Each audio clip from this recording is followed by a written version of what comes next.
Chapter 351. Tisk. This carriage. So domineering. TSK. Beautiful. Look at how sharp it is. Curious Pavilion's products are as good as ever. Zhang side reached out and pulled, and the black curtain covering a large object on the empty ground to the east of Curious Pavilion was slowly lifted. The new carriage developed by the workshop, Don't Touch Me, was officially unveiled to the public for the first time. The large and majestic appearance, coupled with the body of the carriage that had been polished countless times, shocked the crowd. It perfectly showed the crowd what it meant by, Curious Pavilion's products must be the best. Although some of them had seen this carriage when they met Li Zixuan when he went out, it was obvious that their feelings were different now. In the past, they could only admire it from afar and envy it from the bottom of their hearts. But now, they could see it up close and fantasize that they could own such a carriage in a short while. Hee hee. Everyone, this is our Curious Pavilion's newest product, Don't Touch Me. Compared to a normal carriage, we have increased the length, width, and height of the carriage. The interior space has more than doubled, and you won't feel uncomfortable sitting inside. It is very suitable for long-distance travel. Also, Don't Touch Me has used our workshop's newest technology. Not only does it ensure a large space, but it also ensures the flexibility of the carriage. Everyone, don't be fooled by the size of this carriage. It only needs 1 horse to pull it easily, and its speed is more than 30% faster than a normal carriage. Sun Huiyan pointed at Don't Touch Me, and laughed. Hey, shopkeeper son, what do those 3 crooked symbols in the middle of the carriage mean? Liao Shifan pointed at the oval sign at the top of the carriage and asked. Yes. What are those words? Why are they so ugly? When Liao Shifan said that, someone immediately noticed the sign and agreed. Cough cough. That is pinyin, and it means don't touch me. Everyone should have heard of pinyin, right? My Lord Zhu invented this symbol to teach people how to read. If you are interested, you can go to Curious Pavilion to take a look at our newly completed Tang Dynasty Dictionary. Sun Huayuan coughed and explained. At the same time, he cleverly advertised the Tang Dynasty Dictionary among the rich. Oh, I see. But why is the name of this carriage so strange? Liao Shifan nodded thoughtfully and then asked with a frown. Sun Huayuan scratched his head awkwardly and said, My Lord Zhu personally came up with this. I'm sure he has his own reasons. Cough cough. All right, now everyone will follow the queue and enter one by one to experience Don't Touch Me. Actually, the most outstanding part of this carriage is its interior. Everyone will know once you enter. If you're satisfied with the experience, you can enter the shop and pay. The first 10 customers today will enjoy the discounted price of 999 strings of coins. After that, it will return to the original price of 1,999 strings of coins. Everyone, please hurry up. As soon as Sun Huayuan's voice fell, the crowd in the queue cheered. All of them were eager to try. The first lucky one in line was Murong Hongkuan, a wealthy businessman from the east of Chang'an City. He excitedly walked to the side of the carriage and gently stroked the carriage and the beam. After hearing the impatient urging from the people behind him, he got on the carriage. After seeing the interior of the carriage, he was completely dumbfounded. From the outside, Don't Touch Me was indeed huge. But after entering, he had a direct understanding of this kind of size. Oh my God, is this a carriage or a room? Murong Hongkuan looked around the car in shock. His eyes were getting brighter and brighter. He strode to the table and sofa next to the car window. He touched the soft sofa with his trembling hands. His lips were trembling a little as he said, Hiss! What is this stool made of? Why is it so soft? How comfortable would it be if I sat on it? After hesitating for a moment, he carefully sat on it. At first, he didn't dare to use too much strength, fearing that he would break it. After testing it a little bit, he finally sank his whole body into the sofa. Phew! So comfortable. So comfortable. This 999 strings of coins is so worth it. So worth it. I must buy it. This old man must buy it today. Murong Hongkuan sighed as he stretched his body comfortably. Hey! Brother Murong, hurry up. We're all waiting. Yes. Yes. How long have you been in there? Murong Hongkuan was so comfortable that he had forgotten where he was. Suddenly, He heard a few scattered complaints from outside. Only then did he realize where he was and quickly got up. Suddenly, he caught a glimpse of the two innermost compartments in the carriage. He walked over doubtfully. You can use the toilet in this carriage? What is this? This pipe can run water? Hiss. This is too convenient, no. This old man will go and pay now. I must buy it. 10 ordinary carriages can't even compare to one. Don't touch me. Murong Hongkuan didn't stay any longer. He hurriedly jumped off the carriage and shouted excitedly. Shopkeeper son! Shopkeeper son! The inside of the carriage was really comfortable. Quick! This old man wants to buy it, don't touch me. I want to buy it now. Hee. This old man will bring Master Murong to handle the handover. Sun Huayuan had expected this scene. He smiled and was about to bring Murong Hongkuan to handle the handover. However, Murong Hongkuan's next sentence made him unable to smile. Oh, by the way, shopkeeper son, this old man has the orange membership card of Strange Interest Pavilion. According to your previous rules, can I enjoy a 30% discount? Silence. As soon as Murong Hongkuan's voice fell, everyone in the venue fell into silence. They cast their gazes over. After all, although these people were rich, their money didn't grow on trees. Using an orange membership card could save 300 strings of cash. Many people were still willing to save this money. Sun Huayuan stopped in his tracks and his face immediately froze. He wanted to curse in his heart. The introduction of the membership system in the past had indeed helped Strange Interest Pavilion accumulate a lot of liquidity in a short period of time. But now, the negative effects of the membership system were starting to show. According to this discount, Strange Interest Pavilion would earn a lot less money. The cost of a Don't Touch Me carriage was close to 500 strings of coins. If they gave a 30% discount, they would only earn 100 strings of coins. It wasn't easy to make a carriage. Usually, it would take several craftsmen 3 to 4 days to make a carriage. If a Don't Touch Me carriage could only earn 100 strings of coins, it would be a loss. It couldn't be compared to selling wine. However, Sun Huayuan knew that the most taboo thing for businessmen was to go back on their word. The membership system was proposed by them a long time ago. If they went back on their word now, Strange Interest Pavilion would lose more than just a few hundred strings of coins. It involved credibility and couldn't be measured by money. Of course. The membership card discount system can be used on a Don't Touch Me carriage. Strange Interest Pavilion has always valued credibility. Sun Huayuan gritted his teeth and said. He could only look for Li Zixuan to discuss the remedy for this problem later. Okay. Shopkeeper son, I want to apply for a Red Supreme membership card. I want to apply for a Red Supreme membership card too. None of the people present were stupid. After hearing that they could still enjoy the membership discount by buying a carriage, they all asked for the highest level of Red Supreme membership card. Sun Huayuan's heart was bleeding when he heard this. He finally understood what it meant to be happy with pain. It wasn't a good thing to have too many members. Chapter 352. Side, what's going on outside? How many carriages have we sold? How many people want to apply for a card? In a side hall of Strange Interest Pavilion. After the queue outside the Strange Interest Pavilion became orderly, Sun Huayuan took a break and came here to rest. The main reason was that he didn't want to see the scene of a group of people fighting to get a Red Supreme membership card. A Red Supreme membership card had a 40% discount. According to the discount price of 999 strings of coins, each carriage earned less than 100 strings of coins. This made Sun Huayuan very sad. Luckily, only the first 10 carriages were priced at 990 strings of coins. The rest of the carriages returned to 1,199 strings of coins. Boss, when I came here, I had already sold 20 Don't Touch Me carriages.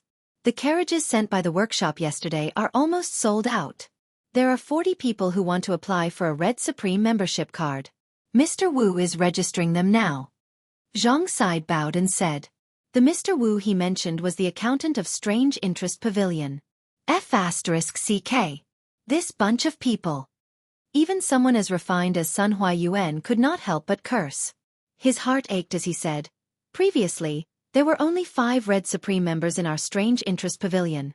After today's incident, I'm afraid there are now 50 or 60 Supreme members. Air. Xianxia was sweating profusely. He did not know where to put his eyes and ears. He could only look down and count the ants. Of course, there were no ants in the house. No. You go and tell the workshop not to send any more carriages here. The 25 carriages they sent yesterday are enough. Sun Huayuan suddenly stood up and patted Xiangxia's shoulder. Huh. Xiangxia was puzzled. But there are still so many people outside who have not bought a carriage? Stupid. If I tell you to go, then go. If they really send the rest of the carriages here, it will all be over. Sun Huayuan knocked Xiangxia's forehead and scolded him. Oh, I'll go and tell them now. Xiangxia rubbed his forehead and ran away like a wisp of smoke. Sigh. I can only wait and let Lord Ju think of a way. Sun Huayuan sighed and walked out. At this time, there was only one "Don't Touch Me" carriage left outside. My young master already has a Red Supreme membership card. You don't need to experience it, just sell me a "Don't Touch Me." My young master doesn't need you to give him a discount, we'll pay the full price. Sun Huayuan had just come out when he heard such rich and overbearing words. He staggered. He didn't expect that there would be such a top-notch buyer in this world. When he took a closer look, he realized that the other party was an old acquaintance. Wang Runbiao's attendant, Lu Yun. Cough, cough. Brother Lu, are you sure you don't want a discount? Sun Huayuan stepped forward and asked. Those around them also looked at Lu Yun in surprise. My young master said that this carriage is worth 1,199 strings of coins, so he doesn't need a discount. Lu Yun had seen much of the world, so he wasn't the least bit intimidated by the attention of so many people. He raised his head and declared loudly. Is there something wrong with this person's brain? You can get a discount, but you insist on paying the full price?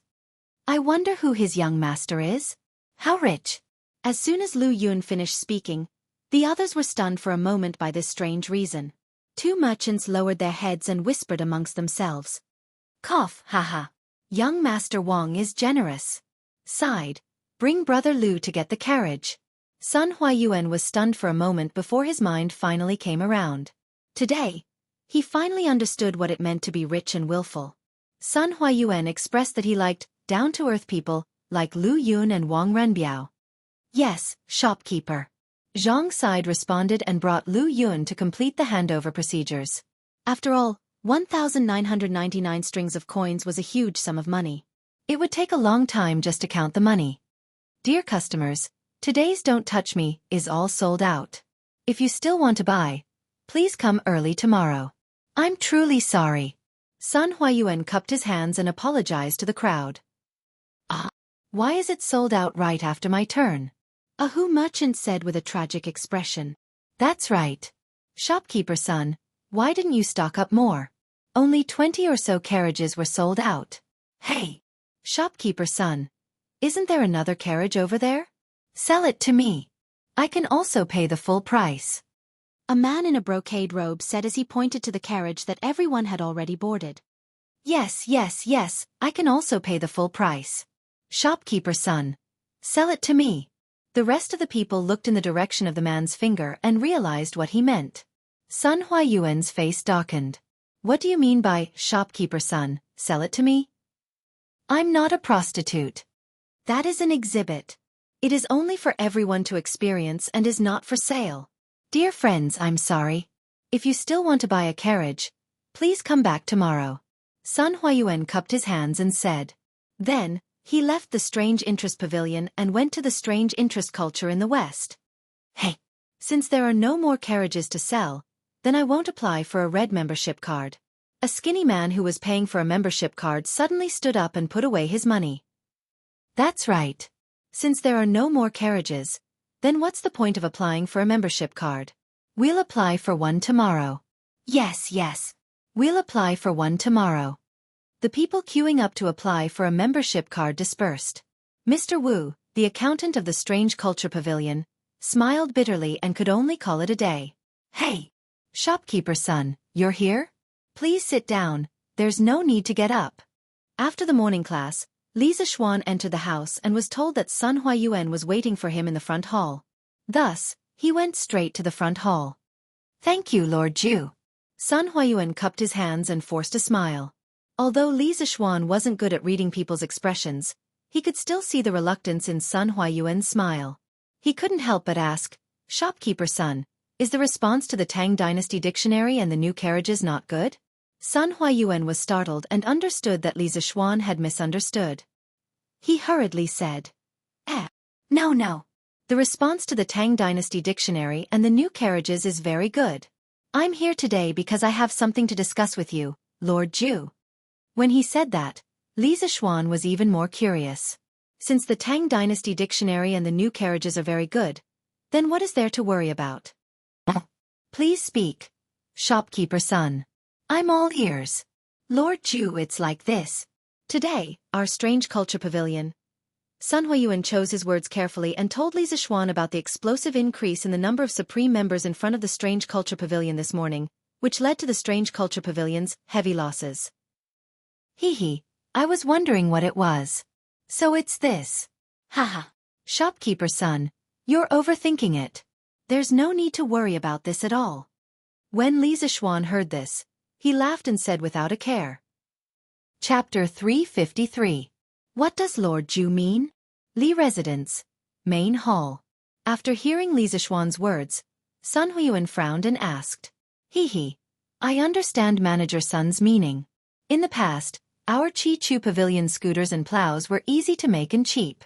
Even if those customers with membership cards were able to enjoy a discount, compared to the value of the card itself, Manager Sun, you might feel that the small amount of profit we are giving away is not worth mentioning. Now that we are developing a new type of carriage, the manufacturing process is relatively tedious. Each one takes a long time and the price is very high. If we were to calculate according to the discount system of the previous membership cards, we would have to give away more than 400 strings of coins for a new type of carriage. At this time, Manager Sun, you feel that the profit we are giving away is too much compared to the value of the card itself, right? Li Zixuan smiled as he analyzed the situation. Sun Huayuan's face turned red. After hearing Li Zixuan's words, he felt that he was being described as an untrustworthy profiteer who forgets righteousness at the sight of profit.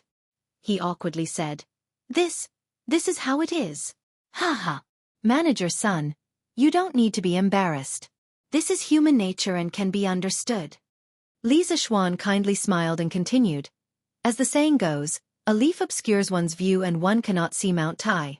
Manager Sun, you can look at this problem from another angle.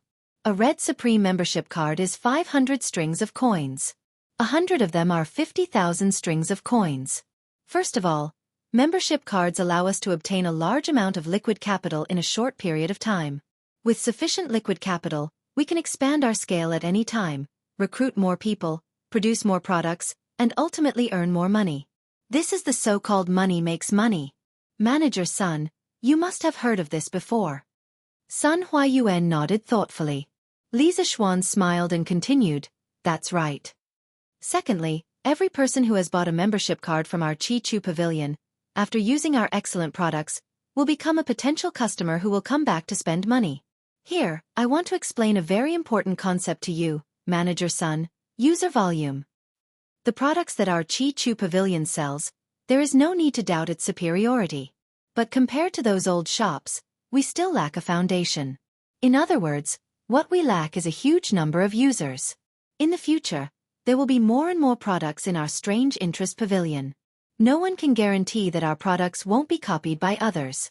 At this time, the potential value of our users will be reflected. Think about it. Those members are already used to buying things from our Strange Interest Pavilion. Even if they see similar things in other places, they will definitely prioritize our Strange Interest Pavilion. Don't you think so too? Sun Huayuan frowned and said, But if the things in other places are cheaper than here, those members won't buy from us, right?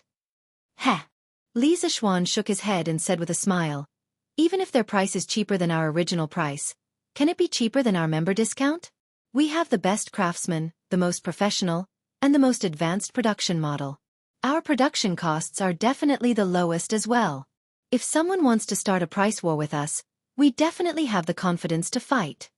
Also, there's another reason why I asked you to speed up the membership. As the various technologies in our workshop improve in the future, there will definitely be many new products that will be introduced one after another. When those people apply for membership, They usually leave their addresses. And those who can afford membership have a certain amount of spending power. Every time, we can send flyers to those members' addresses. They have used our Strange Interest Pavilion's products before, so they will definitely understand the quality of our products. There is a high possibility that they will buy our new products. This way, we can quickly turn the workshop's technology into money without any additional promotion. Modern society was an era where users were king. Many new brands, such as Didi Chuxing, Are You Hungry, OFO, and so on, gathered a large number of users in a short period of time by constantly throwing money at them. Then, based on this large number of users, they accurately promoted relevant business information and established an effective business model to achieve long-term profits. This kind of behavior was the so-called internet thinking. The Tang dynasty didn't have computers, nor did it have the internet. Communication wasn't as developed as the modern era. If Li Zishuan were to use this kind of internet thinking, he would only get himself killed. That's why Feng Yu could use a portion of the profits to accumulate users. But he had his own bottom line. No matter if it's the early or later stages, he cannot lose money. He must protect his own interests first. If not, it will be easy for him to break the cash flow chain. Now, Feng Yu is focusing on cash and users. Currently, Strange Interest Pavilion's member discount system was only giving out 30 to 40% of the profits. Feng Yu is still making money. When the user base increases, he will show his capitalist side. It was just like some takeout platforms in the modern era. At the start, there will be a lot of red packets and discounts. One meal will be 3 to 4 renminbi. In the later stages, there will be less red packets and discounts, but you will already be used to ordering takeout. Sir Ju is wise. I admire you. Li Zishuan's words were beyond the business theory of this era. The amount of information was too much. Sun Huayun pondered for a long time before nodding his head. Haha, this is just my humble opinion. Manager son, it's good that you understand. Li Zishuan waved his hand and laughed. Then, he suddenly had an idea and said, "Oh, actually, regarding the Red Supreme membership, the discounts are indeed quite high. But the rules were set by us, so we can't go back on our words. But in the future, we can increase the price of each product by 20 to 30%. This way, not only will it attract people to apply for membership, it will also ensure that we have enough profits." Currently, Strange Interest Pavilion's products were priced at 60% more than the cost of the product. If they used the Supreme membership to give discounts, they would only be left with about 20% of the profits. That's why Li Zishuan thought of this bad idea. Yes. This idea is good. This idea is good. Previously, when Li Zishuan said that users are king, it was all about the benefits that cannot be seen or touched. Compared to those, Sun Huayuan preferred the benefits that can be seen and touched. Therefore, when he heard Li Zishuan's words, Sun Huayuan quickly nodded his head like a chicken pecking rice. Haha. Then that's it for now. Manager son, why don't you stay for lunch? Li Zishuan put down his cup and laughed. AI. No need. Sir Ju, you go ahead with your business. This old man won't disturb you any longer. Goodbye. Sun Huayuan hurriedly stood up and waved his hand. Then take care. Li Zishuan smiled and didn't force him. Sun Huayuan was more concerned about the difference in status. Even if he forced him to stay, he wouldn't be able to eat to his heart's content. Chapter 354. Hee. Guess who I am? In the afternoon, Li Zishuan was lying in the air-conditioned room, a room with a lot of ice cubes, happily taking an afternoon nap. On a hot day, what else could he do but take an afternoon nap? Suddenly, he felt two soft and slippery little hands on his eyes. Then, he heard a deliberately rough voice. Li Zishuan was sleeping soundly. After being disturbed, he became a little angry. He closed his eyes and removed the little hands from his eyes and muttered, Don't mess around. Let brother sleep a little longer. Wow! Stinky brother, how did you know it was me? Lon slapped Li Zishuan's forehead in dissatisfaction and jumped up to shout. Li Zishuan curled his lips and was speechless. He thought to himself, such a boring game. Only a little girl like you won't get tired of it no matter how many times you play it. Stinky brother, get up quickly. Someone is looking for you in the front yard. Seeing that Li Zishuan was about to go back to sleep, Lana impatiently pinched his face and said, "Ouch! Little girl, let go of me." Although Li Zixuan had practiced martial arts, he had never practiced being thick-skinned. He quickly slapped the little girl's hand and shouted, "Hiss! Who is looking for meal?" In this state, he definitely couldn't go back to sleep. He sat up and rubbed his face.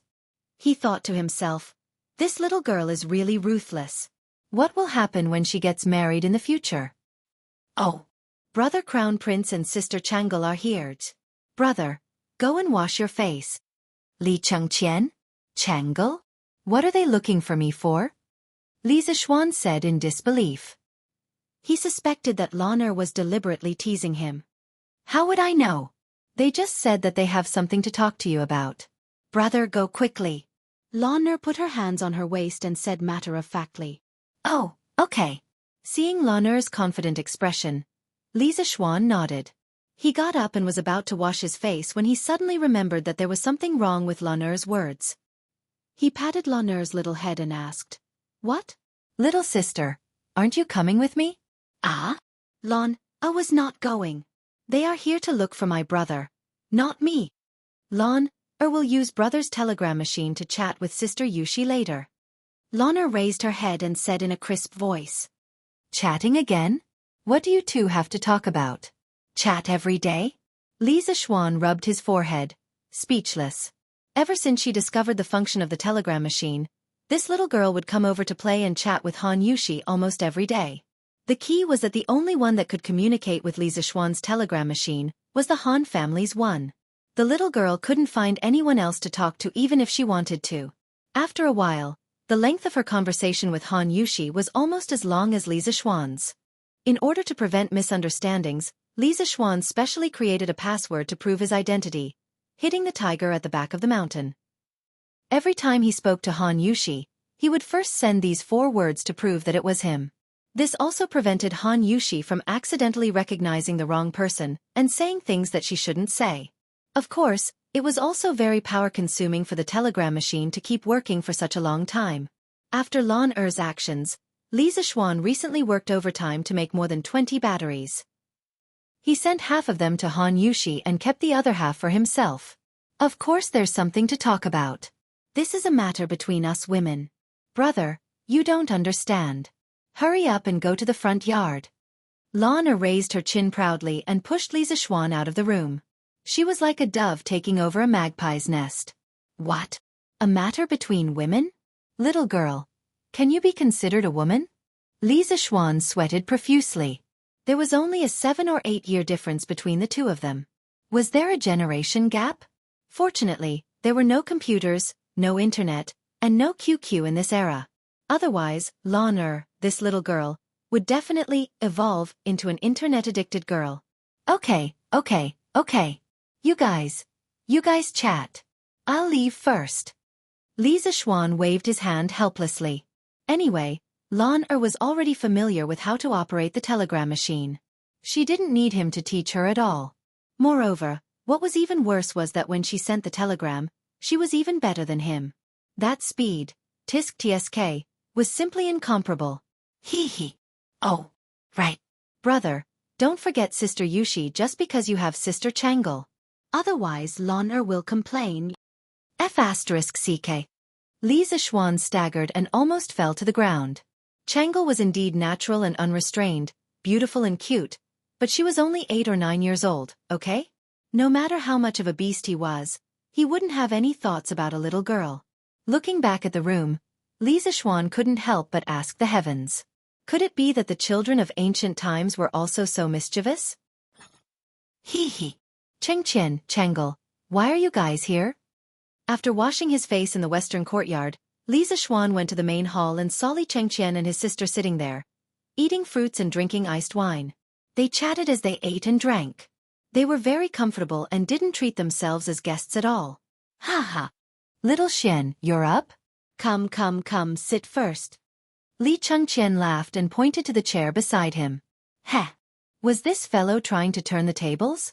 Li Zixuan rolled his eyes and sat opposite Li Chengqian, next to Princess Changle. Hee. I've long heard that Brother Xiaoxian likes to sleep.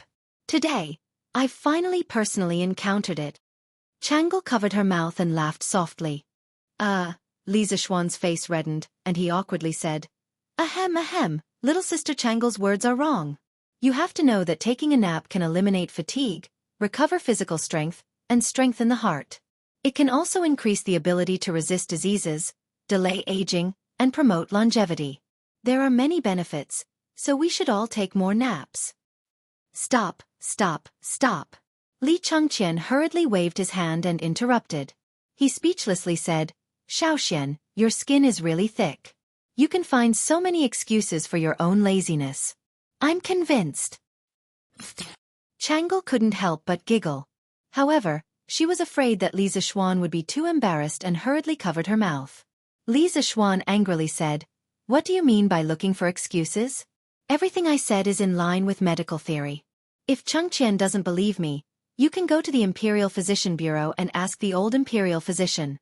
He then turned his head to look at Changle and said, Also, little sister Changle should do as I say and take more naps. Your foundation is weak to begin with. Oh, that's right. Is your qi better? Hearing Li Zishuan's slightly concerned words, Changle's tender face reddened. She softly said, It's better.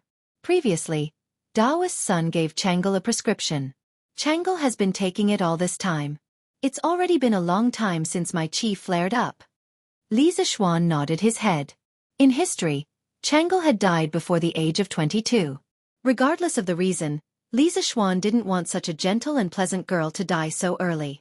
However, it was a pity that he hadn't studied medicine in his previous life. Now, he could only hope that son Ximiao was more capable. That's good. However, Changle can't let down her guard. It's summer now, and it's not easy for qi to flare up. You still have to take care of your body. Qi, asthma, was the most common season in winter. It was indeed not easy to flare up in summer. That was why Li Zishuan reminded her. Chapter 355. Thank you for your concern, Brother Xiaoxian. Changle will definitely pay attention. Changle's bright eyes flashed with a hint of complexity. She stood up and bowed to Li Zishuan. Xiaoxian, you were able to obtain blood to prolong Uncle Qin's life. Don't you have a way to cure Changle and my mother's illness? The smile on Li Changqian's face had long disappeared. He looked at Li Zishuan and asked in a deep voice, Does this guy really think I'm an omnipotent doctor? Li Zishuan smiled bitterly and said, Changqian, you think too highly of me. If I had that ability, I would have cured Sister Changle long ago. Actually, even if my master were alive, he would only be able to alleviate the illness. It would be difficult to cure it completely. Asthma was caused by tracheal allergies. There were as many allergens as there were things in the world. Everyone's allergens were different, so the cause of asthma was extremely complicated. The pathogenesis was also unclear. Even in modern society with extremely advanced medical conditions, there was no way to cure it completely. But if the right method was found, the asthma condition could be controlled very well. But I do have some ways to alleviate or stabilize the condition. Li Zishuan tried hard to recall and muttered, Oh. Then tell me, Xiaoxian. Li Changqian's eyes lit up as he hurriedly said. Changle also looked over with a face full of anticipation. Changle's illness is caused by her tracheal allergies to a certain substance.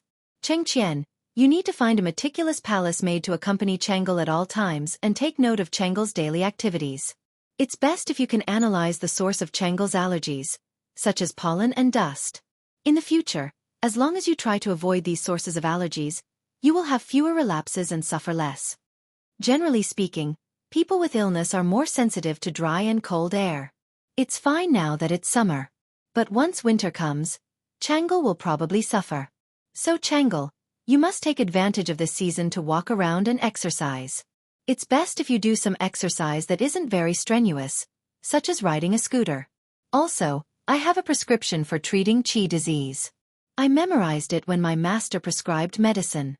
It might not be useful, but Changle can give it a try. Hey! Xiaoxian! Wait! I'll take notes. Li Changqian hurriedly raised his hand to interrupt. Although Li Zishuan said so, he did not dare to underestimate him. The news of Li Zishuan obtaining blood to prolong Qin Qiong's life had spread throughout Chang'an City, so he trusted Li Zishuan's medical skills very much. Li Zishuan smiled and didn't stop him. He waved his hand and asked the servants to bring Li Chengqian a brush, ink, paper, and inkstone. When everything was ready, he continued.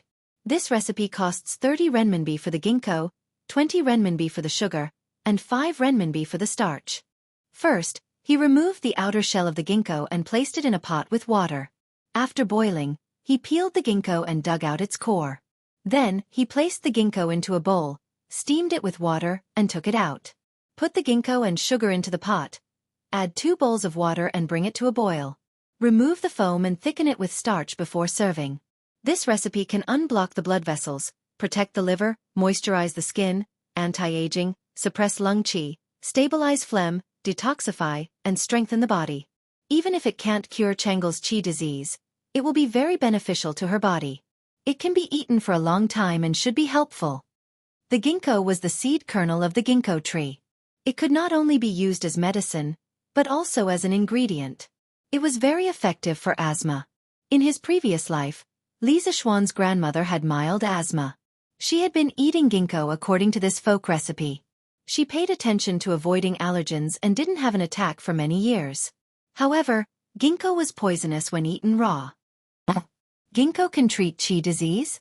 Then I'll have people pick more and send some to mother. Li Chengqian happily folded the recipe in his hand and smiled. Thank you, Brother Xianxia.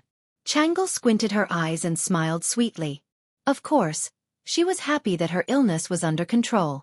After all, no one wanted to be sick all day. Haha, small matter. But Changle, you still have to move around more. Our bodies are like a container.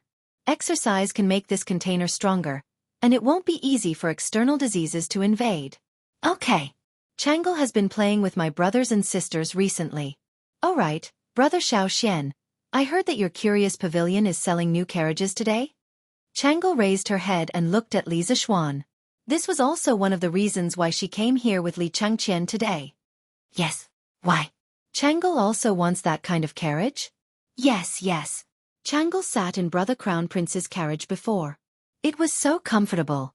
It's a pity that Changle can't leave the palace for long periods of time, and you have to line up to buy a carriage from Curious Pavilion. So I can only buy one from Brother Xianxia. Changle blinked her beautiful eyes and said mischievously. Huh. Li Zishuan patted his head and said embarrassedly, This is my fault. Cough. It's my fault. I should have given you one back then. You're also one of the shareholders of Curious Pavilion. How about this? Our current carriages are all black and red. They don't suit you. In a while, I will ask the workshop to customize a carriage for you for free. They will make it in whatever color you want. By then, Changle's carriage will be unique in Tang Dynasty. How about it? Really? That's great. Changle wants a pink one. Is that okay? Changle said excitedly. Indeed, every girl has a cute young girl's heart. Haha, of course. Hee hee. Thank you, Brother Xianxia. Changla cracked a smile. It was truly a smile that could charm hundreds of people. Li Chengqian, who was sitting at the side, pursed his lips in jealousy. Changle had never smiled at him like that before. Ahem. Xianxia, I'm here today to talk to you about business. Li Chengqian coughed dryly and said seriously. What is it? Chengqian, tell me. Li Zishuan was observant and alert. He had already noticed the fleeting expression on Li Chengqian's face. He couldn't help but find it funny. Brother Xianxia, Brother Crown Prince, let's talk about business. Changle went to play with Sister Lan. Changle stood up and said. Empress Zhang's son had taught her well in this aspect. She had never asked about the so-called business between men. Okay. Lan is in the western courtyard. Shall he take Princess Changle to find Miss? Li Zishuan nodded and instructed. Yes, young master. Your Highness, this way please. Shao He cautiously bowed to the 3 people in the main hall and then led Changle out. Okay, Chengqian, what do you want to say? Li Zishuan said casually as he leaned back in his chair. Li Chengqian thought for a moment and slowly explained his intentions. A few days ago, Xianxia, you said that you wanted the imperial court to send people to supervise Datong daily. Imperial father arranged for me to come over. Therefore, I came today to discuss the follow-up matters with you. Chapter 356.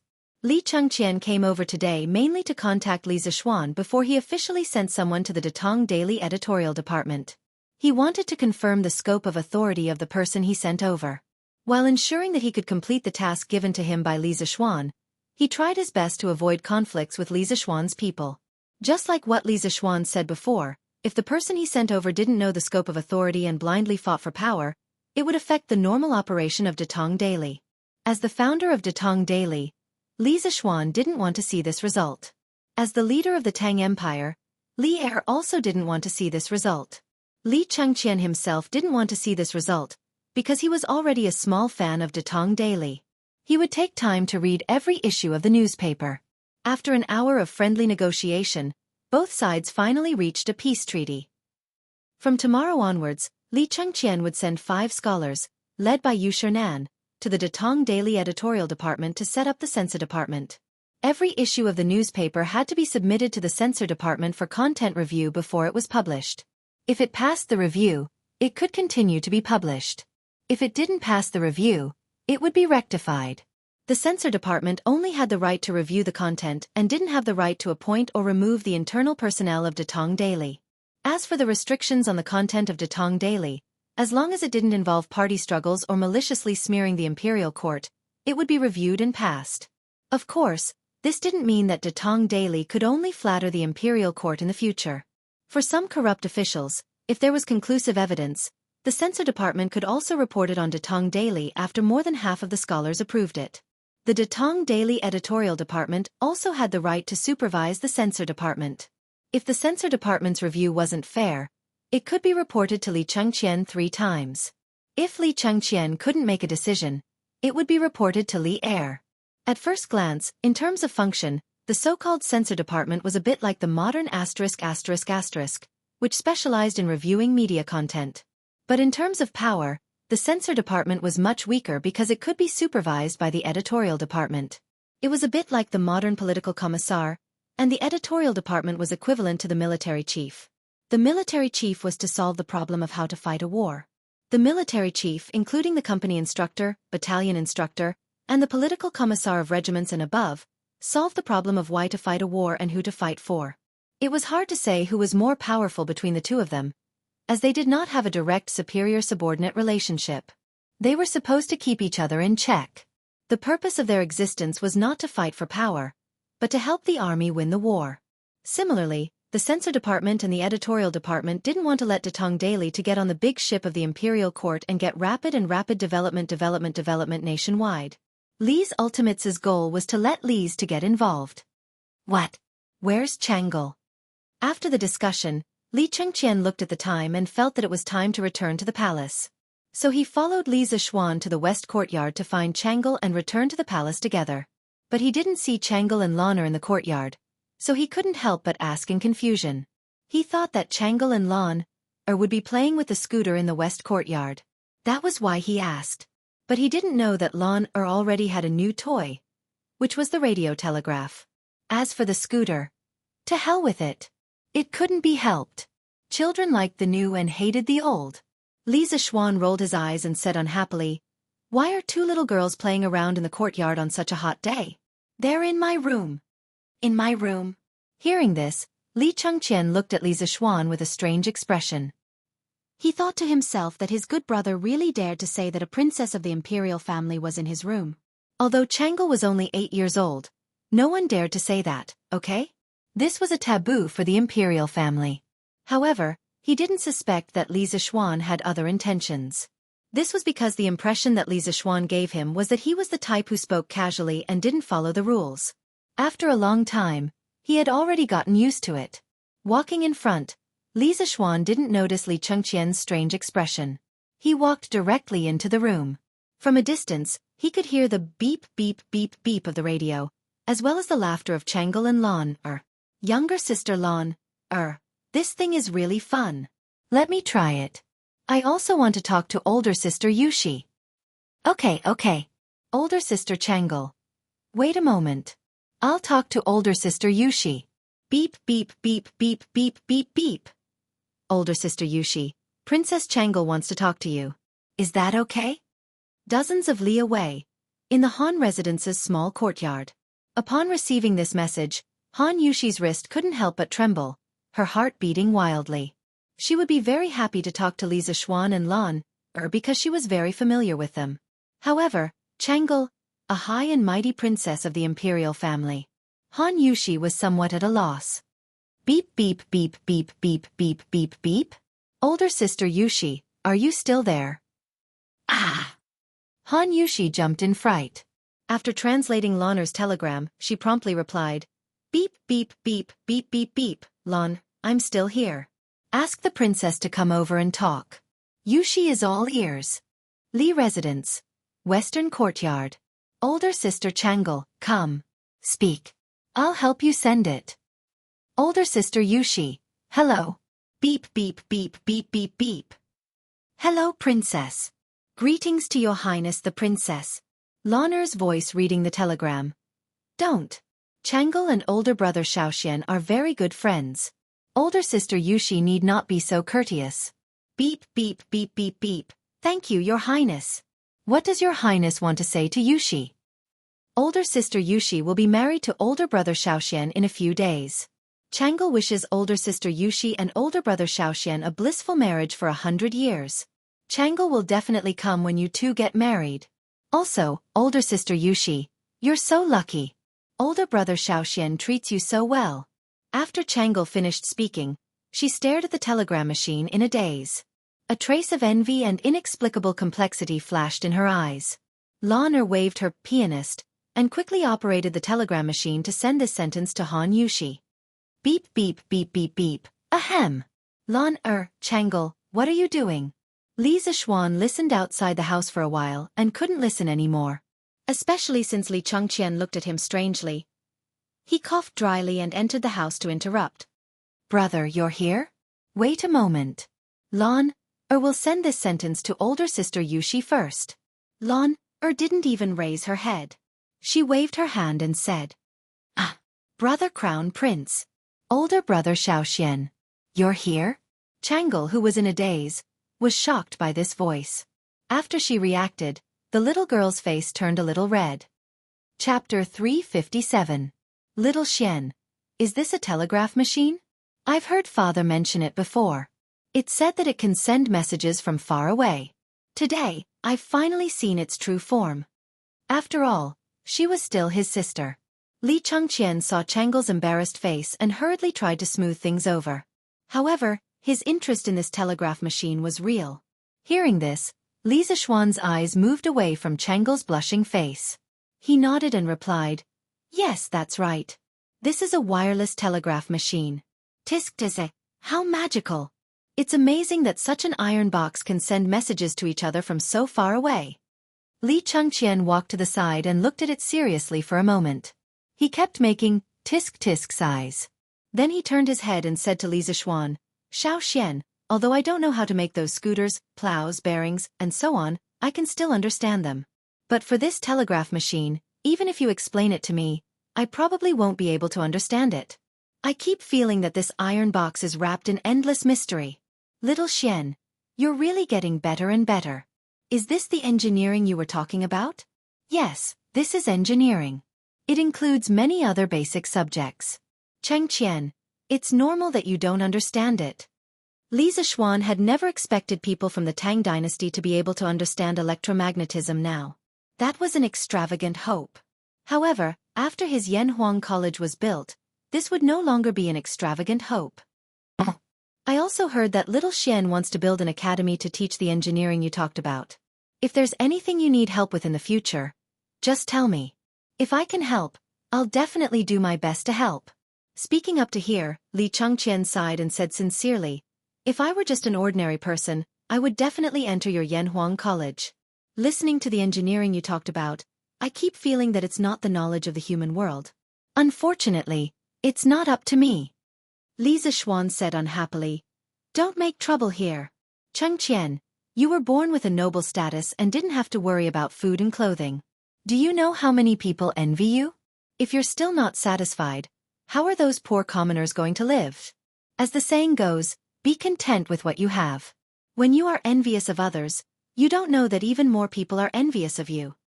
Li Chengqian was stunned when he heard this, then he smiled bitterly and said, "Be content with what you have. Looks like I still don't understand it as well as you, little Xian."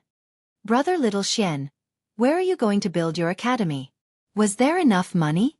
If it's not enough, Chang'e can give up this year's bonus." When Chang'e heard them talking about Yanhuang College, she raised her head and said, "Hee, no need, no need. I have more than enough money." Li Zishuan waved his hand in relief and said with a smile, "The academy will be built in Plum Village in the east of Chang'an City. It's surrounded by mountains and rivers, and the environment is beautiful. It's very suitable for learning. Moreover, it's not far from Chang'an City.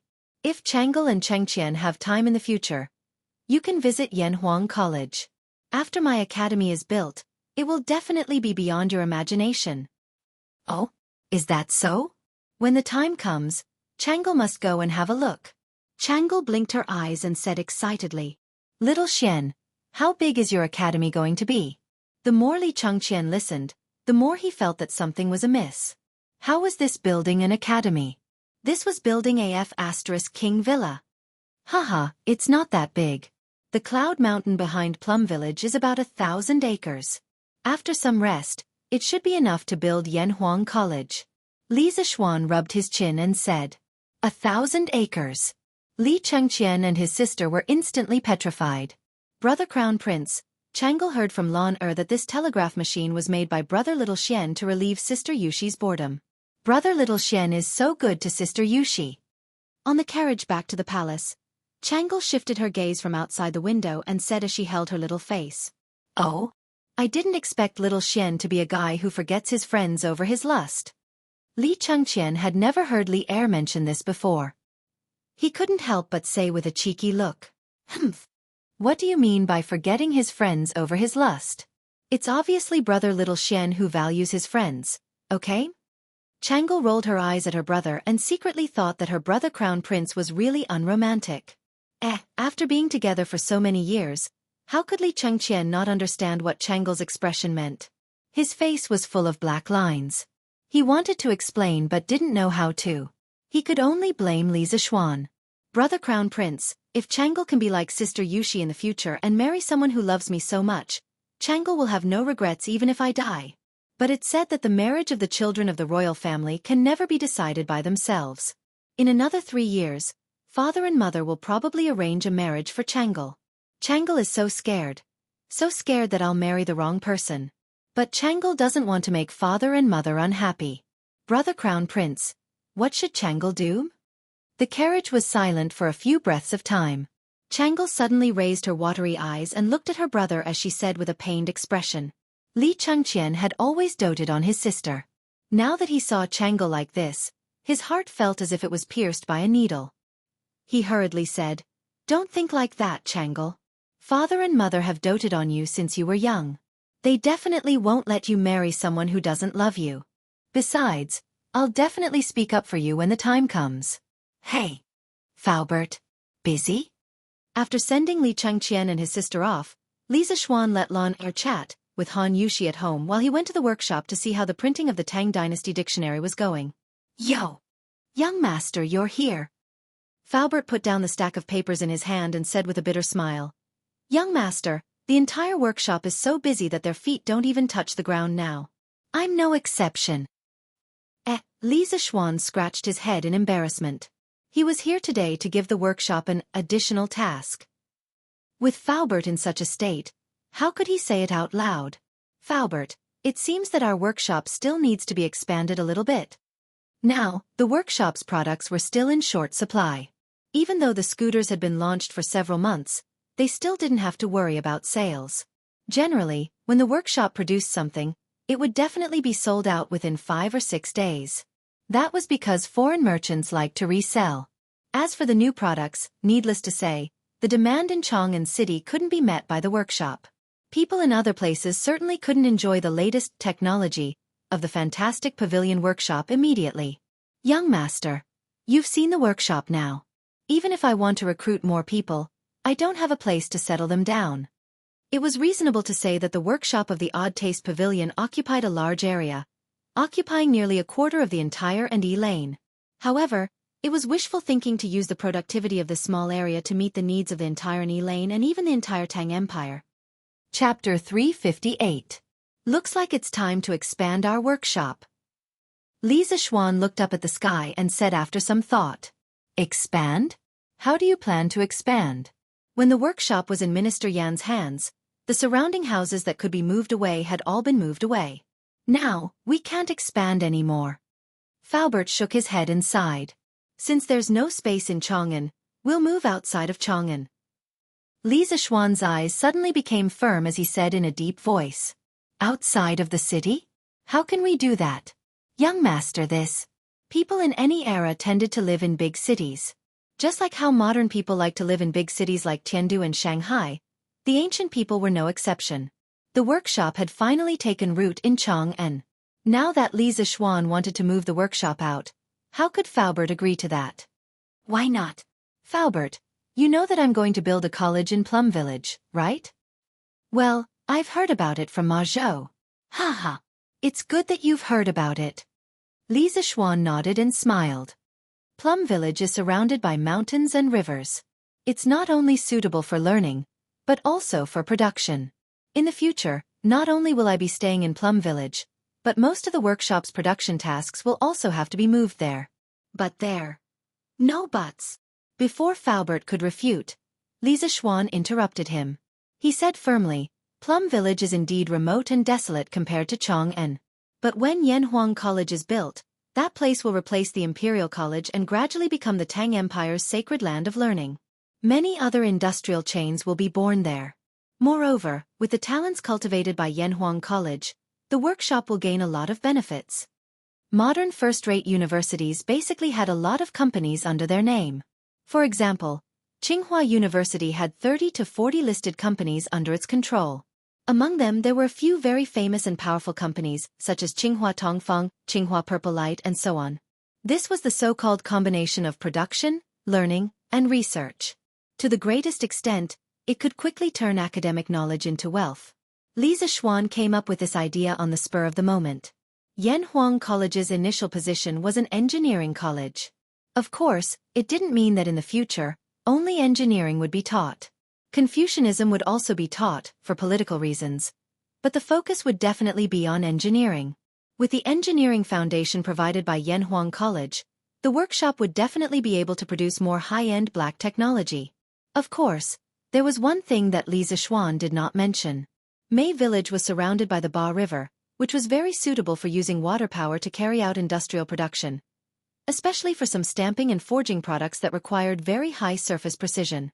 Hydraulic impact forging could perfectly meet the requirements. When the time came, Li Zixuan might consider making some more awesome black technology. Alright, since young master insists, this old man agrees. Faubert was speechless. Surpassing the Imperial College and becoming the Tang Dynasty's holy land of learning? Although he admired Li Zixuan's creativity, running an academy and inventing and creating were two completely different things, okay? Why did he feel that Li Zixuan's words just now sounded like he was listening to a heavenly book? But who asked him to be the boss? Faubert could only succumb to Li Zixuan's perverted thief, and express that it was fine as long as he was happy. Ha. 2 years later, Faubert, you will definitely admire my wise decision. Li Zixuan could see Faubert's helplessness from Faubert's expression and couldn't help but laugh. Faubert was too lazy to even speak. He just stood there and rolled his eyes. Faubert, I will go to Plum Village in a few days. Come with me then and see where we can build our workshop. In the future, and E Lane will be the headquarters of our workshop. It will only be responsible for decision-making and some production tasks. Most of the other things will be in Plum Village. Therefore, the workshop there must be a large layout. Don't be afraid of spending money. Just tell me how much land you need. If Plum Village doesn't have enough, I will go to the neighboring villages to buy it. Li Zixuan said in an overbearing manner. He liked to do things in one step. Instead of constantly expanding in the future, it was better to do things perfectly now. Yes, young master. This old man will go with you. Faubert couldn't change Li Zixuan's decision. He could only hope that they could choose a good place with convenient transportation. Oh, Faubert, Have you built a house before? Li Zishuan suddenly asked.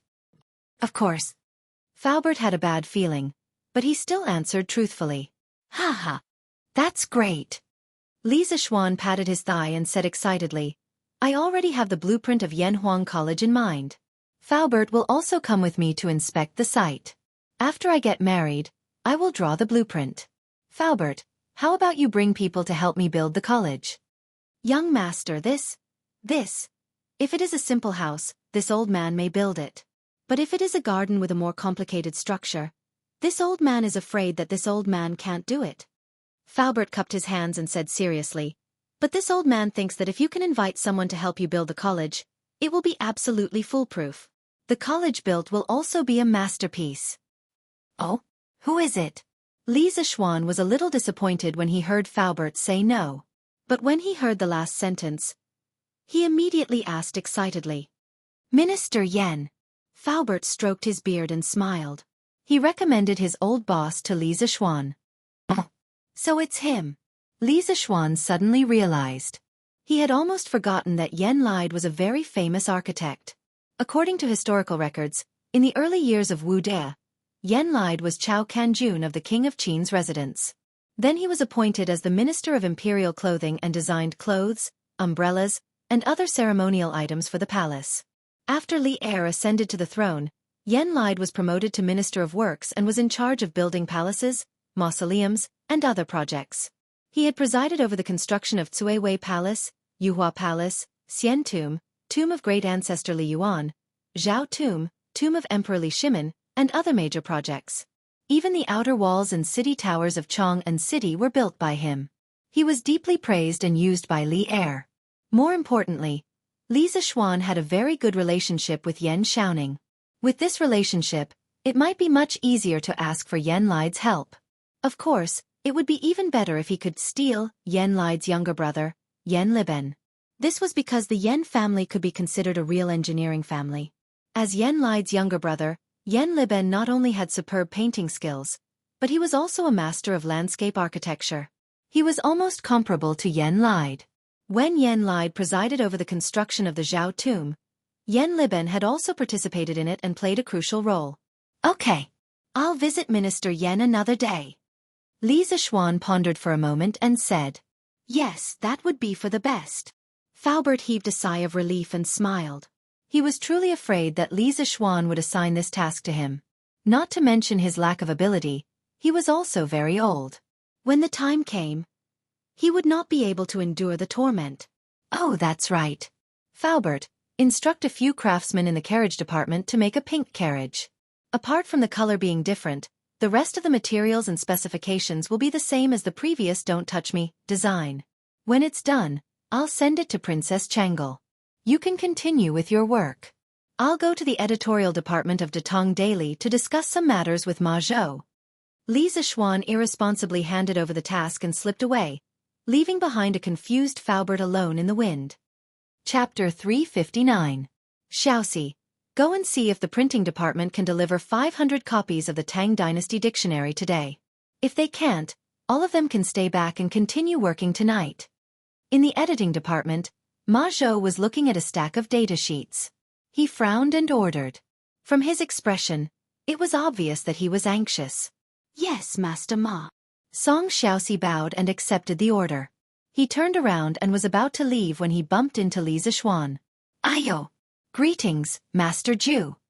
Ma Zhou was deep in thought when he heard Song Xiaoxi's words. He stood up and cupped his hands. Master Ju, you're here. Yes. Xiaoxi, go and do your work. Li Zishuan waved his hand. He had heard Ma Zhou's words before he entered the room. He did not mean to eavesdrop, but his hearing was too good. He could not possibly cover his ears. Song Xiaoxi smiled and bowed. He quietly left the room and closed the door behind him. What's wrong? Brother Ma? Is the printing department unable to keep up with the progress? Li Zishuan sat down at the head of the table and asked with a smile. That's true. Ma Zhou nodded helplessly and said gloomily, You can't blame the editing department. The craftsmen there are so busy that they can't even eat. The main reason is that the people are too enthusiastic about the Tang Dynasty Dictionary. Master Ju, The 1,000 copies you mentioned earlier is far from enough. Why do you say so? Li Zixuan's interest was piqued as he asked curiously. 2 days ago, Ma Zhou was still questioning his decision to print 1,000 copies. He did not expect that in just 2 days, Ma Zhou would change his mind. Li Zixuan wanted to know what happened in between. Ma Zhou mumbled.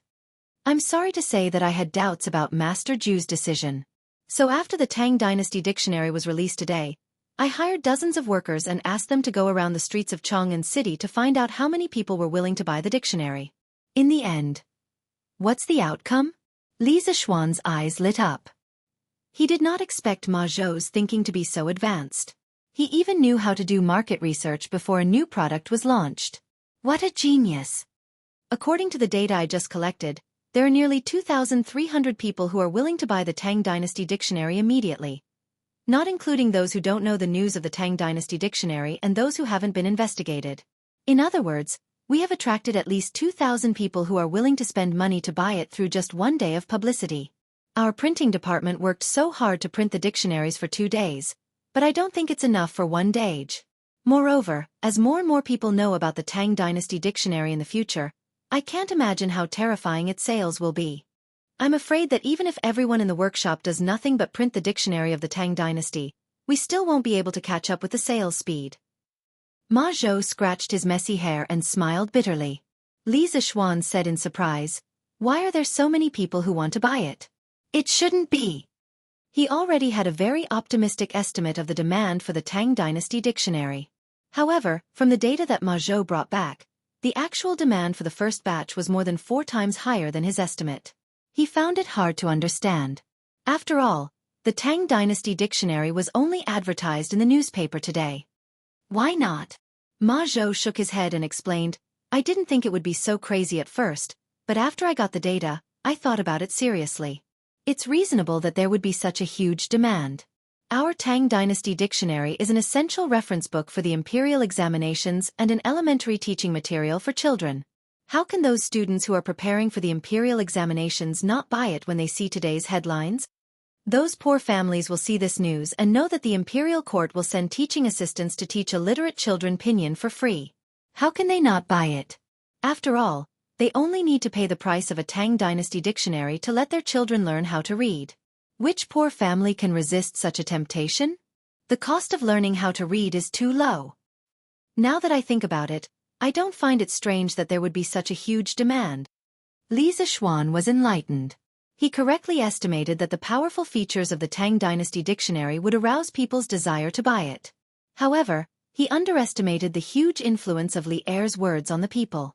This time, he used Li Er's name to advertise. I see. But Brother Ma, you don't have to feel too much pressure. You can't get fat with a single bite. The situation of supply not meeting demand isn't something that can be solved overnight. Let's take it slow. Those who need to eat still need to eat, and those who need to rest still need to rest. The problem now is that the workshop is not big enough.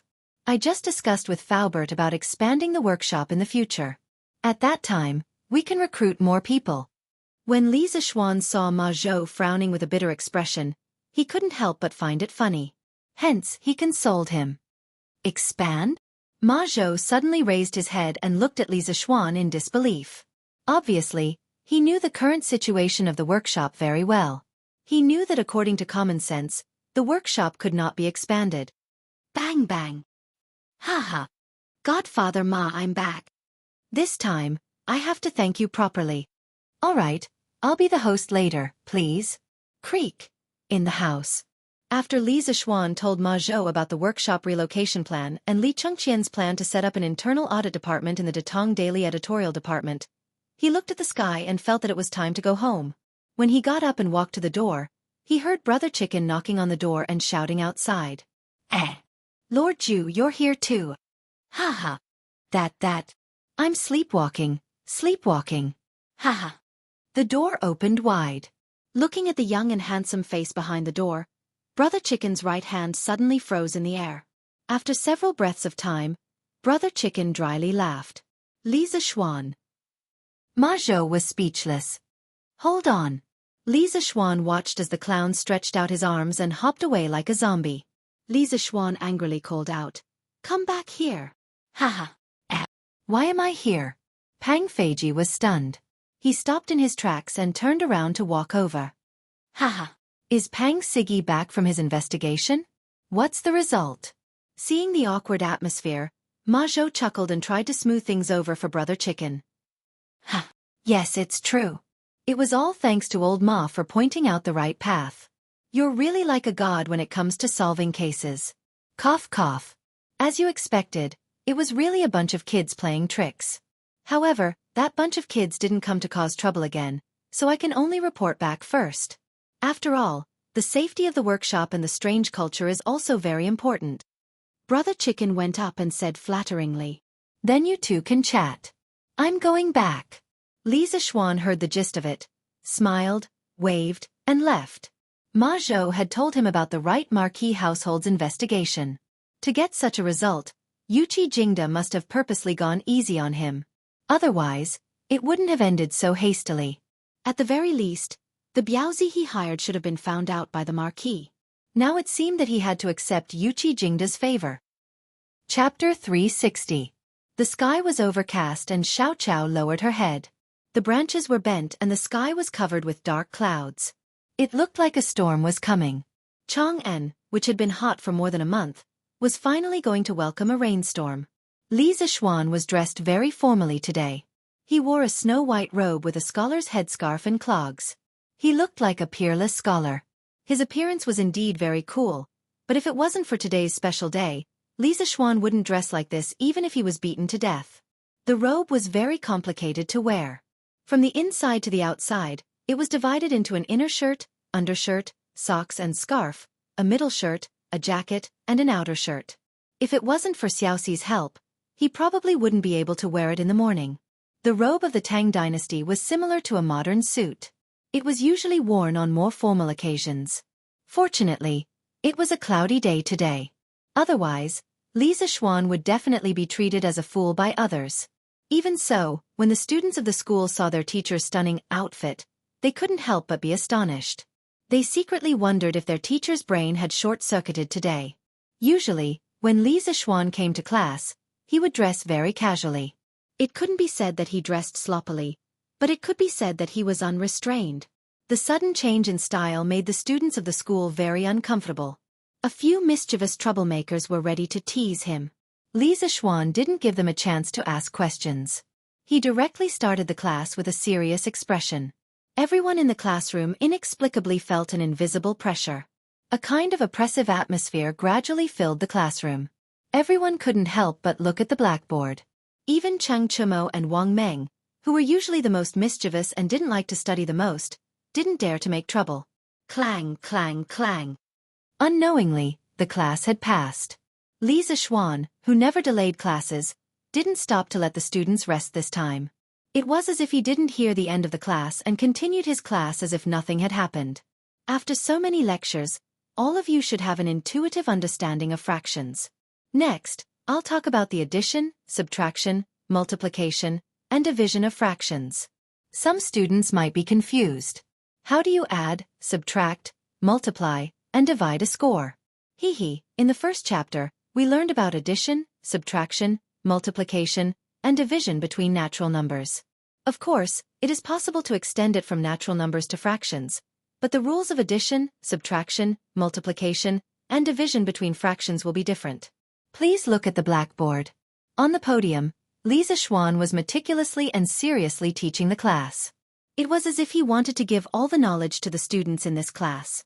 Influenced by this solemn mood, no one raised any objections. They all sat in their seats and listened attentively. Why hasn't the class ended yet? As the status of the mathematics school in the Directorate of Imperial Studies rose, students from the other schools came here more and more frequently. Very quickly, people discovered that the mathematics school, which had always been very normal, was very abnormal today. Classes at the other schools had ended a long time ago, but there was still a class here. Thus, they all discussed it outside the window. That's not right.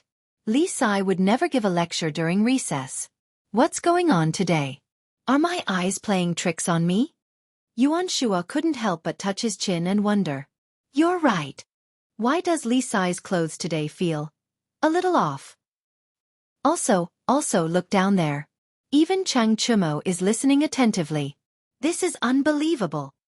The person who spoke clearly knew Chang Chumo from the mathematics school very well. This is too strange. They're still in class at this time. Don't they need to go to the toilet? This idiot's brain is clearly wired differently from the other students. Chancellor, I heard that Li Sai is going to resign from his position as CE? In the red attic in the center of the Imperial Studies Directorate. In Kong Yingda's study. Wang Yaluan looked at Kong Yingda with a solemn expression and asked. He was the first scholar from the directorate to publish a policy article on Datong Daily when it was first published. However, due to his old age, Wang Yaluan had long since resigned from his position at the Directorate of Imperial Studies. He hadn't asked about the internal affairs of the directorate for a long time. However, he was very experienced, even older than Kong Yingda. Most of the teaching assistants and scholars in the directorate could be considered his juniors. Thus, even though Wang Yaluan had already resigned, he had personally appeared today. Even Kong Yingda, the Chancellor of the Directorate of Imperial Studies, had to take him seriously. Indeed. Brother Yaluan. Kong Yingda smiled bitterly. How did things end up like this? I've heard about what happened before. Li Sai's words in the newspaper were a little too harsh, and many of the things in the newspaper were vague. Overall, it didn't seem like a big deal. At most, Chancellor, you could have just reprimanded him. Why did you have to force him to leave? Wang Yaluan glared as he spoke up for Li Zixuan. Like Li Gang, Wang Yaluan, who was half a foot in the grave, wasn't a pedantic Confucian. He had long since gotten over some problems. He knew very well that there were some arrogant people in Confucianism who thought too highly of themselves. He believed that any method that could help students learn was a good method. Li Zixuan's blackboard, chalk, the start and end of class system, pinyin, and so on were all extremely important for teachers to teach and pass on culture. Thus, Wang Yaluan had always admired Li Zixuan. Brother Yaluan. This isn't this Kong chasing Li Sai away. A few days ago, Li Sai told this old man that he had taken the initiative to resign from His Majesty. This Kong was also very surprised and repeatedly urged him to stay, but Li Sai had already made up his mind. This Kong has the heart but not the strength. Kong Yingda complained with a bitter face. How could this be? Chancellor, can you tell this Wang in detail? All right, this chapter has been finished. Everyone, remember to revise when you go back and complete the homework. This time, I won't be marking your homework anymore because, after teaching 3 classes in a row without any breaks in between, Li Zixuan's throat was a little dry.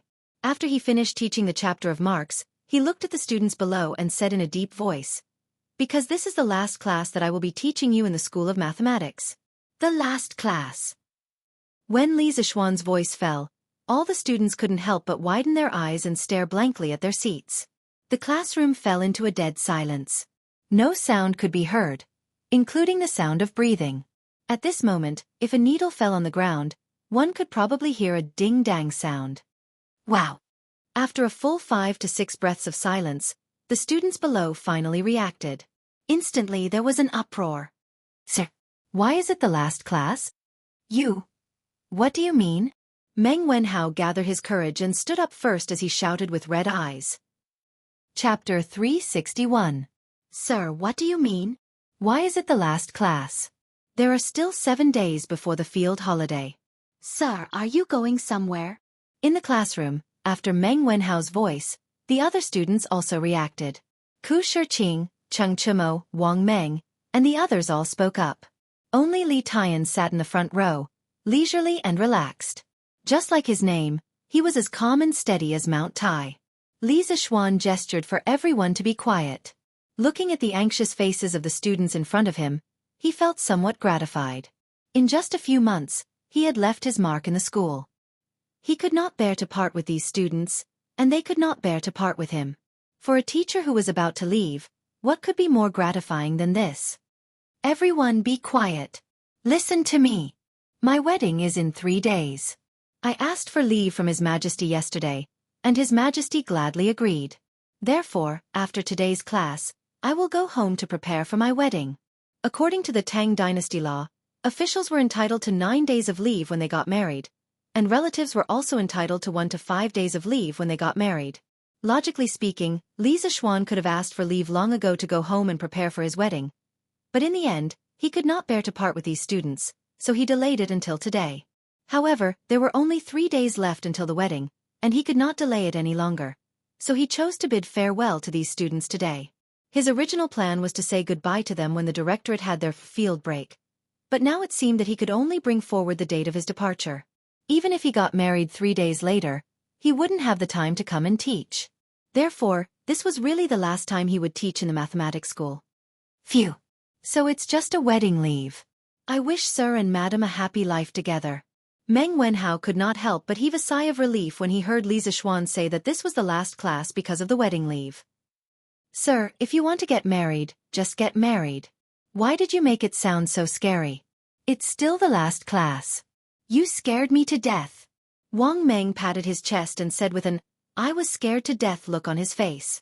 The rest of the students were about to chime in, but Li Zixuan coughed dryly and interrupted loudly. It's not just because of the wedding leave. Even if I don't get married in 3 days, I will still leave the Imperial College in 7 days. I have already resigned from His Majesty a few days ago.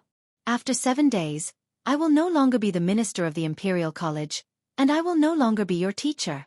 By then, there will be other professors to teach you mathematics. Li Zixuan's words were like a bolt from the blue. The students of the mathematics school were all shocked and couldn't help but discuss. What? Sir is leaving the Imperial College? How can this be? I've only just learned the basics of Sir's new mathematics. How can Sir leave? Sir, why? You can't. Sir. That's right. Sir. No one can replace you. Yes, sir, you can't leave. You can't leave. You can. Sir. The students were shocked at first, then panicked and helpless. In the end, they all shouted in unison, "You can't go. You can't leave." The voices grew louder and louder. Li Zixuan, who was standing on the podium, couldn't help but be infected by this grand and impassioned atmosphere. At this moment, he really did have a slight impulse to disregard everything and stay behind. However, his strong willpower allowed him to restrain this irrational emotion. For the future of engineering, he had to jump out of the Imperial College and build his own academy. Quiet. Quiet. Li Zixuan pressed his hands and said solemnly, "Thank you for asking me to stay, but I have to leave. It's not convenient for me to tell you the specific reason. Why can't you tell us the details?" Wang Meng yelled, interrupting Li Zixuan's words. Yes, why can't you tell us the details? Did the Chancellor ask Sir to leave? If so, let's go find Chancellor Kong and reason with him. Yes. Let's reason with him. Immediately, a group of people echoed behind him. Sun Zifan, Yu Dongkai, and a few other students who had just transferred over were the fiercest. Although they had only been in the Institute of Mathematics for a short time, they already liked the free and upward learning atmosphere in the Institute of Mathematics and Li Zixuan's new mathematics. Shut up. Wang Meng. Sun Zifan. Both of you shut up. Li Zixuan was both touched and angry at the sight of this group of idiots eager to go out and fight with Kong Yingda. He shouted loudly, "Let's go. We won't shut up. Sir, if you don't tell us the reason, we won't shut up." Yes. Sir, quickly tell us who stopped you from teaching us. We'll go beat him up. Yes. We'll beat up whoever doesn't let Sir teach us. Although Wang Meng, Sun Zifan, and the others were usually afraid of Li Zixuan, they didn't seem to be afraid at all now. Pa. Cough, don't misunderstand. Ouch. F***CK. Ouch. Li Zixuan broke a piece of chalk and shot 3 arrows at the same time. They accurately hit Wang Meng, Sun Zifan, and Yu Dongkai, the 3 little rascals who were jumping around the most. He said coldly, "I'm still your teacher now. Does no one listen to what I say?" Once these words were spoken, the teaching room immediately regained its silence. Only then did many people recall Li Zixuan's past as a pervert, and stop their heckling. No matter what the reason is, I have to leave the Imperial College. I appreciate your good intentions, but as my students, you must abide by the rules. My students definitely wouldn't do such a thing. After saying that, Li Zixuan waved his hand and prepared to leave. Meng Wenhao quickly got up and said, "Sir, Can you tell us what your plans are after leaving the Imperial College? The other students' eyes lit up when they heard that. They looked over, but this time, no one dared to jeer. Li Zishuan paused and said, I plan to build my own academy to impart engineering.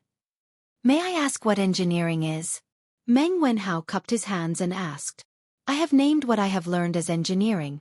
The so-called engineering is the study of engineering, the study of the principles of all things, the creation of weapons in the world, and the study of improving the lives of the people. The mathematics that you have learned is the foundation of engineering. Li Zishuan answered. Meng Wenhao carefully savored those words.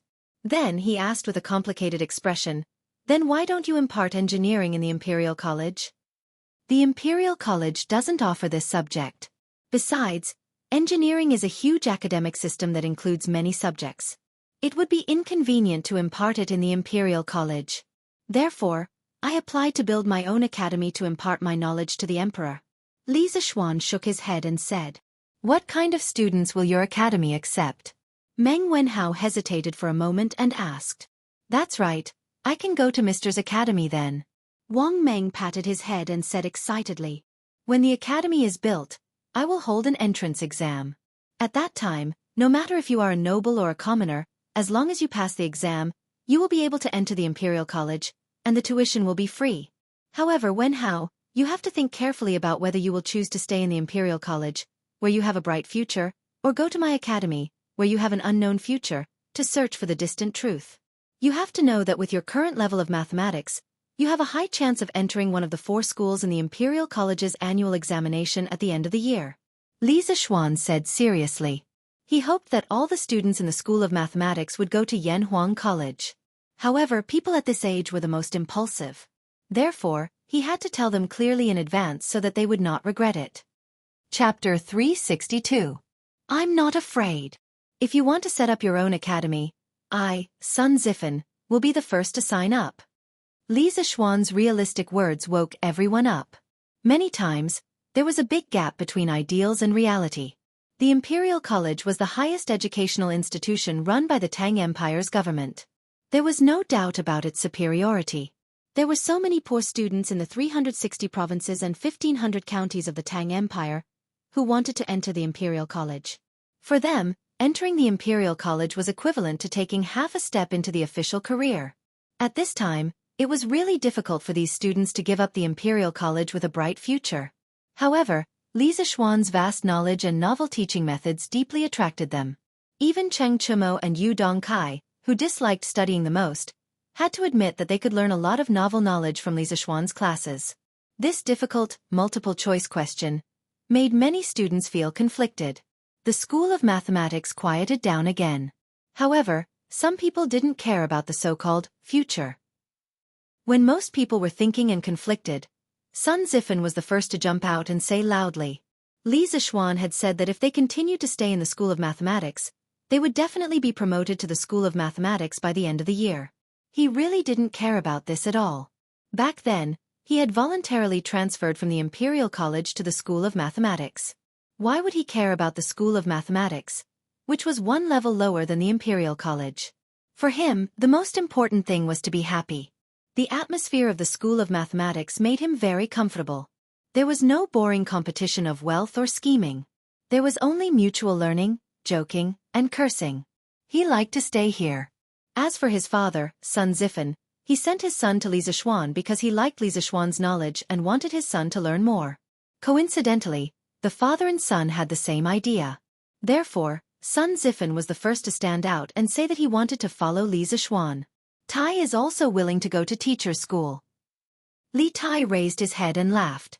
He was the first of the students to know that Li Zishuan wanted to leave the directorate and set up his own school.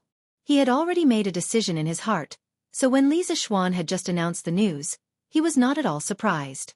However, what made him depressed was that he had originally wanted to deliberately delay for a while before stepping forward to show his importance, but the first place had been snatched away by Sun Zifan. Ah! Even King Wei is going. Yes. This is too crazy. Who was Li Tai? Hearing his decision, some of the wavering students couldn't help but discuss in whispers. They felt that it was too crazy, but there was something even crazier than this. Count me in. Isn't it just a directorate? Old Cheng, don't care about it at all. Following Mr. Li is still the most comfortable. As Li Zishuan's best buddy, Cheng Chimo certainly couldn't show weakness. He also stood up and shouted, "Count me, Li Huairen." Li Huairen also stood up. In fact, it was the same whether he stood or not. When his father left, he asked him to follow Li Zishuan. Wherever Li Zishuan went, of course he had to follow him. Otherwise, when Li Xiaogong came back, he would have a hard time. In addition, he had a good relationship with Cheng Chimo. When he had just transferred to the Imperial College a few days ago, he had been tutoring with Cheng Chimo. He had already become Cheng Chimo's underling. If the big brother wanted to go, how could the underling not follow? Count Qin Huayu in.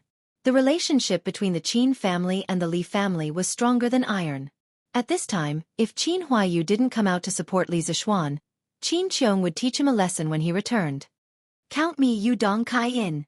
This guy was also a top student in the Imperial College, so he didn't care about his future. Count me Wang Meng in. Count me Duan Wenbo in. Count me Kong Chuansuan in. Count me in. Students continuously stood up to express their opinions. Their firm voices rose and fell. In just half an hour, almost 21 students had stood up. However, in the front row, Meng Wenhao, Ku Shiqing, Zhang Ziren, Lu Yan, and the other poor children with good grades but ordinary family backgrounds all lowered their heads. They frowned and gritted their teeth, as if they were deep in thought, but also as if they were struggling. Li Zishuan was slightly disappointed, but he really didn't blame these people. The result now was better than what he had expected. After all, these poor children came to the Imperial College with the mission of changing the lives of their families. In a sense, they were no longer living for themselves.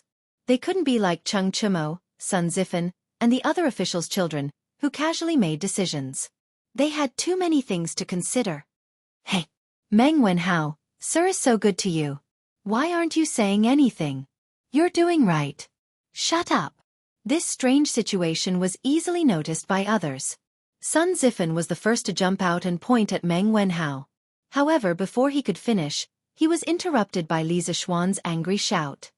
Sun Zifan, Li Tai, Cheng Chimo, Wang Meng, Yu Dongkai, Duan Wenba, Kong Chuansuan, Song Tianyu, Li Huairen, Qin Huayu, Guang Gaohan, Jiang Wenchang, Bai Hongyuan, Lu Yanming, Ji Oji, Mu Yihan, Gu Ruochen, Yin Shenghao, Si Tingxian, Hua Yunfan, Xiaolan Mei. I am very happy that you are willing to give up your future and follow me to the academy to search for the truth. However, each of us has a different destiny. You just have to be yourself. You have no right to criticize other people's choices. Li Zishuan said to the 21 students who were standing. Then he looked at the students who were sitting with their heads lowered and said softly, "No matter what choice you make as your teacher, I will respect your decision. Whether it is to fight for a better future or to search for the truth in your heart, there is no right or wrong. I am your teacher and student. I only hope that you can get the future that you want. Many years later, as long as you don't regret it, it will be fine. There is no need to feel guilty. None of you owe me anything. Moreover, it is not like your master's academy cannot recruit students. There are many people who want to learn from me. All of you are lowering your heads. Are you pitying me? Teacher. It is not like that. This student also wants to." Hearing this, Meng Wenhao hurriedly stood up and explained to Li Zishuan with a face full of shame. "Haha. Wenhao, you don't have to say any more. Your master knows what you want to say. You are one of my most valued disciples. You are also very talented in mathematics. After your master leaves, I hope that you can continue to study diligently. The path of mathematics is endless. You have only grasped the surface. A teacher for a day. A teacher for life. If you have any questions in the future, you can come to Yanhuang College in the eastern suburbs of Chang'an City to find me." Li Zishuan waved his hand and smiled. A teacher for a day. A teacher for life. Teacher. Meng Wenhao was greatly moved. His eyes were red as he shouted. He wanted to say something, but he could not say it. "All right. Your master is leaving. Everyone, this September, we will meet at Yanhuang College. If the other students change their minds, your master will also welcome them. Lastly, I will leave you with a word of advice. Your master's Yanhuang College may not be worse than the Imperial College in the future. If you believe it, it will exist. If you don't, it will not exist. Choosing Yanhuang College does not mean that you have given up your future. It depends on whether you have the guts to take the gamble. 3 years later, you will know the result.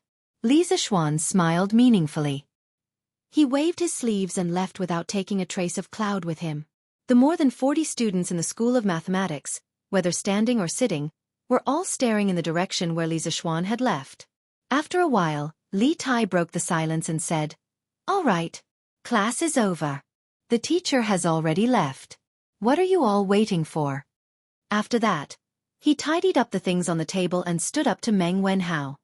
He whispered, "Wenhao, pack up and come with me." Chapter 363. Qing Ku. On the path of the Imperial College, Meng Wenhao finished packing his things and came out to find Li Tai, who was waiting for him by the roadside. As if he had guessed what Li Tai would say to him, Meng Wenhao's expression was somewhat ashamed. He wanted to say something, but stopped himself. "Haha, let's talk as we walk." Li Tai, who had been in the palace for many years, could tell what Meng Wenhao was thinking. He smiled, picked up his backpack, and walked forward. Li Zishuan was no longer in the Imperial College, and he definitely wouldn't come back in the future. The only reason he came to the Imperial College was because of Li Zishuan's novel knowledge. Otherwise, he wouldn't have come. The knowledge that the other doctorates and teaching assistants in the Imperial College could teach could be taught by the scholars under him. Why would he give up what was near and seek what was far away? Therefore, he was on leave from today onwards. Meng Wenhao stared blankly for a moment before responding. He moved his feet and followed behind Li Tai.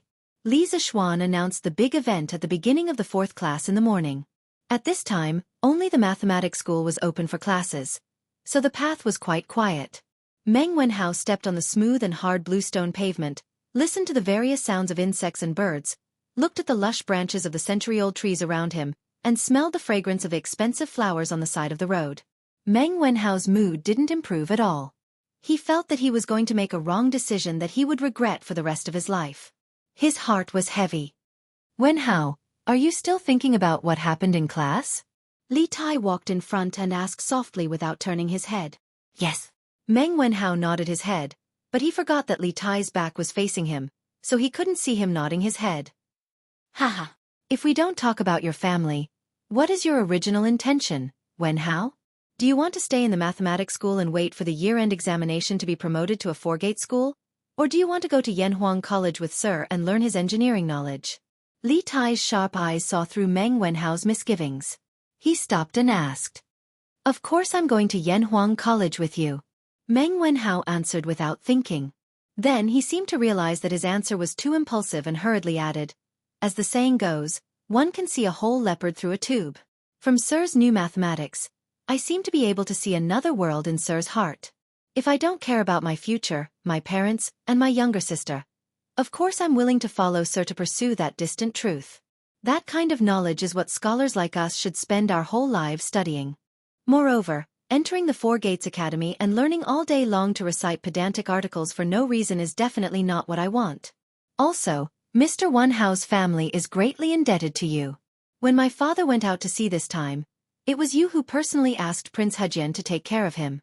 But now, when Mr. needs me, I am wavering. Wenhao is so ashamed that he wants to die. This. Stop." Li Tai turned around and interrupted. "Wenhao, you are right about one thing. Only engineering is worthy of us scholars to spend our whole lives studying. I deeply agree with this point, but the second half of your sentence is wrong. Sir helped you out of his own heart, not because you want to repay him. Sir is not the kind of person who wants to repay kindness." Meng Wenhao hurriedly shook his head and said, I know, I definitely don't mean that." "Haha. Also, Wenhao, you just said that if you don't consider your future, you would be very willing to go to Yanhuang College. I don't agree with this very much. It seems that you didn't take the last words Sir said before he left seriously." Li Tai said meaningfully. "What words?" Meng Wenhao was startled. He had been struggling and blaming himself in the teaching room, so he really didn't hear the last few words Li Zishuan said. Hey! It seems that Wenhao really didn't listen carefully. Li Tai curled his lips, turned around, and said as he walked. Sir said that choosing Yanhuang College doesn't mean that you give up your future. Maybe you don't think so, but I have always believed in Sir. I believe in the future of Yanhuang College. Otherwise, why would my father agree to let Sir build his own college? At this point, he looked at Meng Wenhao and said very seriously, even my father thinks highly of Yanhuang College. What reason do you have to think that Yanhuang College has no future? Wenhao, think about it seriously. Don't ruin your future because of secular views.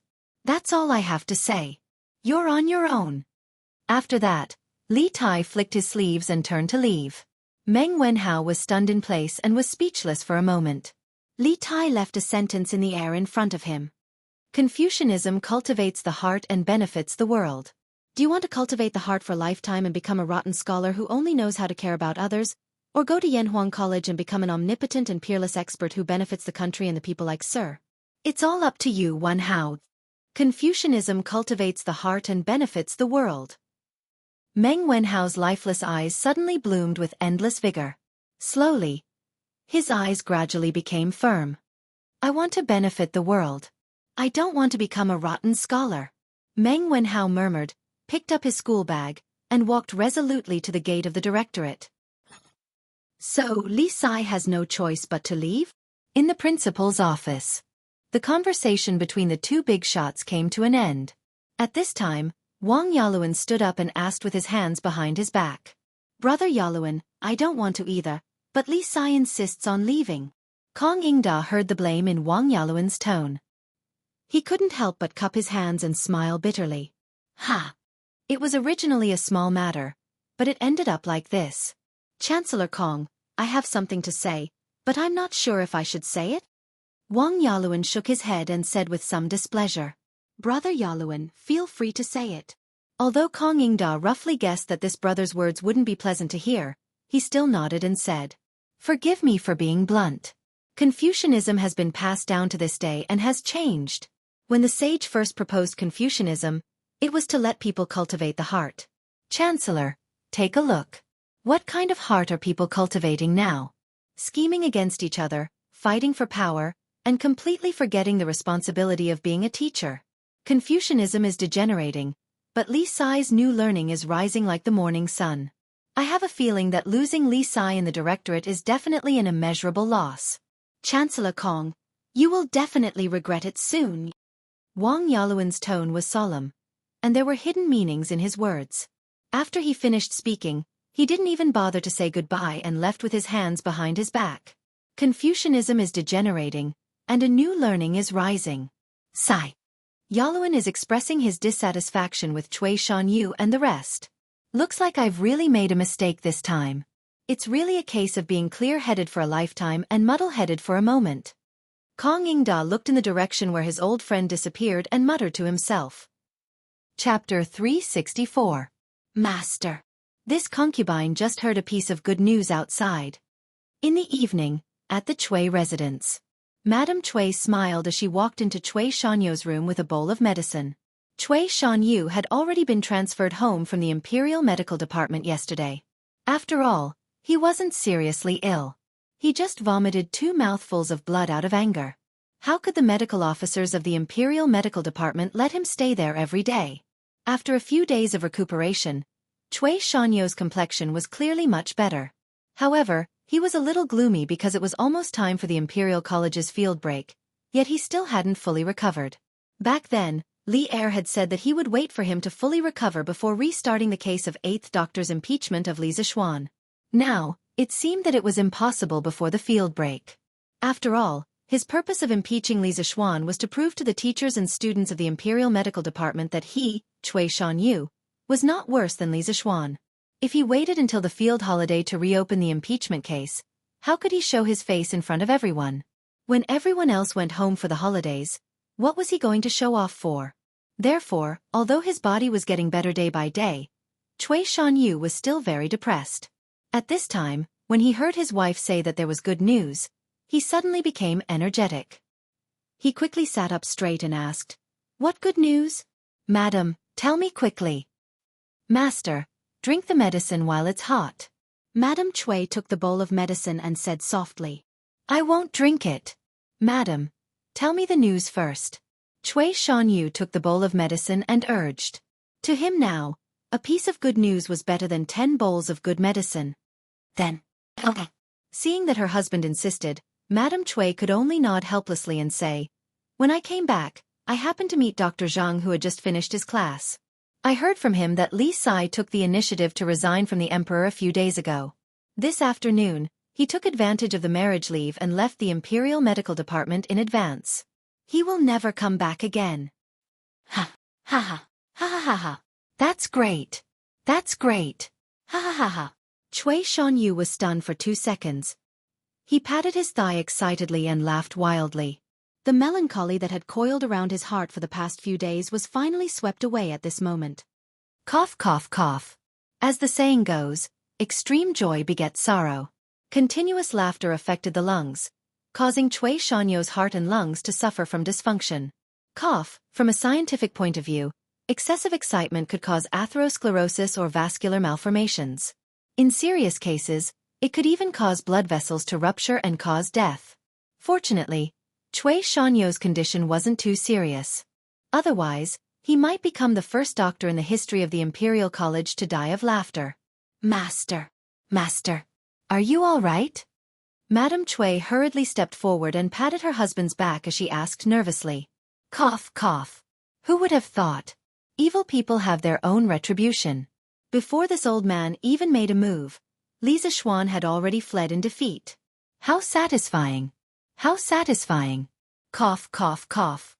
Cui Xianyu took a deep breath. Although he was still coughing, it still couldn't stop him from shouting excitedly. This guy really knew how to flatter himself. If Li Zixuan heard this, he would definitely spit on his face. Leaving the Imperial College and building his own academy had nothing to do with Cui Xianyu. It was completely because Li Zixuan couldn't stand the way Kong Yingda handled things. It wasn't because he was afraid of Cui Xianyu. If it was a direct confrontation, Li Zixuan said that even if the 8 of them attacked together, they wouldn't be afraid of Cui Xianyu. Master is still the best. Master, please drink your medicine. Madame Cui knew what kind of person Cui Xianyu was. She could only follow his words and coax him like coaxing a child to drink medicine. Cough cough. Haha. I don't need to drink anymore. This old man's illness is much better. Cough cough. Cui Xianyu waved his hand and said with a flushed face. This guy finally experienced what it meant to be in high spirits when faced with happy events. Qingke, I heard that you didn't go to the Imperial College in the afternoon? What's wrong? In the Ganlu Palace. The father and son were chatting together after dinner. Li Er looked at Li Tai, who was sitting not far away from him, and asked kindly. Replying to father, I indeed didn't go in the afternoon. Because from today onwards, Mr. Li won't be going to the Imperial College, so I came back. Li Tai knew that Li Er was probably just asking casually and didn't blame him for skipping school. Therefore, he replied indifferently. Going to the School of Mathematics was originally an impromptu decision. He had never treated this as an academic task that he had to complete. Li Er also didn't expect him to become an omnipotent sage. Oh, right. I almost forgot. I just approved that kid's marriage leave yesterday. Li Er patted his head and said with a smile, It's strange. Your master has always liked to be lazy. This time, he could have taken leave 4 to 5 days ago. I didn't expect him to only take leave 3 days before his wedding. How rare. The corner of Li Tai's mouth twitched slightly. He secretly thought that his master was famous for being lazy. If he was a little diligent once, others would think that it was abnormal. Sir couldn't bear to leave the 44 students in the School of Mathematics, so he persisted until today to leave. Li Tai said with a deadpan expression. At this time, he felt that he had to clear his master's name. Ha! Since he couldn't bear to leave, why did he insist on leaving? This kid is really asking for trouble. Li Er shook his head. He didn't sympathize with Li Zixuan's situation at all. Who asked Li Zixuan to be unwilling to let him be a part of it? Qingke, then can you stay in your school of literature and concentrate on your studies in the future? As Li Tai was brimming with talent, intelligence, and love for literature. He had collected tens of thousands of books and had extremely high attainments in calligraphy and painting. Li Er specially allowed Li Tai to set up a school of mathematics in the mansion and let him recruit scholars as a show of favor. Now that Li Zishuan had left, the school of mathematics was no longer the same. In Li Er's opinion, Li Tai would definitely not go there again. "Father, I want to go to Yanhuang College with Mr. Li." Li Tai cupped his hands and said, "Ha! I only mentioned Yanhuang College to you yesterday. Why have you decided to go now?" Li Er stood up and said seriously with a frown, "Although I am optimistic about Yanhuang College's future, Yanhuang College has nothing at the moment. Even the teaching building hasn't been built yet. Qing Ke, have you thought about it? Do you really want to go?" "Yes, I will definitely go." Li Tai also hurriedly got up and respectfully bowed to Li Er. He said sincerely, "I think that Confucianism cultivates the mind and benefits the world. Ever since Tai learned how to read and write, Confucianism has been with me for 6 years. I have made up my mind and don't want to learn it every day. I think that Mr. Li's skills are even more novel and practical. The curved plow, the scooter, the paper machine, and the wireless telegraph that I heard from Big Brother and Sister Changle recently that can transmit messages from far away are all beneficial to the country and the people. The more I understand, the more I feel that Mr. Li's knowledge is as profound as the sea. He is simply omnipotent. I don't want to cultivate the mind for the rest of my life and become a rotten scholar. I want to become someone who is almost omnipotent like Mr. Li. I hope that Father can grant me my wish." Li Tai's loud and clear words echoed in the hall. Li Er stared blankly at the little fatty who was not even 10 years old.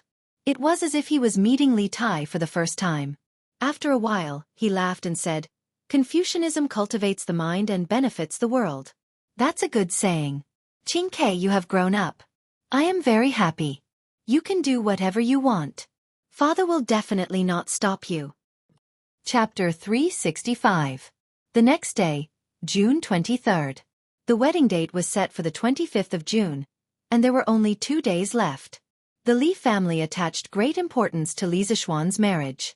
Although Han Yushi was not from a prestigious family, she was the newly adopted daughter of Qin Qiong and his wife. Compared to the old aristocratic families, the Qin family and the Cheng family were upstart groups that belonged to the imperial court. This was a force that could not be ignored. Therefore, it was reasonable to say that Han Yushi's identity had indeed increased a lot of attention for this marriage. Of course, the most important thing was that Li Zishuan liked Han Yushi very much. Since their son liked her, what else did Li Jingma and Mrs. Li have to say? As the saying goes, love the house, love the crow. They also cared about this marriage very much. It must be a big event. It must be lively. The extravagance must not be lacking. Otherwise, people will laugh at us. This was what Li Jingma said a month ago. In fact, he did do so. These days, Old Man Li and Madame Li's faces were glowing with health and vigor, as if they had been rejuvenated. The whole mansion was also filled with a jubilant atmosphere. The red cloth and red curtains had been hung up in advance. Madame Li had organized the servants to clean the mansion several times. Every place had been cleaned several times. Basically, there was no blind spot. Not to say that the mansion was spotless, but if you looked at it with the naked eye, you wouldn't see a speck of dust in any room. This caused Li Zishuan to have to take off his shoes every time he returned to his room. Otherwise, the wooden floor in the house would definitely have to be cleaned again. Fortunately, it was summer now. Otherwise, there would be no floor heating. Wouldn't he freeze to death with bare feet? Half a month ago, the Li family had already sent the betrothal gifts to the Han family. Just the copper coins alone were used to pull 30 ox carts, which amounted to a total of 30,000 strings of cash. 50 jars of the drunken immortal, which was popular in Chang'an, were pulled. When Cheng Yaojin found out about this, he was extremely envious. He secretly hated himself for not having a daughter. Cheng Yaojin did not have a daughter in the official history, but of course, the TV dramas could not be trusted. He sent 3 of the new horse carriages, "Don't Touch Me," 1,000 mu of fertile land, and various other gifts. Such a huge betrothal gift shocked the onlookers. The entire Chang'an city was in an uproar. The people of the Han family manor and the neighboring villages were still talking about it after such a long time.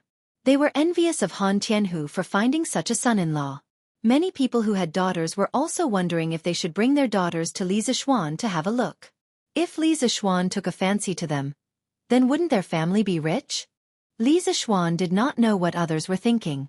Anyway, when he thought about the tedious wedding process in the next few days, he could not help but have a headache. He actually felt that the wedding should be simple, but he had to consider for Han Yushi. If the wedding was simple, the one who would be embarrassed would not be him, but Han Yushi. Although Han Yushi was not the kind of person who despised the poor and loved the rich, this was a once-in-a-lifetime event for a woman. Who would not want to be grand and happy? Therefore, when his parents said that they wanted to hold a grand wedding, Li Zixuan also followed suit and said that they wanted to hold a grand wedding. He was not afraid of spending money. In order to give face to Han Yushi, this new daughter-in-law, it was worth spending any amount of money. The current Li family did not lack money at all. Yesterday afternoon, the Han family had sent someone to deliver a message saying that they would be sending people over to make the beds today. Thus, Lady Li had woken up early in the morning to make preparations. Naturally, the entire residence was cleaned up once again. None of the servants complained. Instead, each and every one of them was overjoyed and worked hard without complaint because they would be rewarded. Making the bed, also known as making the house or making the bed, was usually done a few days before the wedding by a lucky person who would move the new bed to the appropriate position. Then, the lucky woman would be responsible for making the bed. She would spread the mattress, bed sheets, and dragon and phoenix quilt on the bed and sprinkle all kinds of wedding fruits, such as red dates, longans, dried lychees, and red mung beans. After making the bed, no one was allowed to enter the new room or touch the new bed until the newlyweds entered the room on the night of the wedding. Ever since the wedding date was confirmed, Madame Li had been nagging Li Zixuan about the wedding process. Otherwise, how would Li Zixuan know about these complicated formalities? After breakfast, Li Zixuan leaned back on the recliner leisurely and leisurely looked at the freshly printed Datong Daily, allowing his parents to busy themselves in the courtyard and command him. It was not that he did not want to help, but that he would only make things worse. Regarding this point, Father Li and Madame Li had a deep consensus. Li Zixuan was also fortunate to be at ease. TSK, it's great not to have to go to work. Li Zixuan thought contentedly. Humph. Stinky brother is slacking off again. Suddenly, Lan Er's legs sank, and he saw Lan Er sitting horizontally on Li Zixuan's thighs. Her two hands reached over to pinch Li Zixuan's face. Perhaps it was because Li Zixuan's face was too handsome or something else, but Lan Er liked to pinch Li Zixuan's face the most, other than often pulling Li Zixuan's arm. Li Zixuan hurriedly slapped the little girl's hands away and said unhappily, "Get off. What are you doing?" He really had a headache when it came to Lan Er. This girl was almost 7 years old. In this era where girls were generally married at the age of 11 or 12, this age was not considered young. Although the Tang dynasty was liberal, it was rare for siblings to be so intimate. Li Zixuan, who came from the modern era, did not think much of it, but his parents had scolded him and the little girl many times over this matter. No. Brother, are you reading the newspaper again? Why don't you go and chat with Sister Yushi? Lan Er shook her head and used her two white and tender little arms to resist Li Zixuan's pull. She was unwilling to get off. Li Zixuan was afraid that he would hurt her, so he was too lazy to care. In any case, his parents were so busy right now. He glared at the little girl and said, "Don't worry. You still have the nerve to say that? You're hogging the telegraph machine every day. How can I use it?" The little girl was getting more and more thick-skinned. It was all because of her that Li Zixuan's chat time with Han Yushi sharply decreased. Of course, when it came to this little tyrant at home, Li Zixuan could only tolerate it.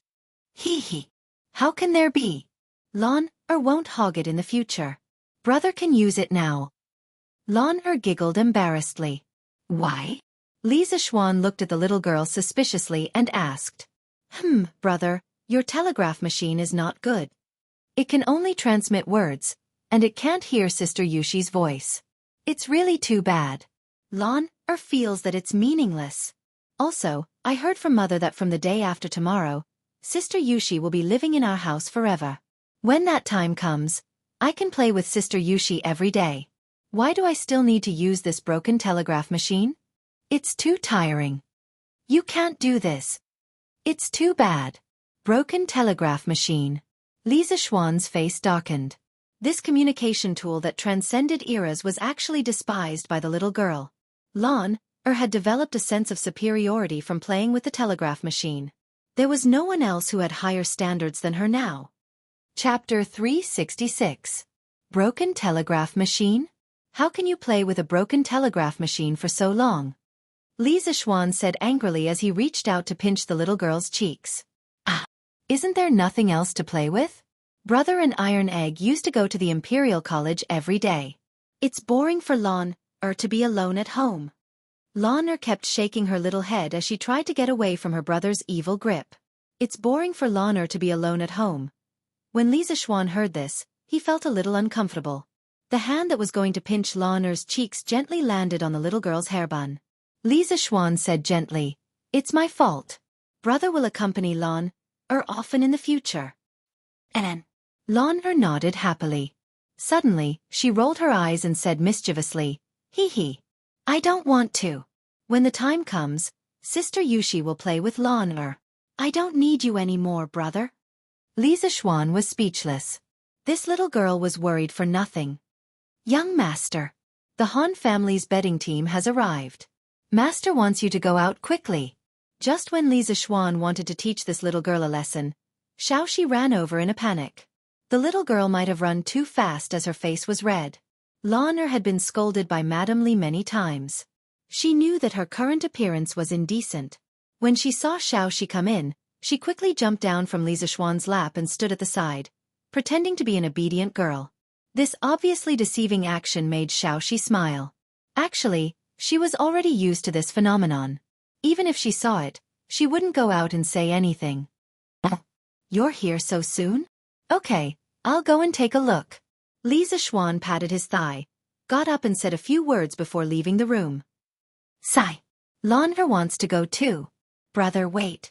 When they arrived at the front yard, they saw that the yard was filled with all kinds of gifts, from silk and cloth to porcelain, gold and silver, to carriages and horses for food.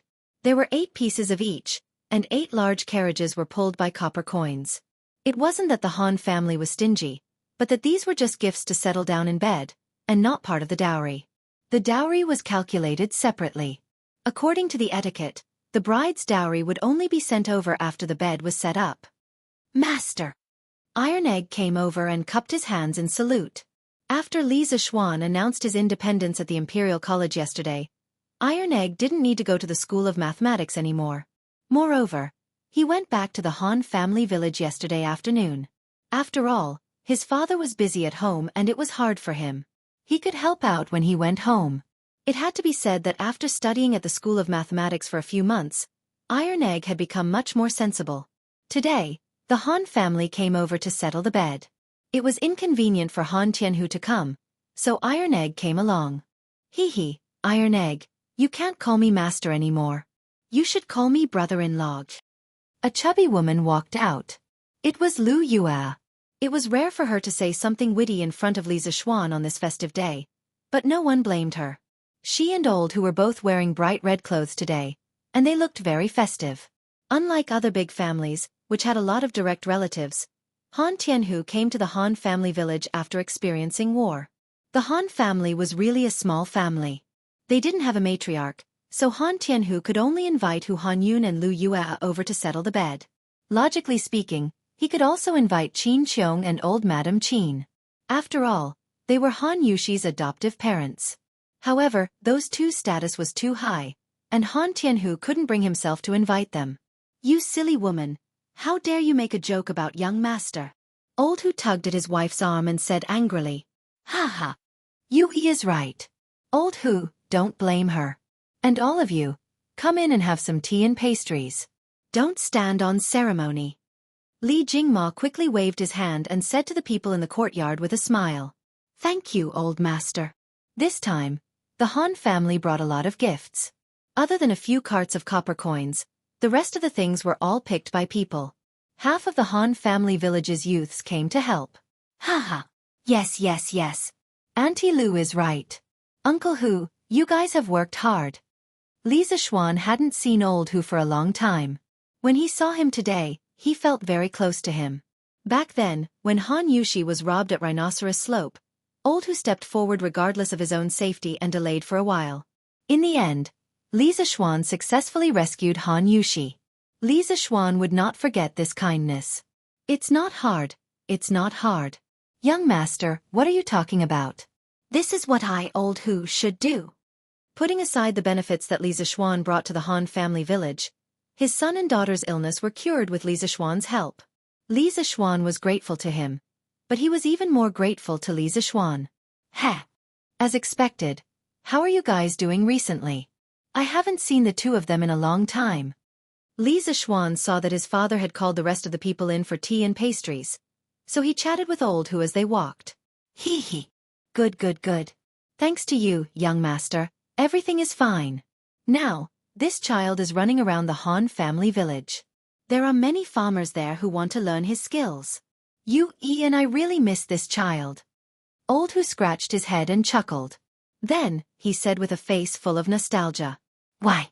She hasn't come back yet? Li Zixuan frowned and asked worriedly. He couldn't help but think in his heart. Could it be that Yue met some evil people outside and encountered some danger? Heh. Young master, don't worry. That girl just replied to me a few days ago. Yue and I are illiterate. We only understood after we found Yue from the Han family. The letter said that Great Immortal's son wanted to refine a type of medicine and lacked one ingredient. She and Great Immortal's son have been picking herbs in the Taibai mountain area recently and helping the villagers there to treat their illnesses. There's no danger. Old Hu looked at Li Zixuan's expression and quickly waved his hand with a smile. Taibai Mountain was also known as Chongbai Mountain. The name of Chongbai Mountain had changed many times in history. Before the Qin dynasty, it was known as Buxian Mountain, meaning mountain with God. The classic of mountains and seas recorded, in the vast wilderness, there was a mountain named Buxian because of the reverence of the people. That was Chongbai Mountain. In the Han dynasty, it was known as Dandan Daling.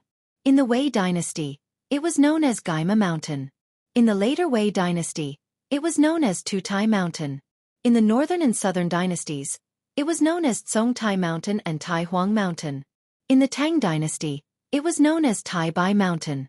In the Qing dynasty, the Qing dynasty regarded Chongbai Mountain as the birthplace of their ancestors. They sealed the mountain and offered sacrifices to the gods. They also designated it as a forbidden area and forbade ordinary people from entering. It became a place where no one could enter. Even in the 21st century, the Chongbai Mountain still maintained its primitive state.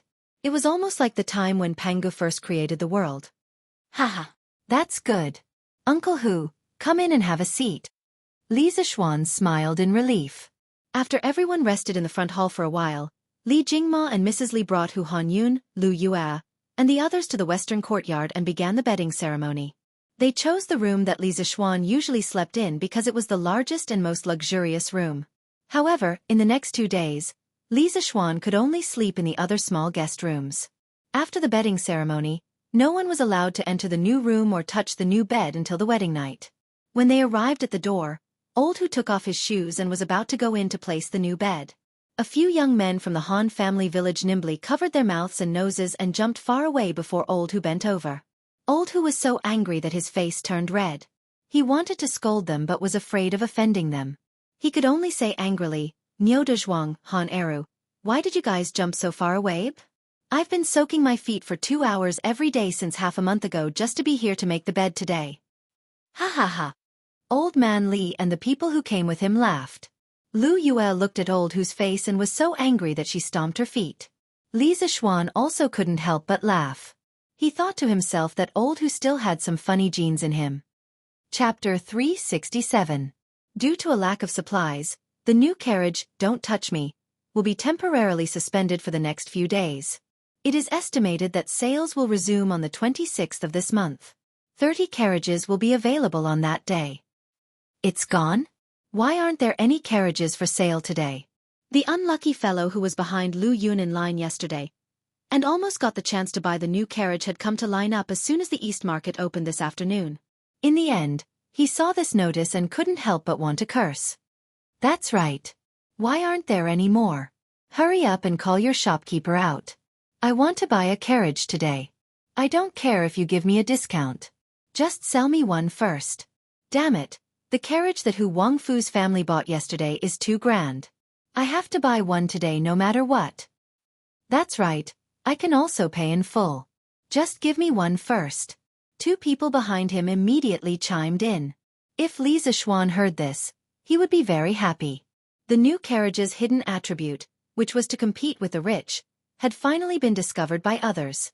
In the future, those rich people who like to pay attention to extravagance might habitually use the new carriage as their first choice for showing off.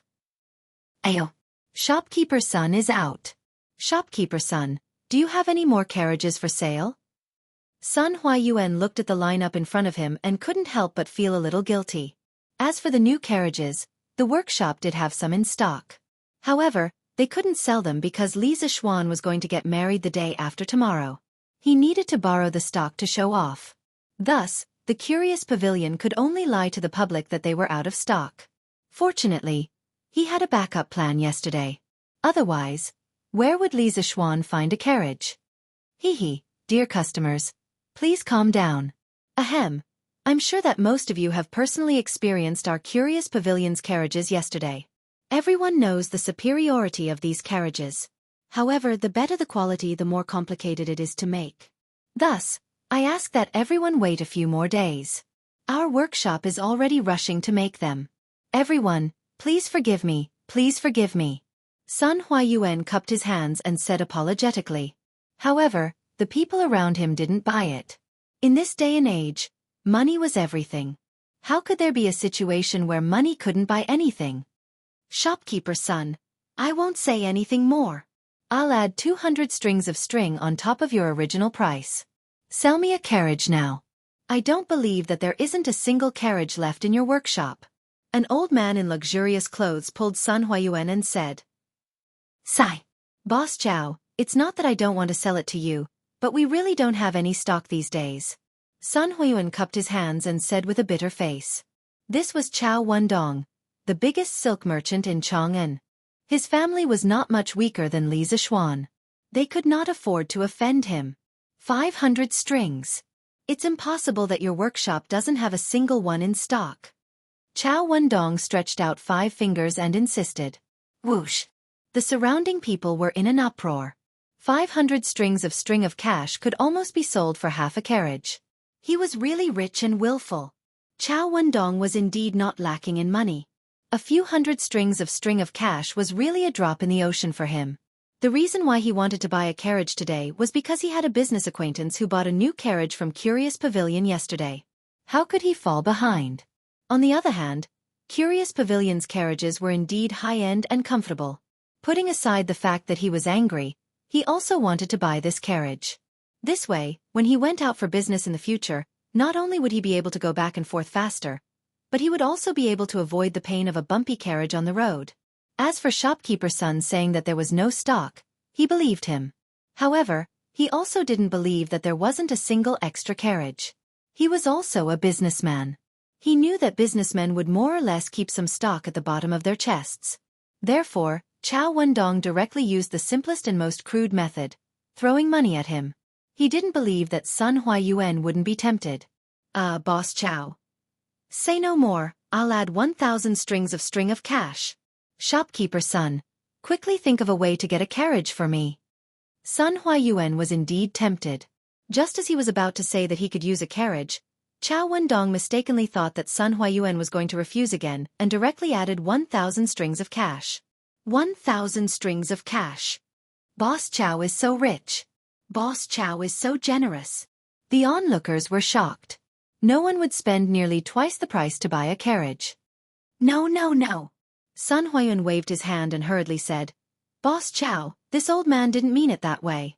To be honest, the workshop does have a few carriages in stock, but those are for my Lord Ju's wedding. This old man really doesn't dare to act on his own initiative and sell them. As for the remaining carriages, there's only one left in front of the door. Speaking up to here, Sun Huayuan pointed at the carriage in front of Curious Pavilion that was previously used for customers to try out. So County Li's man is getting married. This is truly worthy of celebration. When the time comes, this Chow will shamelessly go to the Li estate and ask for a toast. Back in the day, Lord Li had a lot of business dealings with this Chow.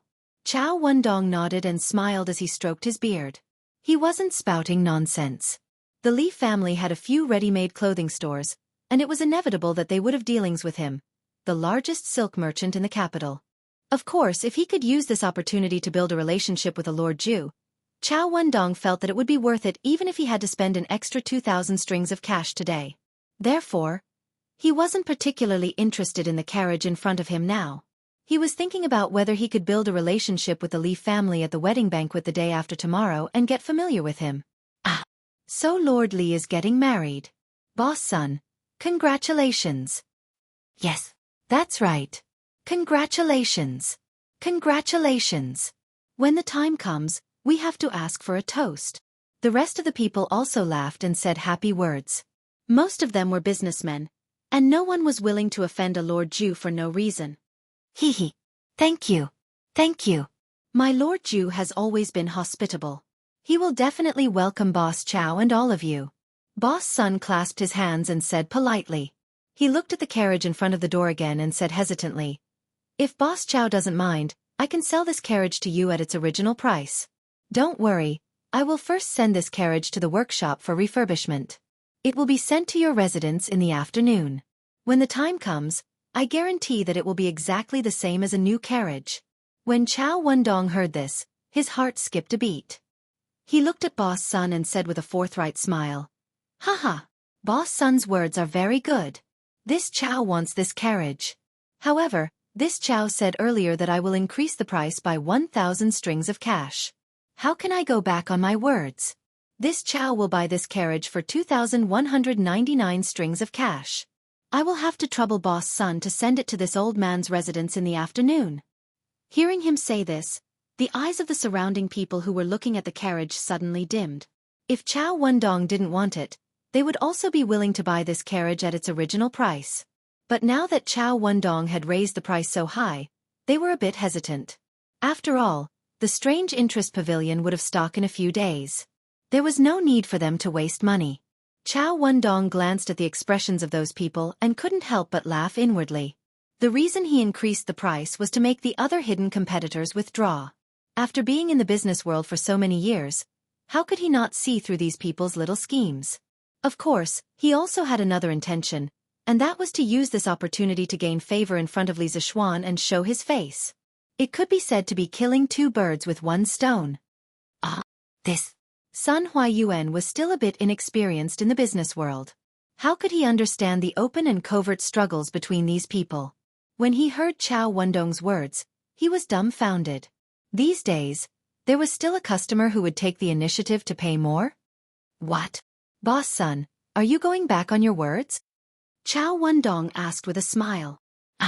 No, it's just that. Haha, since you aren't going back on your words, then it's a deal. This Chao will send someone to deliver the money to you. Boss Sun, please send this old man's greetings to Lord Li. Chao Wendong laughed and said directly without giving Sun Huayuan a chance to refute. Good. This Sun will definitely pass on your words. Sun Huayuan seemed to understand something as he cupped his hands and said. A sky-high price transaction was easily concluded. The two of them didn't know that this bizarre transaction had shocked everyone and spread to every corner of Chang'an City at the speed of a hurricane.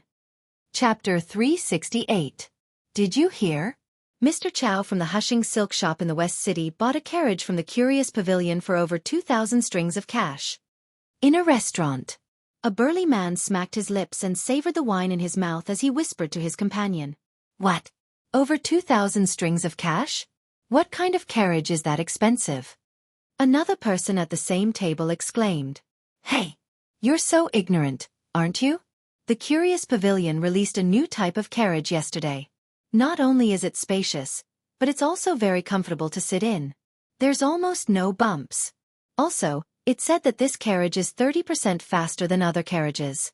Yesterday, this carriage was sold for 1,199 strings of cash. Hiss.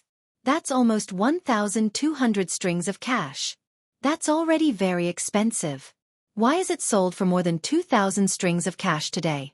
Tisk tsk. I heard that the Curious Pavilion is out of stock. Mr. Chow insisted on buying the carriage today, so he had to add another 1,000 strings of cash to buy the carriage on display in front of the Curious Pavilion. Heh, this Mr. Chow is really rich. Who said he isn't? But his carriage is really comfortable. Is it worth that much? What? Brother Fong, have you sat in it before? Ahem. I went to try it yesterday, but I was a little late. The carriage was sold out before it was my turn. Actually, even if there was stock yesterday, he wouldn't have been able to afford it. He was just curious and couldn't help but try it out for free. Similar exclamations could be heard in every corner of Chang'an City. Chao Wendong's actions had inadvertently hyped up, "Don't touch me." The reason why the value of many things was so high in the end was because of hype. Just like the modern Bitcoin, it was extremely cheap at the beginning in 2009. At that time, someone used 10,000 Bitcoins to exchange for a hamburger. But in less than 8 years, the value of Bitcoin skyrocketed by 100,000 times. The highest exchange price for RMB reached $30,000. Wasn't this all hype? Pity for the unlucky kid who used 10,000 Bitcoins to exchange for a hamburger. After this incident, the value of "Don't touch me" in the eyes of many people was much higher than the original price. When the Strange Taste Pavilion sold "Don't Touch Me" again, there would be even more people who wanted to buy carriages at the Strange Taste Pavilion with the intention of picking up a bargain. West City, Drunken Immortal Inn. Brother Zhang, how was it? Then don't touch it. You won't regret it if I buy it, right? Liao Shifan smiled proudly. Haha. No regrets. No regrets. Sitting in that carriage was simply too comfortable. My humble wife is overjoyed. Now, she won't have to suffer the hardships of running around when she visits her parents every year. Zhang Jingyang replied with a flushed face. Looking at this fellow's expression, she knew that he must have had a wonderful time last night. Haha. Brother Zhang, you're really flushed with success. Liao Shifan teased with a smile. Ahem. Brother Liao, please don't laugh at me. Zhang Jingyang coughed awkwardly and then cupped his hands mysteriously. Brother Liao, now that you've asked this question, I do regret it. I regret that I bought too little yesterday. Oh? What do you mean by that? Hee, I just heard that the Strange Interest Pavilion won't be selling any carriages. And Chonghua Square's Chao Wendong increased the price by 1,000 strings of cash today, and bought the carriage in front of the Strange Interest Pavilion for exhibition. TSKSK, if I could buy one more carriage yesterday and sell it today, wouldn't I be able to earn 1,000 strings of cash? Zhang Jingyang said greedily. He was just a small businessman and couldn't be compared to Liao Shifan and Chao Wendong. To him, a deal that could earn him 1,000 strings of cash was already very tempting. Haha. Since that's the case, why don't you sell the carriage in your hands? After all, the Strange Interest Pavilion will still be selling carriages like this in the future. Liao Shifan, who had been in the business world for a long time, disagreed. He guessed that Chao Wendong was willing to pay 1,000 strings of cash because he wanted to curry favor with Li Zixuan. If Zhang Jingyang were to resell the carriage, he might not be able to earn 1,000 strings of cash. However, he could only think about it in his heart and couldn't say it out loud. Their relationship wasn't that close yet. Ugh. That won't do. What if I can't buy it in the future? Wouldn't my wife cause trouble at home? I can't sell it. I definitely can't sell it. Zhang Jingyang was stunned and hurriedly shook his head. Haha. Sister-in-law is really good at managing a household. Ha ha ha ha. Tesese, little Xian is still the best. This carriage is worth more than 2,000 strings of cash in the blink of an eye. Haha. I can show off in front of Fong Yai and Do He later.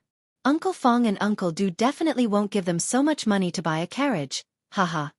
After lunch, Chung Chimo came to his backyard and touched the carriage that Li Zixuan gave him and laughed. Obviously, he had also heard about what happened in front of the Strange Interest Pavilion. However, this idiot even knew how to show off now. He was really a genius. Hee. Young master is amazing. Chung Chimo's page boy, Jianghu, came over and flattered him. After spending so much time with Chung Chimo, he knew this joker's character very well. Everything had to be coaxed, otherwise, everyone would have a hard time. Haha. Jianghu, won't you feel honored to be driving a carriage that costs 2,199 strings of cash in the future? Other pages don't have this kind of treatment. Chung Chimo patted Jianghu shoulder and laughed smugly. Ah. It's my honor. I'm deeply honored. Thank you, young master. Jiang Wuyun was stunned. When he saw the smile on Cheng Chimo's face gradually freeze, he hurriedly echoed. He was completely convinced by Cheng Chumo's brain circuit. He always thought of things that others wouldn't think of. Ha. Then do your best. I have high hopes for you. Jianghu Yun. High hopes my ass. Yongla Lane, Li Residence. After a bustling morning, the bedding ceremony was finally completed in a joyous and warm atmosphere. One had to admit that it was really troublesome to get married in ancient times. If it was in modern times, who would have the time and effort to find a wedding company and get everything done in one go? Although that was the case, they had nothing to do anyway. It was quite refreshing to go through the entire process of an ancient wedding. It was just a little tiring. But for the sake of this white and tender girl, everything was worth it. Li Zixuan thought to himself. After setting up a few tables and entertaining Hu Honyun and his wife, as well as the youths of the Han family manor, they completed their mission today and returned to the Han family manor. Since you've resigned, you should stay at home and prepare for the wedding these 2 days. Don't go out and cause trouble. Li Jingma glanced at his son and said worriedly after sending off the betting team sent by the Han family manor. Li Zixuan wasn't the only one who was busy with the marriage between the Han family and the Li family. Li Jingma and Mrs. Li were even busier. The two elders were handling everything. Old man Li, who was already in a terrible fix, was really afraid that his son would cause trouble at this crucial time. Father, am I the kind of person who likes to cause trouble? Don't worry. Li Zixuan's face was full of black lines. No matter how he heard it, it didn't sound right. Heh. Do you think I don't know what kind of person you are? Remember, don't cause trouble these 2 days. Li Jingma waved his hand in annoyance and went on to do other things. Li Zixuan felt even more wrong than Do-yi at this moment. Chapter 369. Since his father wanted him to stay at home obediently and wait for the bride to enter the house, Li Zixuan followed his father's wishes and continued to be an otaku at home. And comfortable. Xiao Shi, use more strength. Xiao He, don't stop. Continue reading. Our upright male protagonist didn't do anything shameful. He was just lying on the bamboo bed, enjoying Xiao Shi's massage while listening to Xiao He reading the story in the newspaper. Needless to say, Zhang Xiaohua's journey to immortality, written by Outer Beauty, became more and more exciting as it went on. After all, the writer was not a transmigrator like Li Zixuan. She looked at the problem from the perspective of the Tang people. Although the opening part imitated a record of a mortal's journey to immortality, there were many original plots in the later parts of the story, which was very good to pass the time. Young master, is this strength okay? Xiao Shi increased her strength and asked softly. NN. Yes. Xiao He, continue reading. Feeling the soft and boneless hands on his back moving around his various acupuncture points, Li Zixuan moaned comfortably. He then instructed Xiao He, who was next to him. Xiao He helplessly rolled her eyes. This young master at home was becoming more and more like a master. But what could she do? She could only obediently read. Oh! Jiang Tianwu's eyes flashed with unwillingness. He gritted his teeth and cursed, but he still fled into the distance.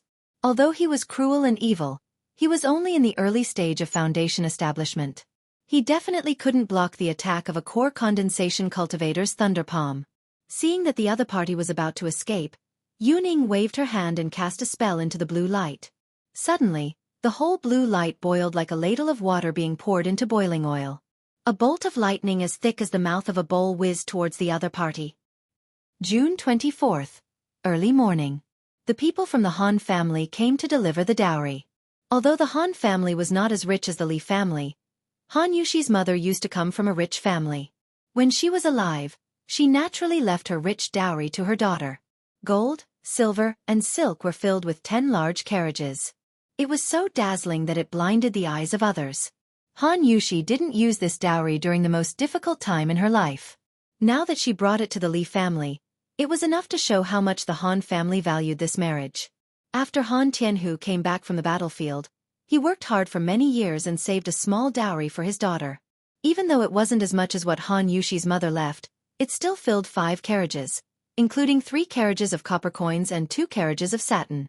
He knew that his daughter was marrying into the Li family this time. Marrying a county man was really climbing the social ladder. Therefore, in order for his daughter to live a more comfortable life in the Li family, Han Tianhu spent a lot of money on the dowry. He almost used up all the family's assets. Not only that, he also returned the extravagant betrothal gift that Li Zixuan sent last time and added it into his daughter's dowry. Ancient times were different from modern times. The custom of this time was for women to marry rich. In the poem Ruffian, it said, "Come with your carriage, I bribe to move." It described the scene when the women of Wei country were married. "Come quickly with your horse, I'll bring my dowry to your house." It was clear that the custom of marrying rich had a long history.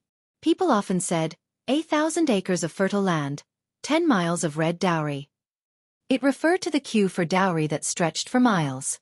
In ancient times, the custom of marrying rich was spread to almost every family. There was even a rumor that it was difficult to get married without a dowry. At that time, the royal daughter of the same clan often couldn't get married if her family was poor.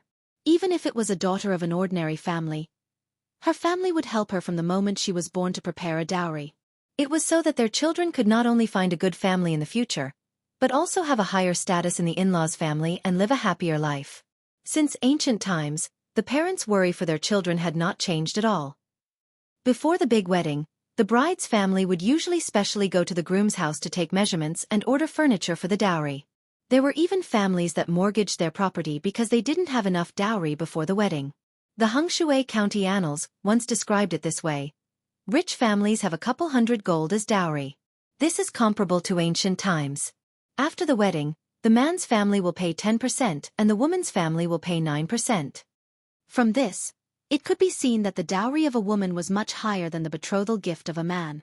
The bride's parents thought that this would let their daughter be valued in the husband's family. Moreover, if their daughter was bullied, they would have a generous dowry to rely on and it would be better. The ancient people's marrying rich and the modern people's marrying rich also changed the economic form from mother-in-law economy to mother-in-law economy.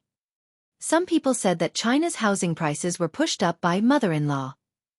Whether this was true or not, it wasn't important. But regardless of whether it was marrying rich or not, it was not advisable to use the parents' life savings to satisfy their children's extravagant fantasies of marriage. With the Han family bleeding so much, it was estimated that their future days would be very difficult. Han Jianghu himself also understood the consequences, but he, who had always been upright, still insisted on using all of his family's wealth to send out such a large dowry. He thought that the Li family had given him and his daughter enough face by sending over 50,000 strings of money as a betrothal gift. Now that it was their turn to send out betrothal gifts, how could they be stingy? Naturally, they would send as much as they had. Otherwise, when his daughter married into the family, she would be laughed at. Therefore, excluding the dowry that was sent to the Li family yesterday, the dowry that the Han family sent today was 25 carts worth of copper coins, a total of 25,000 strings of cash, 1,000 mu of fertile farmland, gold and silver utensils, silk, clothes, bedding, furniture, books, medicinal herbs, and other valuables. A total of 35 ox carts were pulled. As for the cheaper items such as small utensils, poultry, and livestock, a total of 40 carts were brought over by Han Jianghu. Hundreds of youths from the Han family manor and plum village were all invited over by Han Jianghu to deliver the dowry. 60 carts, 40 carts of goods, and hundreds of people, led by the 3 new carriages of the curious pavilion, Don't Touch Me, chose to enter from the Chunming Gate in the east of Chang'an City. They passed by the Daozheng Square, Changle Square, and the East Market, all of which were bustling places in Chang'an City, and headed towards Yongla Square, where the Li family was located. This huge dowry team naturally attracted the attention of countless people as they walked on the streets of Chang'an City. Oh my God! Whose daughter is marrying off? Why is there such a big scene? I know this. It's the daughter of the Han Manor in the east of Chang'an City. Is their family very rich? Why is there so much dowry? Look at the 20 carts carrying the copper coins. It must be at least 20 million, right? Heh. The Han family doesn't have that much money. In my opinion, most of this is the betrothal gift sent by the Li family. Li family? Which Li family? It's Li Xiannan, Li Sai's family. The Han family's daughter is marrying Li Xiannan this time. Teskeske, that daughter is really lucky. Li Xiannan is one of the rare young talents of Tang dynasty. Oh, I remember now. Half a month ago, the Li family sent 30,000 strings of cash and 30 carts of gifts outside the city to send the betrothal gifts. So it's the Han Manor. Yes, yes. That betrothal gift is at least 40 million. The Li family is really generous. The Han family has really struck it rich this time. Heh. You can't say that. The last time the Li family sent the betrothal gifts, I saw it for myself. That betrothal gift was not as much as the dowry sent by the Han family to Dabe. Not only did the Han family not earn anything this time, they even gave a lot more. Keske. That's true. The Han family is quite generous. If it were any other family, they would be lucky if they could even send back half of the betrothal gifts. Chapter 370. Wow! Isn't that the carriage in front, the "Don't Touch Me" that was just released by the Curious Pavilion? Hiss. Yes. Someone was willing to pay more than 2,000 strings of coins for one carriage yesterday. It's rare that the Han family is willing to give it out. Yes. Han Lijing's actions are undeniable. He's not greedy for money. He's a real man. Yes. Not bad.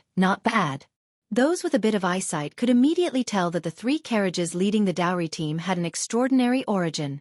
Combined with yesterday's incident in front of the strange Interest Pavilion, everyone's eyes became even more fervent as they looked at this team.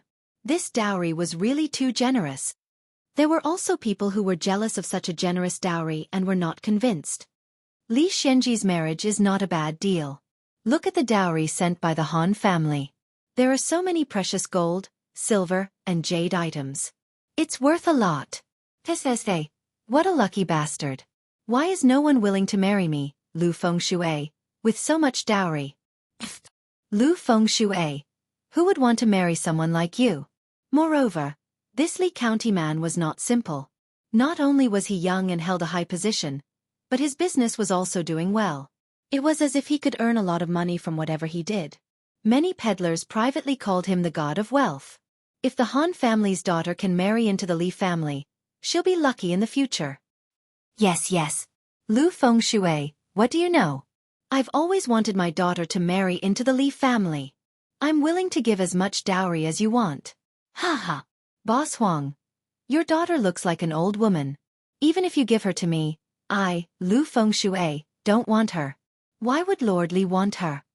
Lu Fengshui was first scolded until his face turned red. When he heard what the person behind him said, he held his stomach and laughed. Bastard! Lu Fengshui, you bastard, you're too much. Sanfu, beat him up. Yes. Old master. Today's dowry delivery team was led by Hu Hanyun and Iron Egg.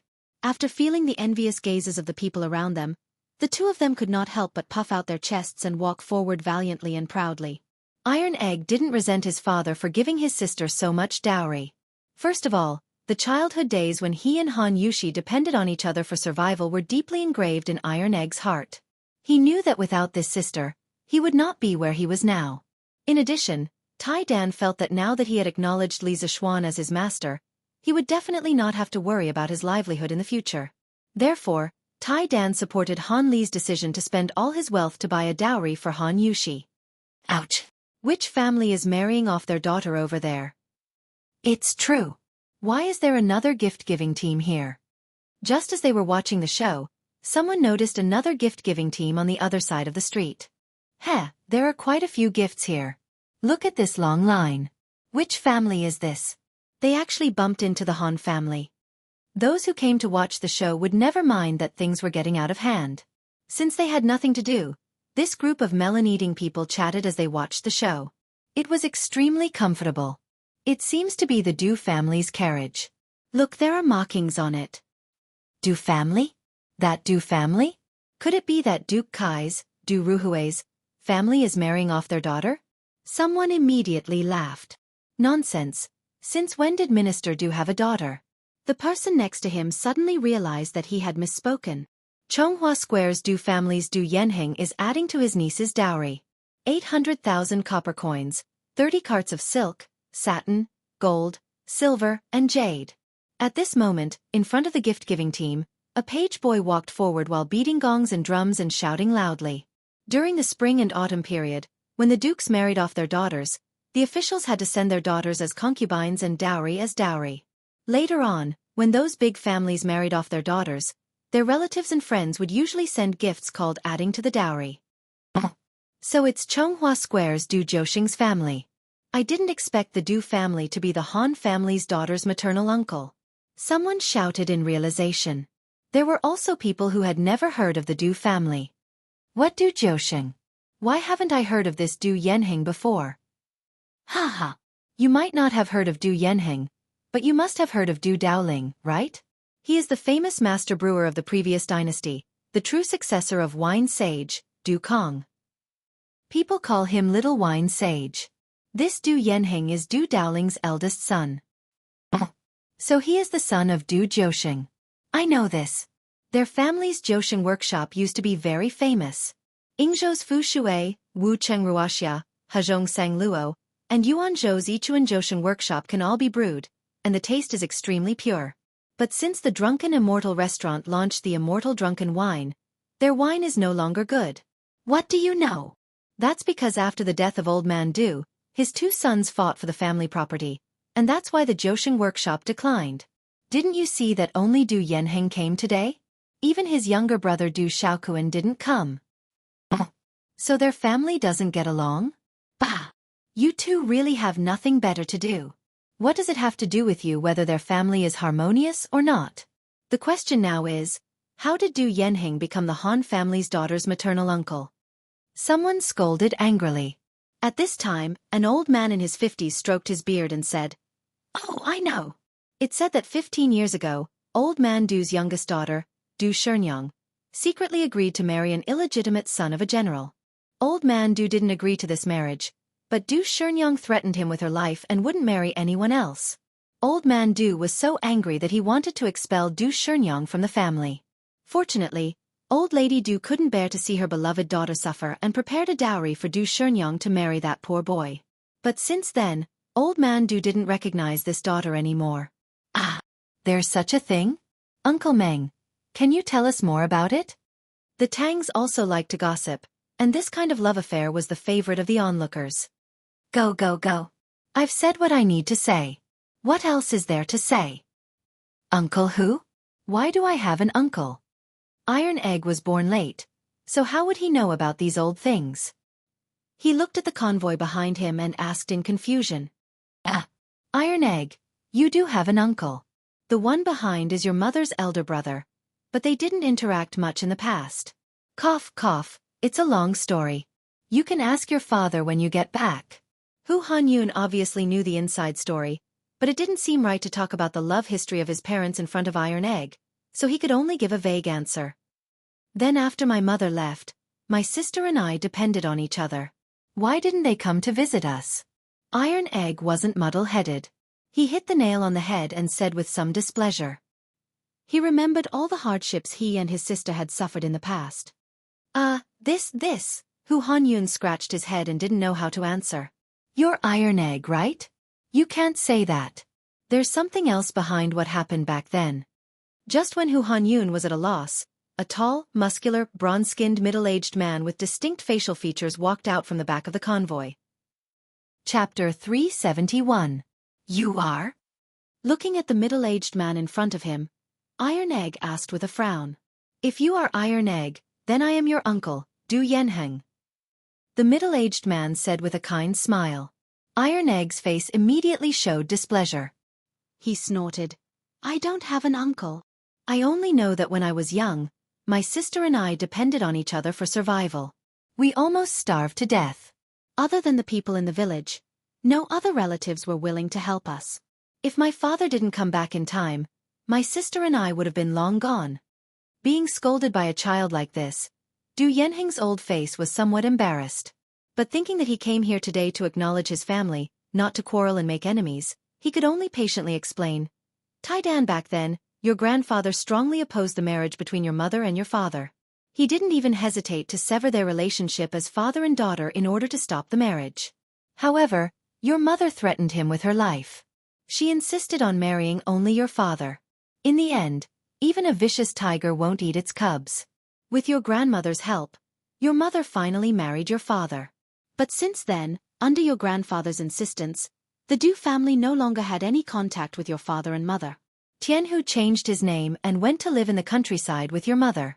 Later, your family moved several times. After your grandfather passed away, the Du family didn't even know where your father and mother lived. So, then why didn't my grandfather agree to my mother marrying my father? Iron Egg asked angrily. In his opinion, his father was a hero who had fought on the battlefield. The only person he had met so far who was stronger than his father was Li Zishuan. So when he heard that his father was disliked by the Du family, he was naturally very unhappy. When Du Yanheng heard his nephew's question, he couldn't help but have a headache. He thought to himself, why is it so difficult to deal with children nowadays? Is it because I haven't dealt with children for a long time? Or is it because this child in front of me is too monstrous? Iron Egg, there are too many things involved in the past. I'm afraid it's not convenient to talk about it now. If you really want to know, you can ask your uncle after you send your sister's dowry, or you can go back and ask your father. Du Yanheng shook his head and said in a deep voice, why can't you say it now? If you are really my uncle, then please explain everything clearly now. Otherwise, we don't want the dowry you added. When he asked Hu Hanyun earlier, Hu Hanyun wasn't willing to go into detail. Now that he asked Du Yanheng was also being secretive. Iron Egg couldn't help but ask impatiently.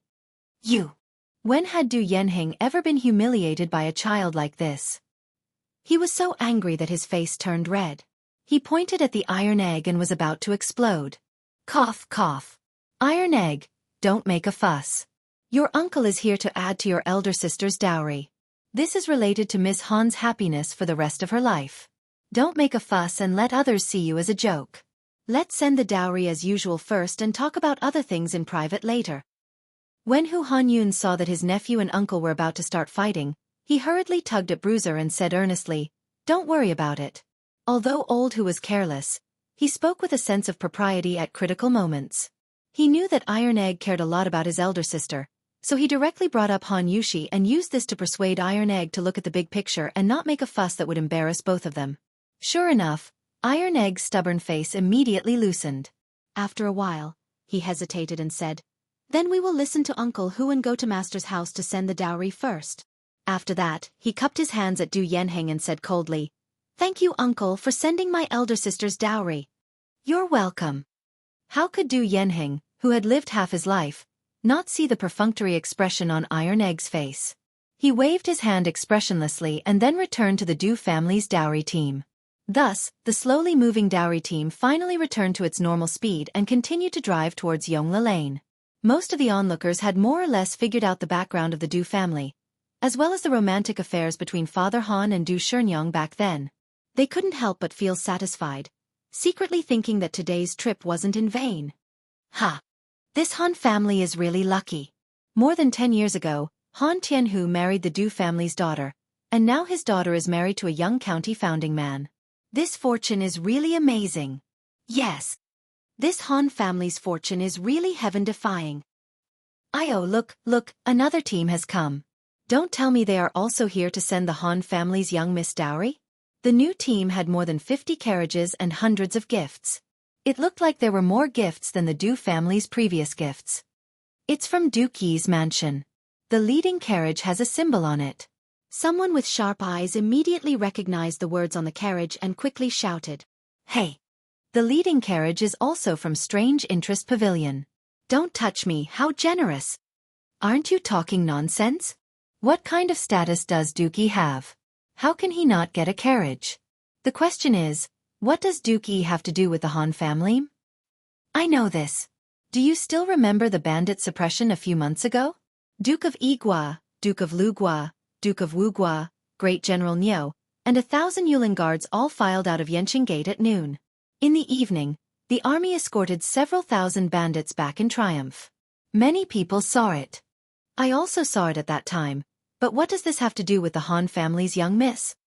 Hey! It has a lot to do with it. Why don't you think about it? What kind of bandits can actually alarm the 3 dukes and the Yulin guards to take action at the same time? Yes. Generally, bandits can be eliminated by the county government. Why did they make such a big scene? Haha. It was said that at that time, those bandits kidnapped the adopted daughter of the Duke of Yi. The Duke of Yi was furious and wanted to go out of the city to suppress the bandits. How could His Majesty bear to let him take the risk alone? So he sent 1,000 Yulin guards to help. And this Han family's young miss is precisely Duke Yi's adopted daughter. As if to confirm what he said, a manservant in front of the Qin family's caravan started to beat gongs and drums while shouting, "Duke Yi's mansion has added 4 million copper coins, 1,000 mu of fertile land, 5 shops, and 30 carts of silk, satin, gold, silver, and jade." Wow! This Han family's young miss actually has such a big background. Hiss! Duke Yi's mansion actually added so much dowry. 4 million copper coins and 1,000 mu of fertile land. They are really willing to part with it. What does this mean? It means that Duke Yi really dotes on his adopted daughter, Han family's young miss. That's right. Who was just saying that the Han family's girl marrying into the Li family was climbing up the social ladder. In my opinion, these two families are well matched. Hey!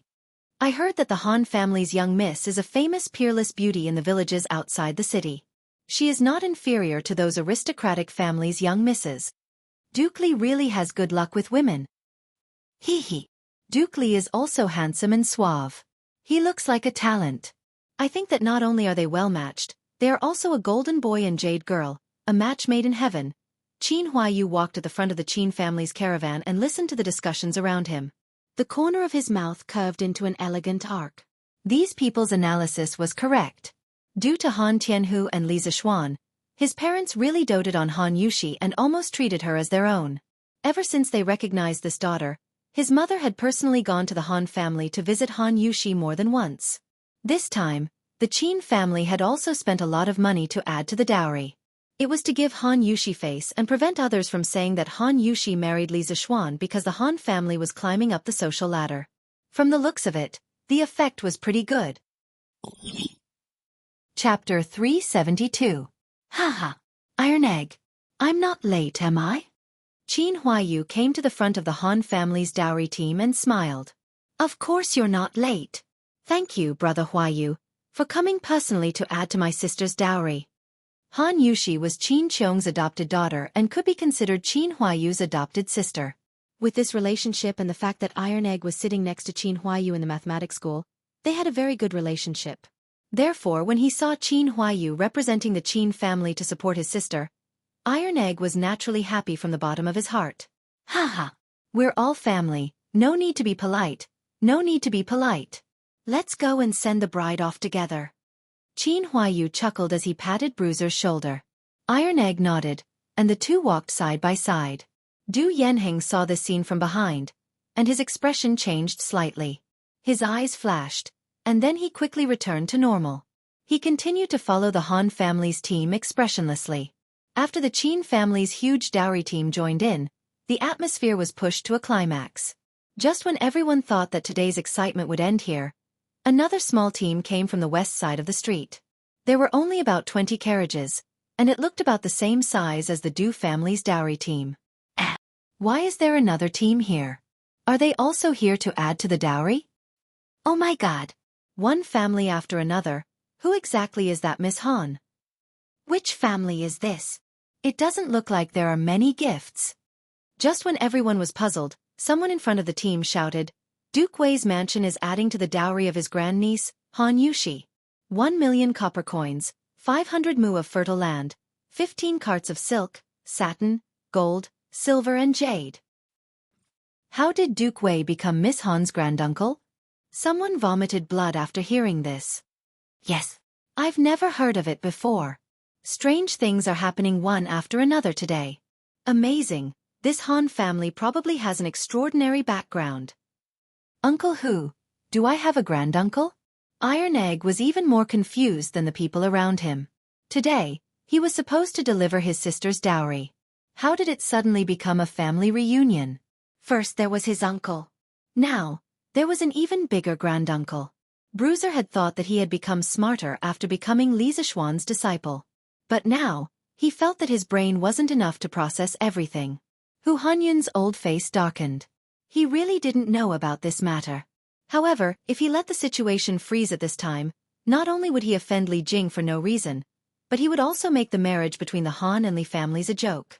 Therefore, he thought for a moment and said, Ahem, Iron Egg, you should go back and ask your father. Let's go and welcome them first. Duke Wei is a person of high status, so I don't think he would randomly claim kinship with your family. Let's not be impolite. After Hu Hanyun finished speaking, he wiped the cold sweat on his forehead and thought to himself, I, old Hu, have been forging iron all my life and farming all my life, but I have never used my brain like today. I have to eat more pig's head for lunch to nourish my brain.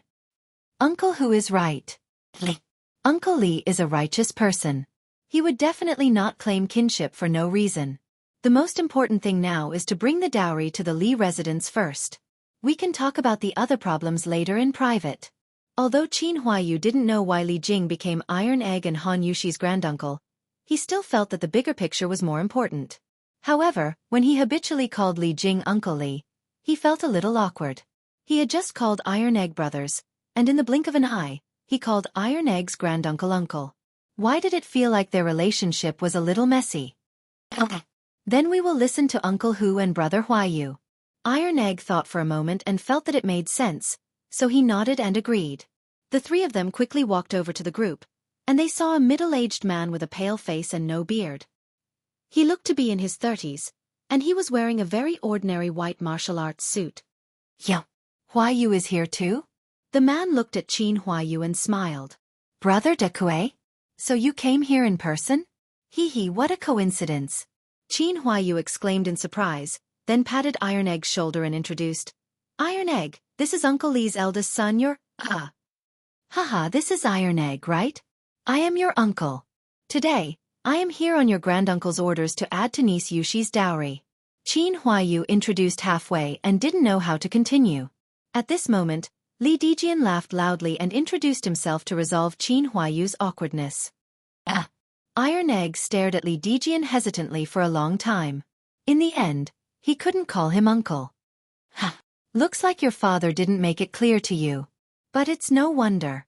Your father left home in a fit of anger, then changed his name and started his own family. He hid it from many people. If it weren't for the Du family coming today to add to your sister's dowry, my father would still be in the dark. Li Dijian saw the hesitation in Iron Egg's eyes. He laughed and took the initiative to explain, but now is not the time to talk about this. Let's not talk about the truth first. Iron Egg, I am already 30 years old. It's not a loss for you to call me uncle, right? Li Jing was 57 years old this year, and his eldest son was 30 years old. It seemed that Li Dijian's words were very reasonable. Li Jing suddenly became a grandfather. In this era where young men and women generally got married at the age of 14 or 15, it was barely acceptable. Ahem. Iron Egg. Hurry. Hu Hanyun pulled Iron Egg's arm and urged in a low voice. Uncle, thank you for adding to my sister's dowry. Iron Egg saw that Li Dijian's words were sincere and approachable. He didn't have the arrogance of a son of a high-ranking official. Besides, Li Jing was the Minister of War and a first-rank duke. There was no reason for his son to come all the way here to claim kinship with him, a poor country boy. After thinking it through, he cupped his hands and thanked Li Dijian. Haha.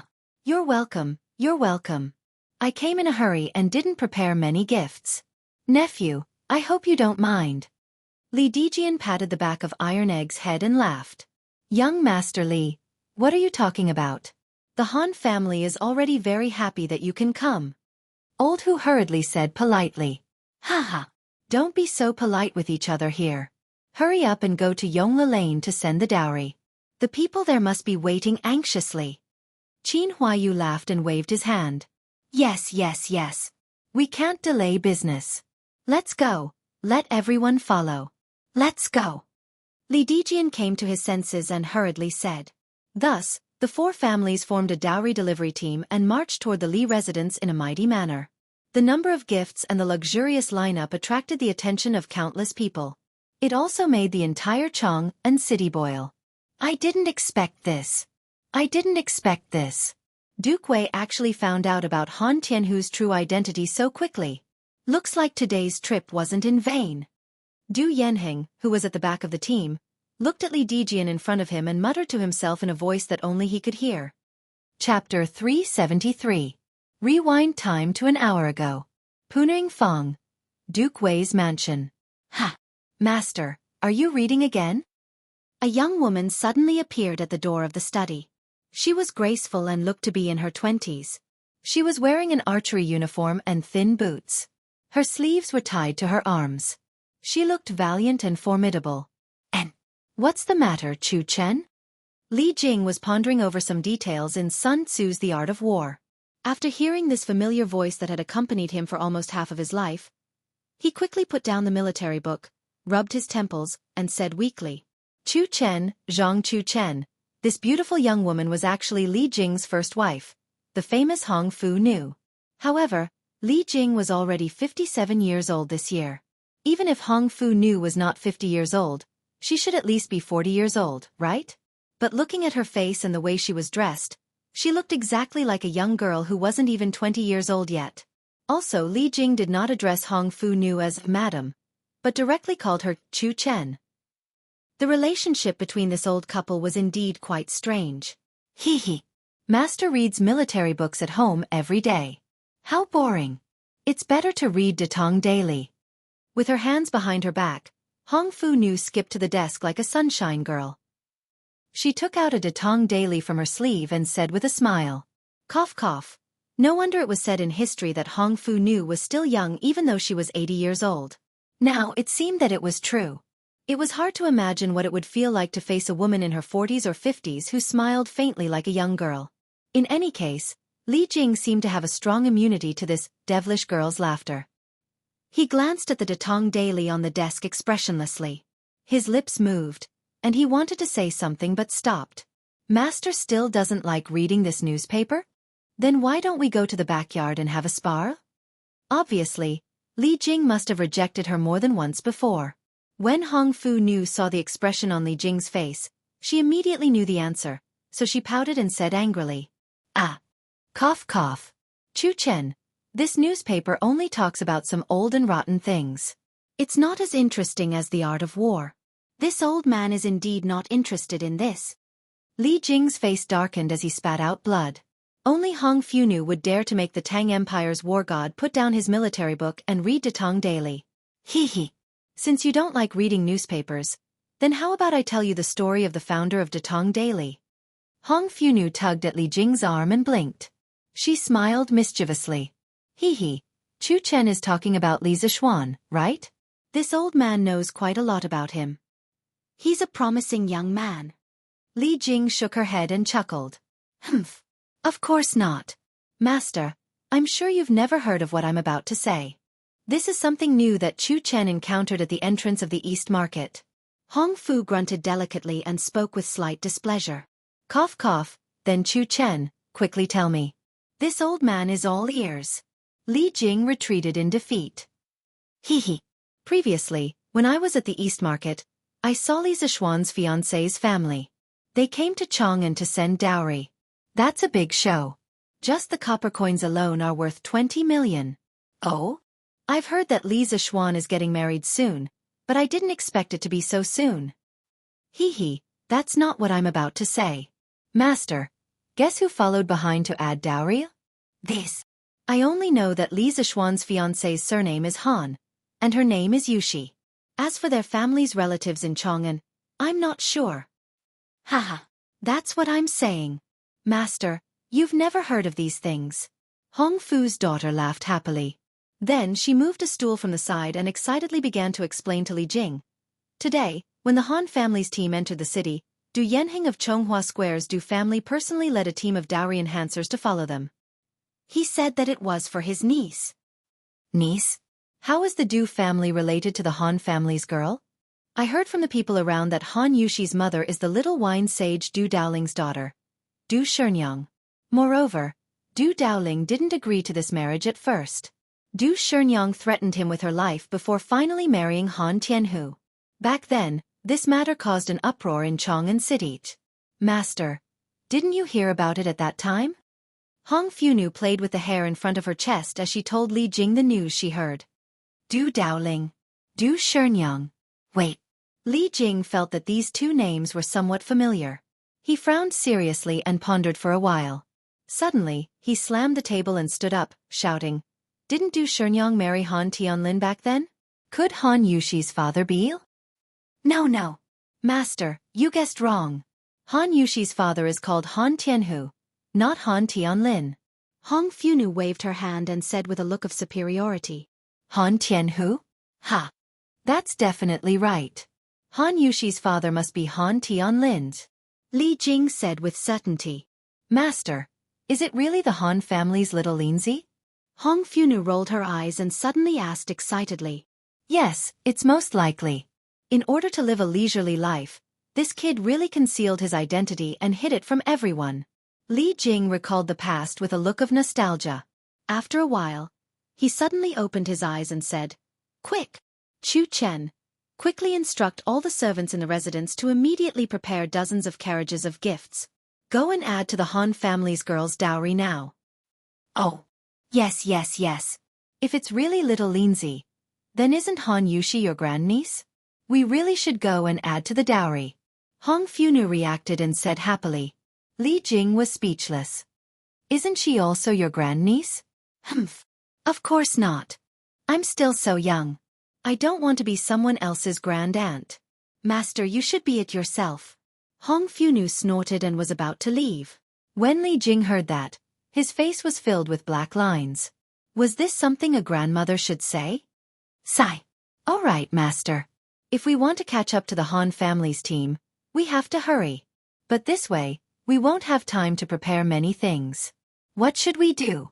Hong Funu had just walked to the door when she came to her senses and turned around to ask. Hee. It's fine. Even if we don't bring anything and only send some people to support the Han family, little Linzi will be very happy. Li Jing stroked his beard and said calmly. Yes. That's true. Then, I'll personally send the Han family's girls' dowry. Hong Funu said eagerly. Nonsense. Just let Dejian go.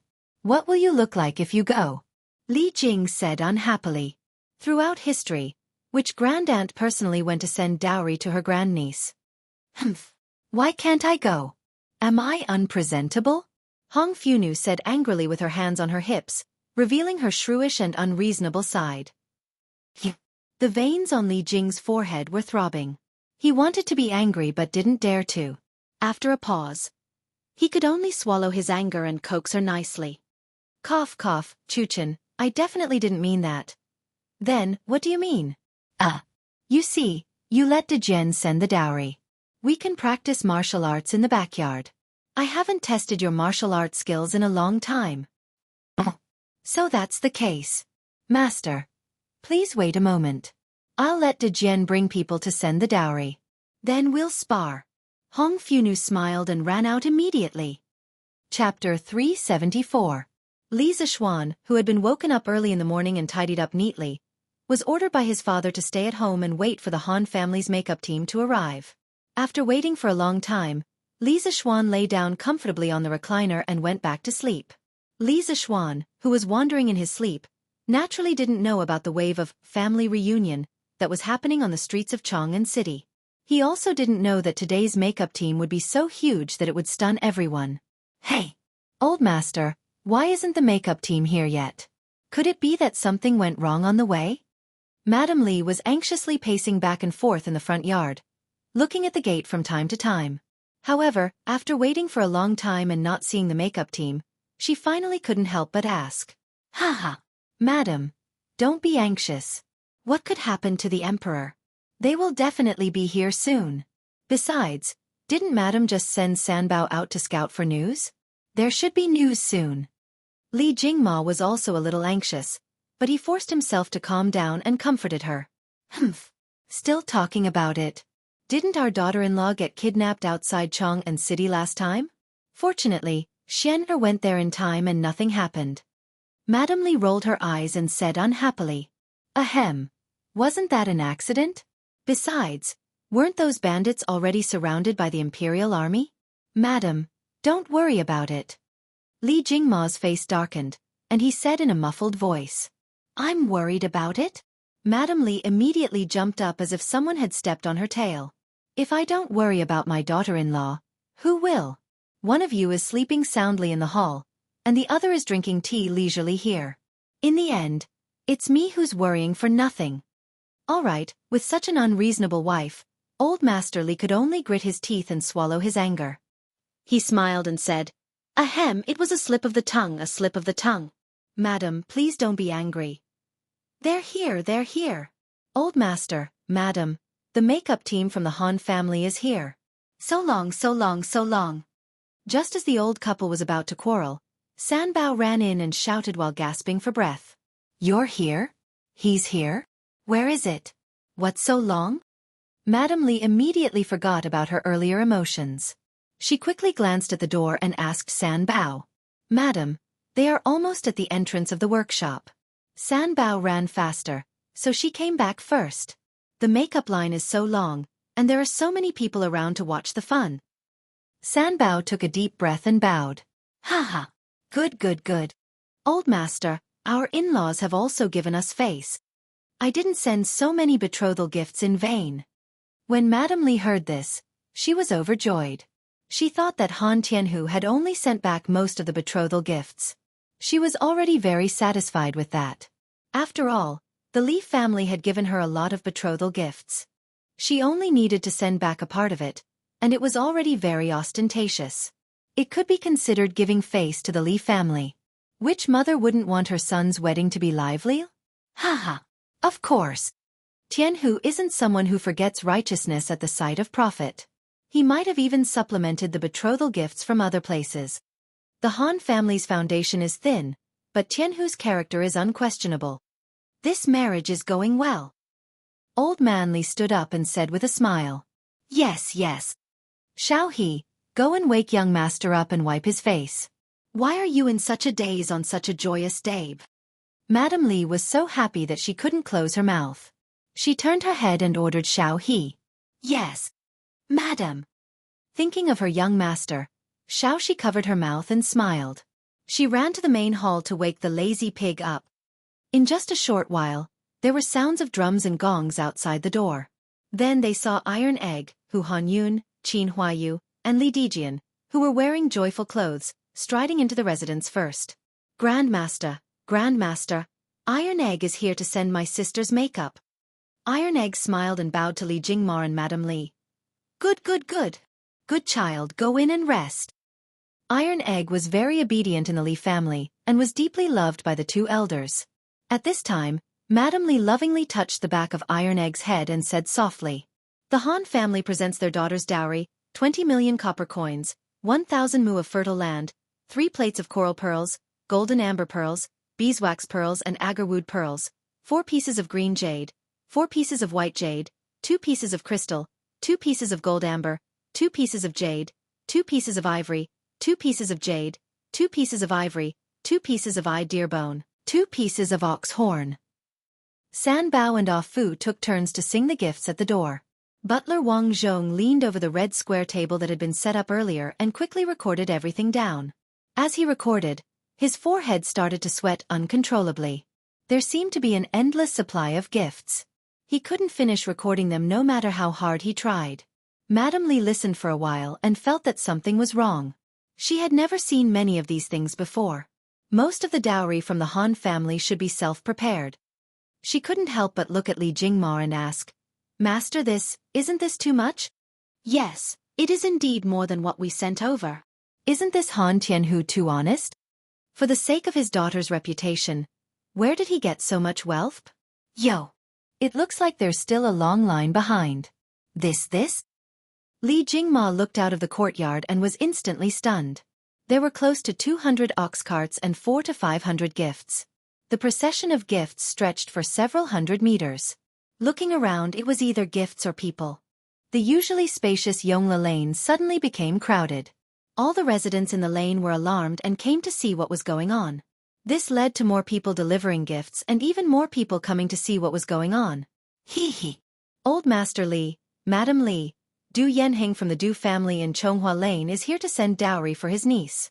These are just some small gifts to show my respect. While Old Master Li was dumbfounded, Du Yanheng went forward and cupped his hands with a smile. Ah, you are Han Yushi's uncle? Li Jingma asked in surprise. Yes, Yushi's mother is my biological sister. Because of my father, the two families might have been at odds. Today, I know that Yushi is getting married, so I came here specially to add dowry for my niece. I see. Hee, you are a guest. Brother Du, please come in. Li Jingma looked at the silent Iron Egg beside him, and his eyes flashed. He knew that there must be something hidden in this, but he knew that now wasn't the time to delve into it, so he smiled calmly. Hee, thank you. Du Yanheng heaved a sigh of relief and walked in. The Du family in Chonghua Lane is sending dowry for my niece, 800,000 copper coins. Sanbao then sang the Du family's gift list. Uncle Li, Auntie Li, Huayu is here today to add dowry for my adopted sister on behalf of my parents. Thank you, thank you. This was an old acquaintance. When Li Jingma and Mrs. Li heard that the Qin family also came to send dowry for Han Yushi, their faces glowed even brighter. They quickly invited Qin Huayu to the side to chat enthusiastically. Coincidentally, Li Zishuan was also cleaned up by Xiao He, so the two brothers stood at the side and chatted about family matters. The Duke of Yi's mansion is sending dowry for his adopted daughter, 4 million copper coins, 1,000 mu of fertile land, a pair of pure gold buttons inlaid with jewels, a pair of white jade mandarin duck buttons, 4 pairs of pearls, 2 small knives with jade handles and ivory handles, 4 gold necklaces, 6 silver necklaces, 1 golden phoenix with pearls, and 1 golden hairpin with longevity fruit in the mouth of a pair of phoenixes. When it was time to read the Qin family's gift list, the quick-witted San Bao immediately raised her voice to the maximum. The onlookers outside all heard it clearly, and there was an uproar. Countless exclamations sounded from the crowd. Wow! So the bride is the adopted daughter of the Duke of Yi. Oh my God! The Qin family is here to add dowry. It's not a loss for the Li family's eldest son to marry into this family. It's more than not a loss. It's a huge profit. Did you hear how much dowry the Qin family added? 4 million copper coins, 1,000 mu of fertile land. What the heck? Is the Duke of Yi marrying off his adopted daughter at this time? Or is he marrying off his own daughter? That's right. Such a thick dowry means that Miss Han's status in the Qin family is also very high. Hearing the discussions outside, the corners of Madame Li's mouth couldn't help but curl up into a very elegant arc. She was now very satisfied with this marriage. Cough cough. Li. Master Li, Madame Li, I am Li Dijian. Under the orders of my father and mother, I specially came today to send my niece Yushi's dowry. Li Dijian, who was on the side, originally wanted to follow Qin Huayu and call Li Jingma and Madame Li uncle and aunt. However, when he remembered that Han Yushi was his niece, he felt that it wasn't right to call them by seniority. However, if he called Li Jingma brother Li as a peer, he was afraid that Qin Huayu would be embarrassed. After thinking about it, he could only call him that. Chapter 375. First, an uncle popped up, and then another uncle popped up. Li Jingma's mind couldn't help but become a little confused. It wasn't that he hadn't been to the Han family manor, and it wasn't that he didn't know about the Han family situation, but he had never heard of Han Yushi having such relatives. Also, why did the name Li Dijian sound so familiar? Uncle Li, Dijian is Duke Wei's eldest son. Qin Huayu saw Li Jingma's confused face and explained softly. Buzz. Li Jing. It was actually Li Jing's son. Li Jingma's mind was buzzing from this news. In terms of prestige among the people, Li Jing's reputation was definitely greater than Qin Qiong's. That was the Tang Empire's military god. The Tang Empire's military god who had won every battle. If Du Yanheng came over to deliver the dowry, he might have the intention of using Han Yushi's relationship with the Li family. Then there was only one possibility for Li Jing to send his son over to acknowledge the family. Han Yushi was definitely Li Jing's grandniece. Li Jing, who was in a high position and had great prestige, wouldn't randomly come over to claim kinship just because of Li Zishuan's current achievements. Sorry for the disrespect. Thank you for your concern, Duke Wei. Dijian, please come in. Almost instantly, Li Jingma understood the crux of the matter. He was a little overwhelmed by the favor and quickly thanked him.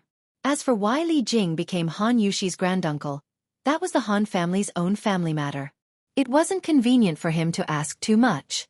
Ha ha. Old Master Li is too polite. Li Dijian smiled honestly and returned the greeting. Ah. This. Li Zishuan, who was standing beside Qin Huayu, was dumbfounded.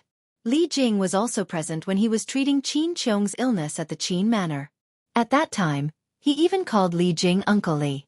In just a few short months, he had just married a wife. Why was he suddenly a generation lower than him? This was a little too big of a loss. He had to go back and ask Han Yushi properly. The majestic procession of gifts entered the Li residence at a very slow speed. All kinds of gifts were piled up like a mountain, and the front courtyard could not fit them all. In the end, some of the gifts were piled up in the west courtyard. Old Man Li saw that he was short of manpower, so he hurriedly sent for 3 accountants and 8 workers from the shop to sort out the gifts before noon. As for the storage of these gifts, they could only wait until noon. There were many gifts, but there were even more people who came. There were close to 200 people who came to deliver the dowry for the Han family. The other 3 families brought more than 300 people together. With so many people, it was impossible to let them come all the way here for nothing. At the very least, they should take care of lunch. Lunch for over 500 people was definitely not something the Li residence's own kitchen could handle. Although Li Jingma didn't expect so many people to come today, he was already prepared. The Drunken Immortal Restaurant's kitchen had all been called over in advance. Today, the Drunken Immortal Restaurant's business would definitely be down, but the Li family didn't care about that. Therefore, these 500-plus ordinary people were very lucky today. They didn't spend a single cent and enjoyed a feast personally prepared by the Drunken Immortal Restaurant's kitchen. There were 30 big tables in the front courtyard of the Li residence, 20 big tables in the open space in front of the Li residence, and 2 tables in the main hall to entertain the important people who came today. When it was time to eat, the fragrance spread for 10 miles. The entire Yongla Lane was filled with the fragrance of the Li residence's banquet. TSK. Old Master Li is really generous. It's so fragrant. Is this chicken nibbled on? I didn't expect it. I can actually eat this expensive chicken today. I didn't come for nothing. Oh my God. This wine is so fragrant. It's a little. Bah. Big Dog Wang. You really don't know how to be content. Do you know what wine this is? This is the Drunken Immortal Restaurant's Gentle Village. It's 2 strings of money per liter. It's already very rare for us to have a pot on each table. You better cherish it. Heh. So this is the Gentle Village. I've never drunk it before. I have to taste it today. TSK. Big Dog Wang, you bastard, leave some for us. That's right. The people who came to deliver the makeup today ate and drank to their heart's content in the Li residence. The passers-by saw the commotion inside and smelled the fragrance inside. They couldn't help but stop and discuss in low voices. Their envy was obvious. Wah! The Li residence's extravagance today is really grand. They set up so many tables for the banquet? Hey, you didn't see the extravagance of the makeup delivery this morning, right? That's called a grand occasion. Chang'an City hasn't had such a grand ceremony for many years.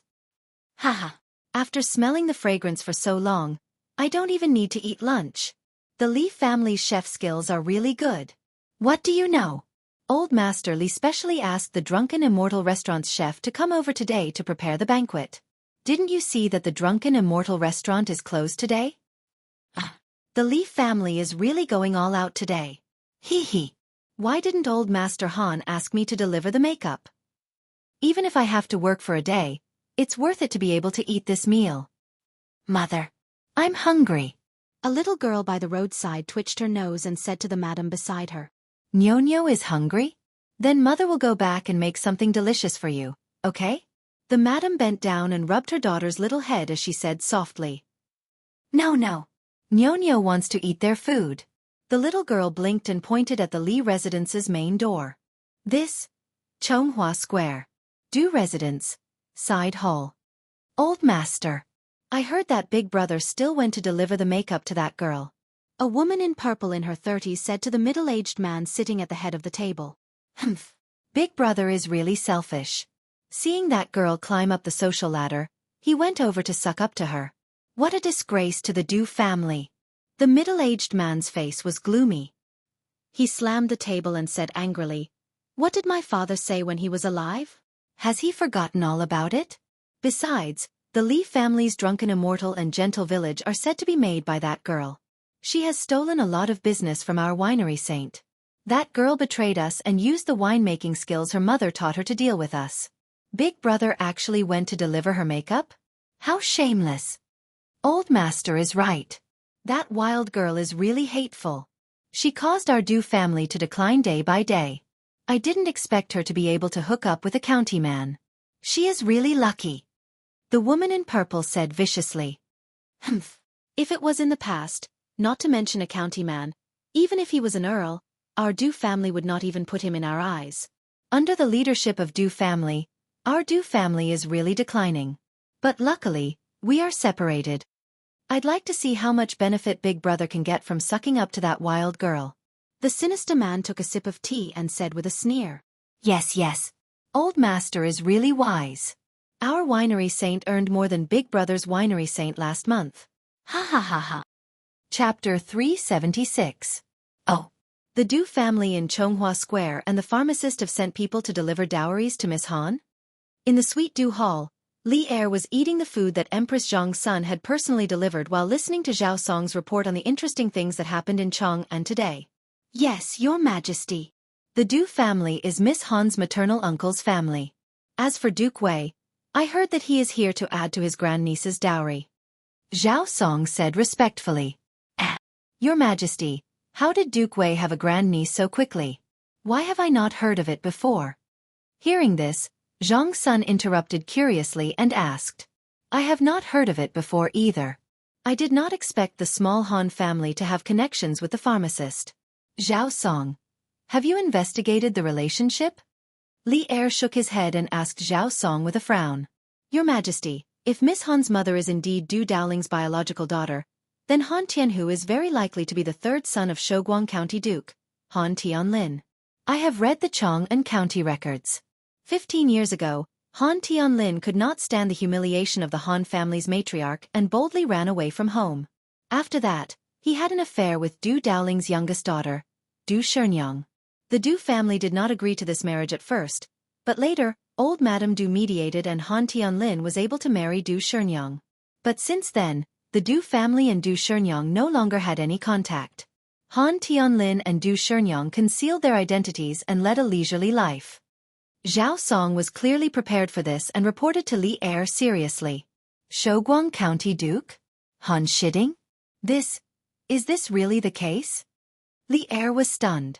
No matter how he thought about it, he would never have thought that Han Tianhu was Han Shiding's son. This was really big news. Han Shiding was the eldest son of Han Qinhu of the Sui dynasty, and Li Jing's biological mother was Han Qinhu's youngest sister. Therefore, Han Shiding and Li Jing were cousins, and Han Tianhu had to call Li Jing uncle when he saw him. It's absolutely true. Your Majesty. Haha. Your Majesty, this is going to be interesting. Empress Zhang's son chuckled and continued the conversation. Previously, I heard that Duke Yi took in Han Yushi as his adopted daughter. This concubine thought that it should be to prevent that girl from being wronged because of her low status when she marries into the Li family. But now, that girl has the support of the Du family and Duke Wei. This marriage has truly become a well-matched match. Guanyin maid is right. Haha. I never thought that the girl from the Han family would have such a background. Heh. Li Zixuan, that brat, really knows how to pick a wife. Li Er smiled maliciously. East Market. Strange Interest Pavilion. Now it was a different scene. Give me 2 Tang Dynasty Dictionary. Hurry up, it wasn't easy for me to get in line. A man excitedly said to the clerk of the Strange Interest Pavilion. All right, please wait a moment. Sigh. Give me 10 copies of the Tang Dynasty Dictionary. Haha. It's only 300 copper coins per book, too cheap. A middle-aged man dressed in luxurious clothes laughed. The price of the Tang Dynasty Dictionary was indeed very cheap. It had a lot of pages, and according to the previous price, one might not even be able to get it for 7 or 8 strings of coins. Sorry. Dear customer, everyone in the Strange Interest Pavilion can only buy 3 copies of the Tang Dynasty Dictionary today. One of the clerks hurriedly refused. What? There's such a thing? All right then, give me 3 copies. Outside the Strange Interest Pavilion, it was bustling with noise and excitement. Everyone, line up properly, don't fight. Today, we have enough copies of the Tang Dynasty Dictionary, so don't worry. It had been 2 hours since the market opened, but there was still a very long line in front of the Strange Interest Pavilion. There were scholars dressed in luxurious clothes, and there were also farmers dressed in coarse linen clothes. Due to the previous situation of the Strange Interest Pavilion, everyone in the line knew that there was a limited number of copies of the Tang Dynasty Dictionary. Thus, some of the people at the back of the line started to get restless. In order to maintain order, Sun Huayuan quickly calmed them down. Otherwise, there would be a large-scale riot. Shopkeeper Sun, you're not trying to trick us again, are you? Every time you say that you have enough copies in stock, it's always sold out in a short while. That's right. Your Strange Interest Pavilion is always unkind. I've already bought a membership card, but I still can't get anything. That's right, that's right. Shopkeeper Sun, don't try to trick us. As soon as Sun Huayuan finished speaking, a group of customers who had suffered from the hunger marketing policy of the Strange Interest Pavilion immediately voiced their doubts. It was not their fault. They had been cheated by the Strange Interest Pavilion too many times in the past. Some of the products of the Strange Interest Pavilion could not be used even if they bought a membership card. For example, the new horse carriage, Don't Touch Me. Purple members would still have to kneel if they came late. Which shop in Chang'an City would dare to do the same thing as the Strange Interest Pavilion? Fortunately, the products of the Strange Interest Pavilion were unique. Otherwise, they would have been eliminated by their competitors long ago. Sun Huayuan's old face reddened. He said awkwardly, "Ahem, everyone, I'm not lying at all. After 2 days and 2 nights of hard work by our workshop's craftsmen, the supply of Datong daily today has reached 1,500 copies. Everyone present should be able to get one." Everyone was stunned at first. They could not believe their ears. Then, a wave of applause followed. Good. Good job, Shopkeeper Sun. 1,500 copies? Haha. Looks like I'll be able to get one for my eldest son today. Counting the people here, it should be my turn soon.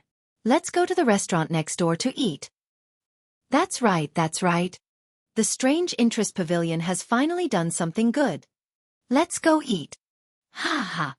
Hearing that the Strange Interest Pavilion had 1,500 copies of Datong Daily in stock this time, many people felt relieved. They looked at the time and saw that it was lunchtime. Therefore, a large number of people at the back of the line went to find a place to eat lunch.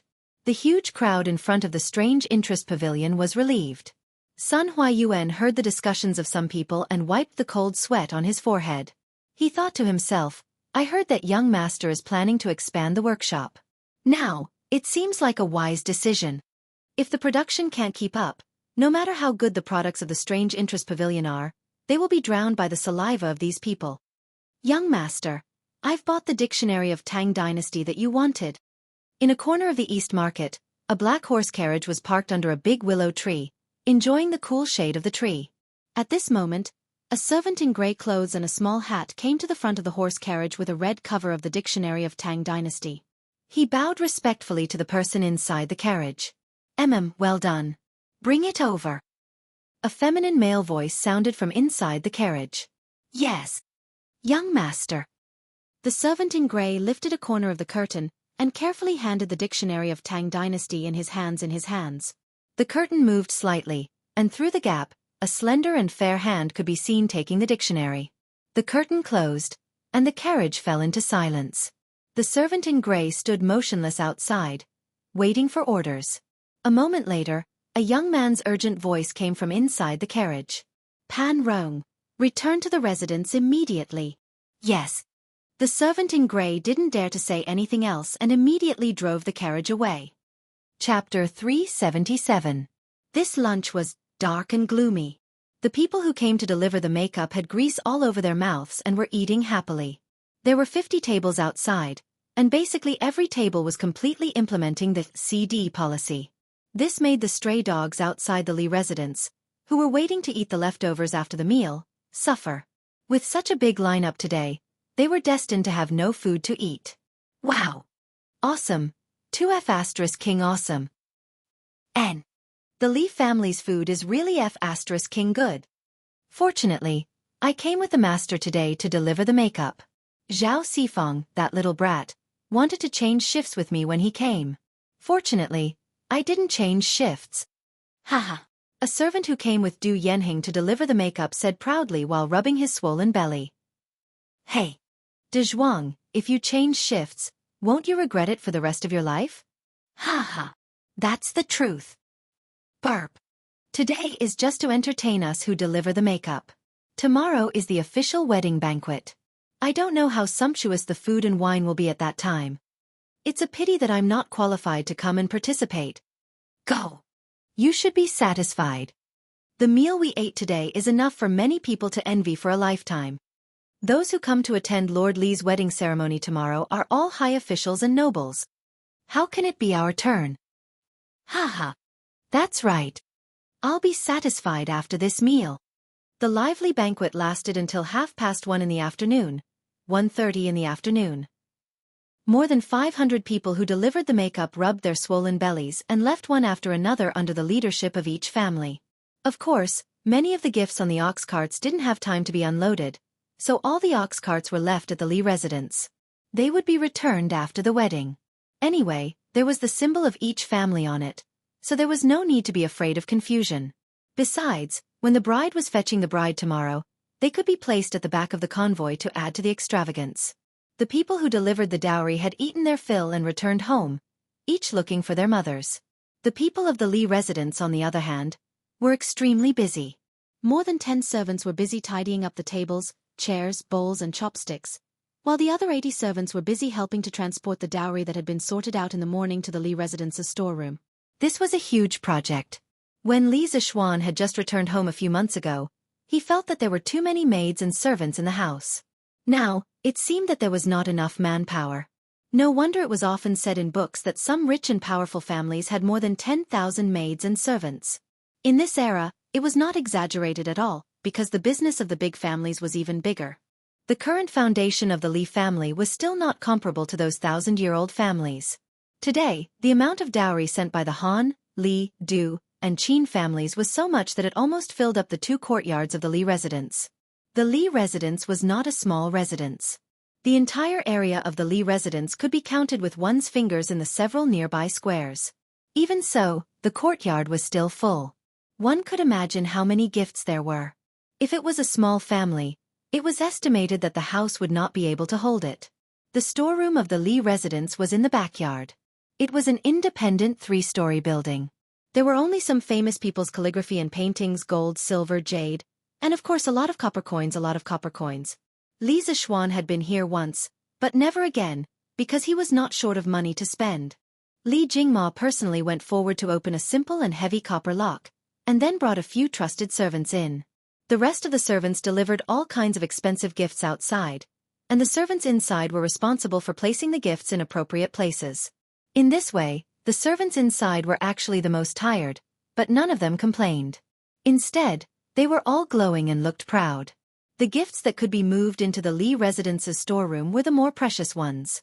For example, some of the cheaper furniture and decorations that took up more space could only be placed in the courtyard first, and even had to be piled up. As for the rice, wheat, and meat in the dowry, they had long been arranged to be placed in the Li residence's granary or sent to the Drunken Immortal restaurant.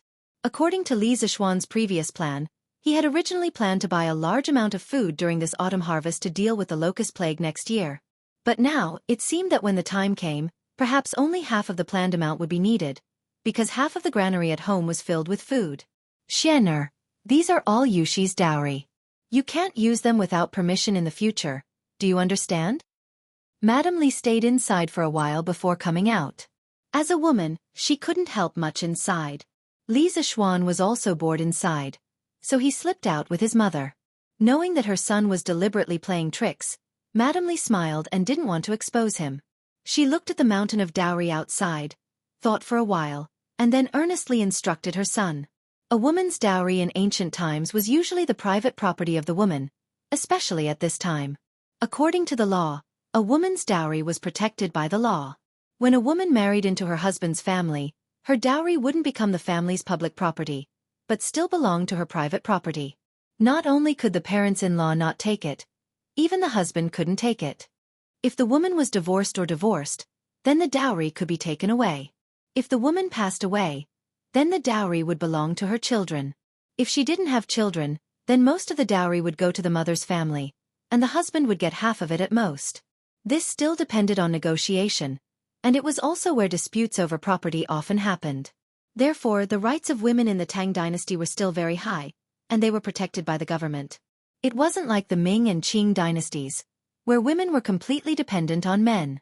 They followed the father at home, the husband after marriage, and the son after the husband's death. The women of this time also had their own property rights, which was unimaginable in the future. Mother! I know, so don't worry. I don't care about that little bit of money. Li Zishuan pursed his lips. He was an awesome transmigrator, so no matter what, he wouldn't fall to the point where he had to rely on his wife's dowry to survive. If that was really the case, he might as well find a piece of tofu and kill himself. Hee hee. My son is promising. Madame Li looked at her son's smug face and couldn't help but smile lovingly. Ha ha. Isn't that because I was born good? Glib tongue. All right, go ahead and be naughty. I'll go and see if there are any oversights. Nothing must go wrong at tomorrow's wedding. Madame Li covered her mouth and smiled, tapping her son's forehead in annoyance. After such a long time of family reunion, she felt that she was getting happier every day. The only flaw was that she hadn't fulfilled her wish of having a house full of children and grandchildren. However, that was soon, so she felt full of motivation when she did things now. Thank you for your hard work, mother. Li Zishuan said sincerely. People said that having an elder in the family was like having a treasure. This was really true. If it weren't for the two elders, he wouldn't have been able to handle this wedding alone. He didn't even know the most basic wedding procedures, and who knew how much trouble he would have caused. Chapter 378.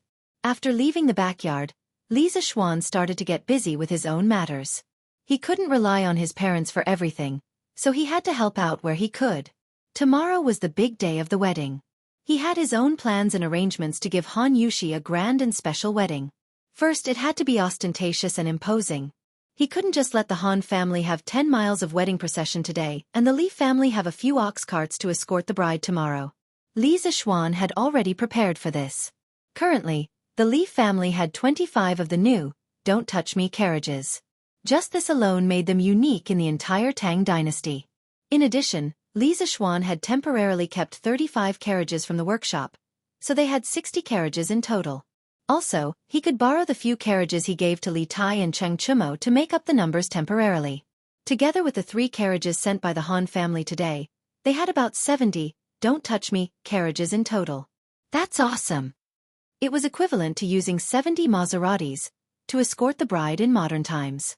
Who could be so rich? He transferred over 20 people from his father's side. Li Zishuan arranged for 5 of them to borrow the carriages and 1 to inform Faubert to send the new carriages over. The rest were arranged to prepare materials for decorating the carriages, such as red ribbons, red silk flowers, and so on. Sanbao, come here. Li Zishuan rolled his eyes and suddenly thought of a good idea. Young master, are you looking for me? Sanbao, go to the workshop now and tell Ma Zhou that tomorrow. Do you understand? Young master, Sanbao will go now. With that, Sanbao ran out like a wisp of smoke. Yi Lane. Meng residence. Brother, how do I pronounce this? In the main hall, Yaya was holding a dictionary of the Great Tang, and learning pinyin from her brother. She leaned over the table and pointed at a letter. It was worth mentioning that after Li Tai's persuasion that day, Meng Wenhao had already made a decision in his heart. As soon as he got home, he told his mother about his intention to transfer schools. At that time, Mother Meng almost subconsciously wanted to refuse, but when she saw her son's determined expression, her heart softened. In the end, she didn't say anything. She just sighed and went to cook. Meng Wenhao couldn't understand his mother's intentions, and his heart sank. However, when he thought of what Li Tai had said and the countless surprises brought by Li Zishuan after he entered the school, he gritted his teeth and decided to stick to his original intention. Therefore, from that day on, Meng Wenhao didn't go to the school anymore and started his field vacation in advance. For the past few days, he had been helping some shop owners to settle the accounts outside to earn some pocket money. Today, because the Dictionary of the Great Tang was on sale for the first time, he thought of buying a copy for his little sister to learn how to read. As a student of the Imperial College, Meng Wenhao certainly knew the benefits of pinyin. He didn't need to listen to other people's superfluous propaganda. Pronounce this letter Ji. Come, Yaya, pronounce it with your brother, Jit. Hearing his little sister's question, Meng Wenhao looked at the direction she was pointing at and taught patiently. Is that right? Brother? Yes, Yaya is so smart. Meng Wenhao rubbed Yaya's head and smiled. Come here. Mother has something to say to you. At this moment, Mother Meng walked in and said to Meng Wenhao after taking a look at the situation in the room. Okay, Mother, I'll be right there. Do you know what day it is tomorrow? In the side hall, Mother Meng looked at her son and asked softly. Tomorrow? Hearing this, Meng Wenhao frowned and thought for a while. He really couldn't think of what day it was tomorrow. He couldn't help but wonder. Mother, I can't think of what day it is tomorrow. Please tell me, Mother. How is muddle-headed? Mother Meng frowned and said seriously. Didn't you see the big wedding ceremony in Chang'an City today? Tomorrow is your husband's wedding ceremony. How can you not remember? So Mother is talking about this? Meng Wenhao scratched his head gloomily. At first, he thought his mother was asking about what important day it was tomorrow. You said earlier that you wanted to follow Li Xianji to the Yanhuang Academy. I'm not well educated, and I don't understand the principles behind it. But since this is your decision after careful consideration, I'll support you. Mother Meng sighed, turned around, and continued. Besides, Li Xianji is very kind and intelligent. Whatever he does, he won't harm his own student. I believe in my own judgment. You should prepare to go to Yanhuang College. What? Mother, you agree? Meng Wenhao's eyes widened in disbelief as he exclaimed. I agree. How? You started from the county school and got promoted to the Imperial College 2 years ago. Mother and your father have seen you overcome obstacles and get promoted step by step, but the road to becoming an official is still uncertain. How? Even if you continue to overcome obstacles and get promoted to the Imperial College, you still have to go through countless examinations. With Li Xianji's knowledge, it might be a very good way for you to follow him. This is the path you chose. How? And Mother supports you. I believe your father will also support you. Mother Meng looked at her son with bright eyes and told him the results she had thought about for a few days. Thank you, Mother. I won't disappoint Mother's expectations and will succeed soon. Meng Wenhao, who was a little dispirited before, suddenly became energetic and said excitedly. Although he had already made up his mind to stick to his dream regardless of whether his family agreed or not, if he could get his mother's approval, it was naturally the best and most perfect result. When mother and son work together, their sharpness can cut through metal. Silly child. As long as you and Yaya don't have to worry about food and clothing in the future and are healthy, Mother will be satisfied. Mother Meng chuckled and continued. Li Xiannan is a great benefactor to our family. Whether it is teaching you or saving your father's life, these are all things that we can never repay in our lifetime.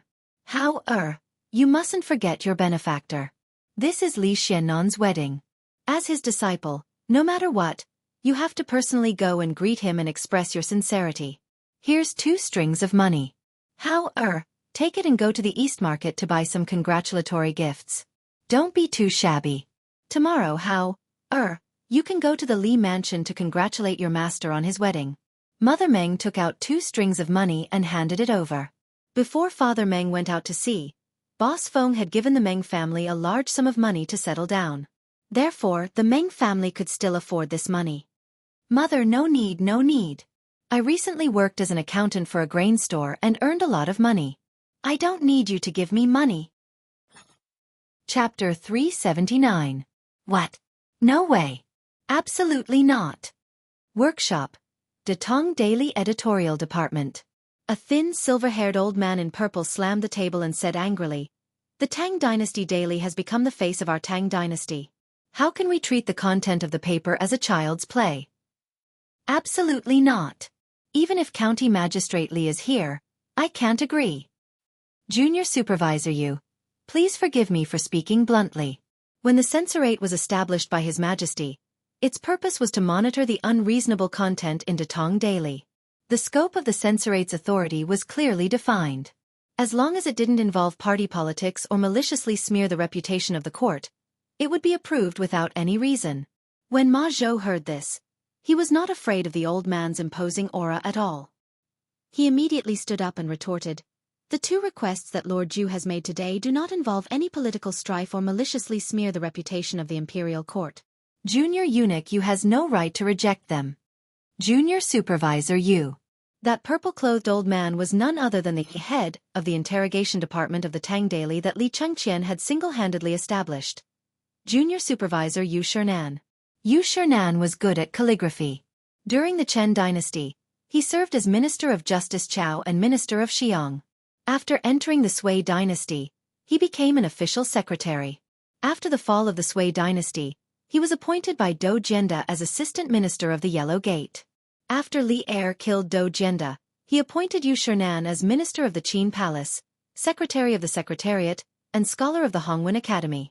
He was one of the 18 scholars, with Fang Xianling and others. In the 8th month of the 9th year of Wuda, Li Er ascended the throne and Yu Shernan was promoted to Minister and Scholar of the Hongwen Academy. This year, Yu Shernan was already 69 years old, so he submitted a petition to resign. Li Er refused and promoted him to the Crown Prince's right concubine's son. Yu Shernan refused and was promoted to junior supervisor. This year, Li Zishuan's Datong Daily came out of nowhere and stirred up a storm. It made some people in the court nervous. The 70-year-old Yu Shernan was once again appointed to the censorate as an army supervisor. Old Yu's enthusiasm for his work would make him a model worker in modern times. He really lived his life for work and for the world. You brat, you're twisting words and forcing logic." Hearing Ma Zhou's seemingly reasonable but completely fallacious arguments, Yu Shernan's old face flushed red as he scolded angrily. "If Junior Eunuch Yu doesn't agree, then we can only vote. Scholars present, if you agree with Lord Zhu's temporary arrangement, please vote. If you don't pass, then I can only ask His Majesty to make a judgment." Ma Zhou shook his head and looked at the rest of the people in the field. Today, it was the first time the original staff of Datong Daily had clashed with the newly established Interrogation Division. There were 5 scholars in the Inquisition Division. When there was a disagreement, they could vote on their own. The minority had to obey the majority, so it could be considered quite democratic. Junior Supervisor Yu, what Steward Ma said is reasonable. Although Li Xiannan's temporary arrangement is somewhat absurd, it is not against the rules. Furthermore, in view of the fact that tomorrow is Li Xiannan's big day, this arrangement is understandable. There is no need to bring this small matter to Her Majesty, right? That's why I agree. An old man who was about the same age as Yu Shernan spoke up. This person was called Su Shizhang. He was also one of the 18 scholars in the Hongwen Library. His reputation was not much lower than Yu Shernan's, and he was currently the Interrogation Division's physician. Physician Su's words are reasonable. I agree as well. I agree as well. I agree as well. The rest of the people expressed their agreement. The main reason was that Li Zishuan's side was in the right. Even if they did not agree, it would be useless. Instead, it would cause a lot of trouble in the future. After all, the editorial department had the right to supervise the Interrogation Division. Humph. Using the country's national weapon for personal use. What nonsense. Seeing that the situation was irreversible, Yu Shernan angrily snorted and left in a huff. Hey Lord Zhu. 35 new carriages are all here for you. In the evening, Pang Feiji led the huge fleet of carriages to the Li residence. Coincidentally, he met Li Zishuan in the front yard, who was instructing the servants. Pang Feiji hurriedly threw down the reins in his hand and walked up to him with a smile. Oh. Not bad, not bad. You came at the right time. San Bao, bring a group of people to decorate these carriages. Hang all of them with red ribbons and red silk flowers. After the 35 carriages squeezed into the residence, the front yard immediately became crowded. As far as the eye could see, there were carriages everywhere. Li Zishuan looked around and ordered. Okay. Young master. San Bao responded and went to bring people to work. Cough. Lord Zhu. Why don't I go and help too? Anyway, these brothers have nothing to do. Brother Chicken saw that they were the only ones who had nothing to do and hurriedly tried to curry favor with him. This guy had long integrated himself into the Li group. If it wasn't for Yuqi Jingda calling him back to the Wu Ho government for a meeting every once in a while, this guy would have probably forgotten that he was a Wu Ho. There was no other reason. It was just that ever since he followed Li Zishuan, his life had been too comfortable. Ha! That's great. Airplane, if you guys have nothing to do now, stay and help. There will be plenty of good wine and food tonight. When Li Zishuan heard this, his eyes lit up. He was still lacking manpower. He didn't expect that someone would send him a pillow when he was about to doze off. He used to call Pang Feiji Pang Siggy, but Pang Feiji felt that it was too distant, so he strongly requested Li Zishuan to call him Feiji. In the end, Li Zishuan called him Airplane. Anyway, outsiders wouldn't be able to tell that there was anything wrong with it. Hee. Lord Ju, the brothers below are waiting for you to say that. Pang Feiji chuckled and turned to order. Did you all hear that? Go and help. Haha. Yes, boss. The 30 over people brought by Brother Chicken responded excitedly and went to find Sanbao to get work. The news of the Li family spending a few thousand strings of coins to host a banquet to entertain the makeup team had long spread. They were lucky enough to have a meal here, so how could they not be willing? All he did was contribute a little bit of strength. Airplane, don't go first. I have something to talk to you about. When Li Zishuan saw that Brother Chicken had rolled up his sleeves and was about to go to work, he couldn't help but feel that it was a little funny. If this guy was in the modern world, he could be considered the director of a local police station. Why was he acting like a henchman now? Okay, Lord Ju, please give me your orders. It's like this, how many people do you have under you now?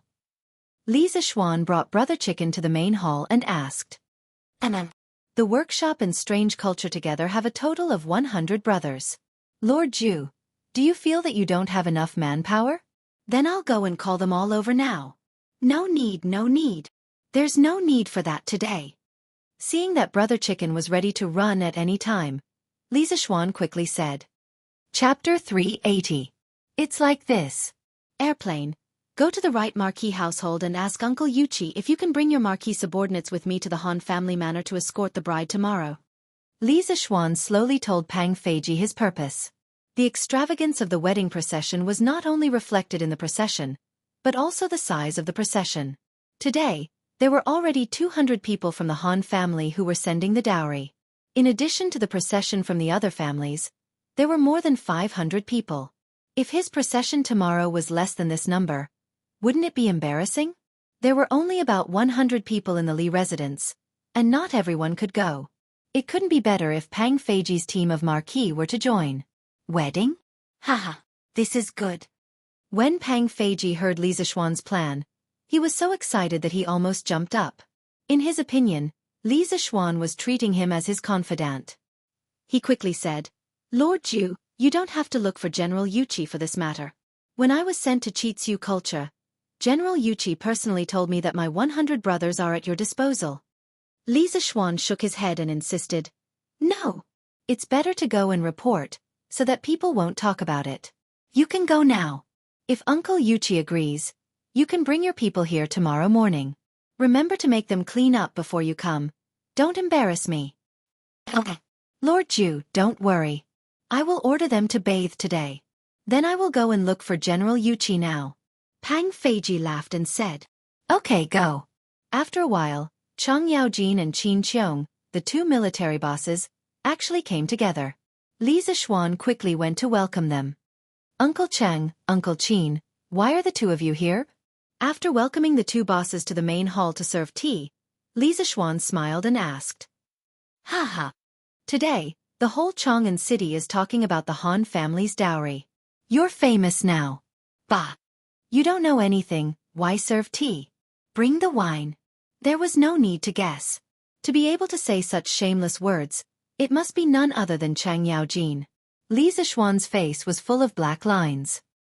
He waved his hand and hurriedly asked the servant to bring a pot of wine. Haha. Little Xian. This old man didn't expect that there would be so many people giving Yushi her dowry today. What's more, I didn't expect Tianhu to be the son of Shouguang County Magistrate. Back then, the Han family was also a prestigious family.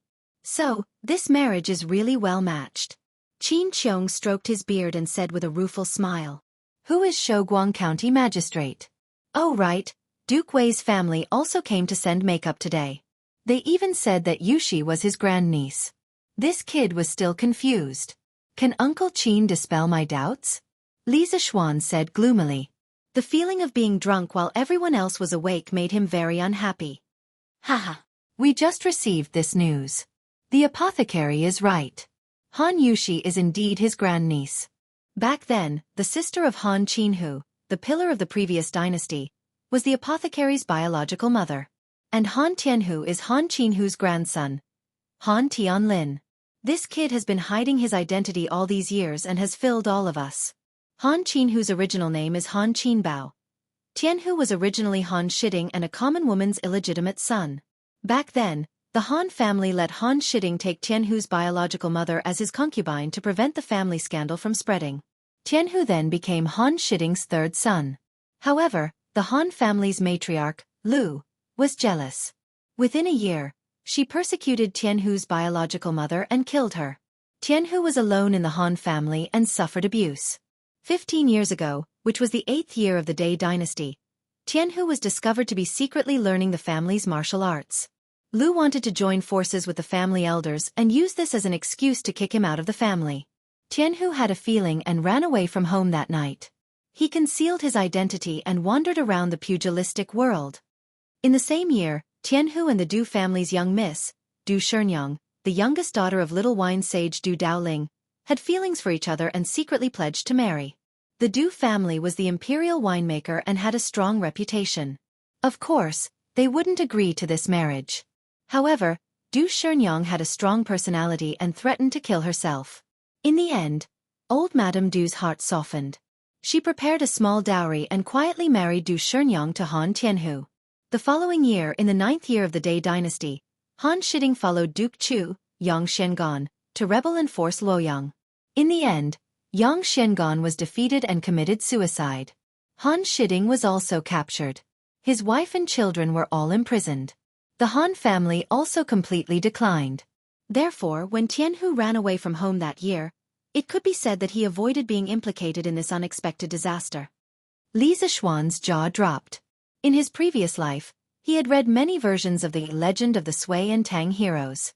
Naturally, he knew that Han Qinhu and the Han clan were an extremely powerful existence in the Sui dynasty.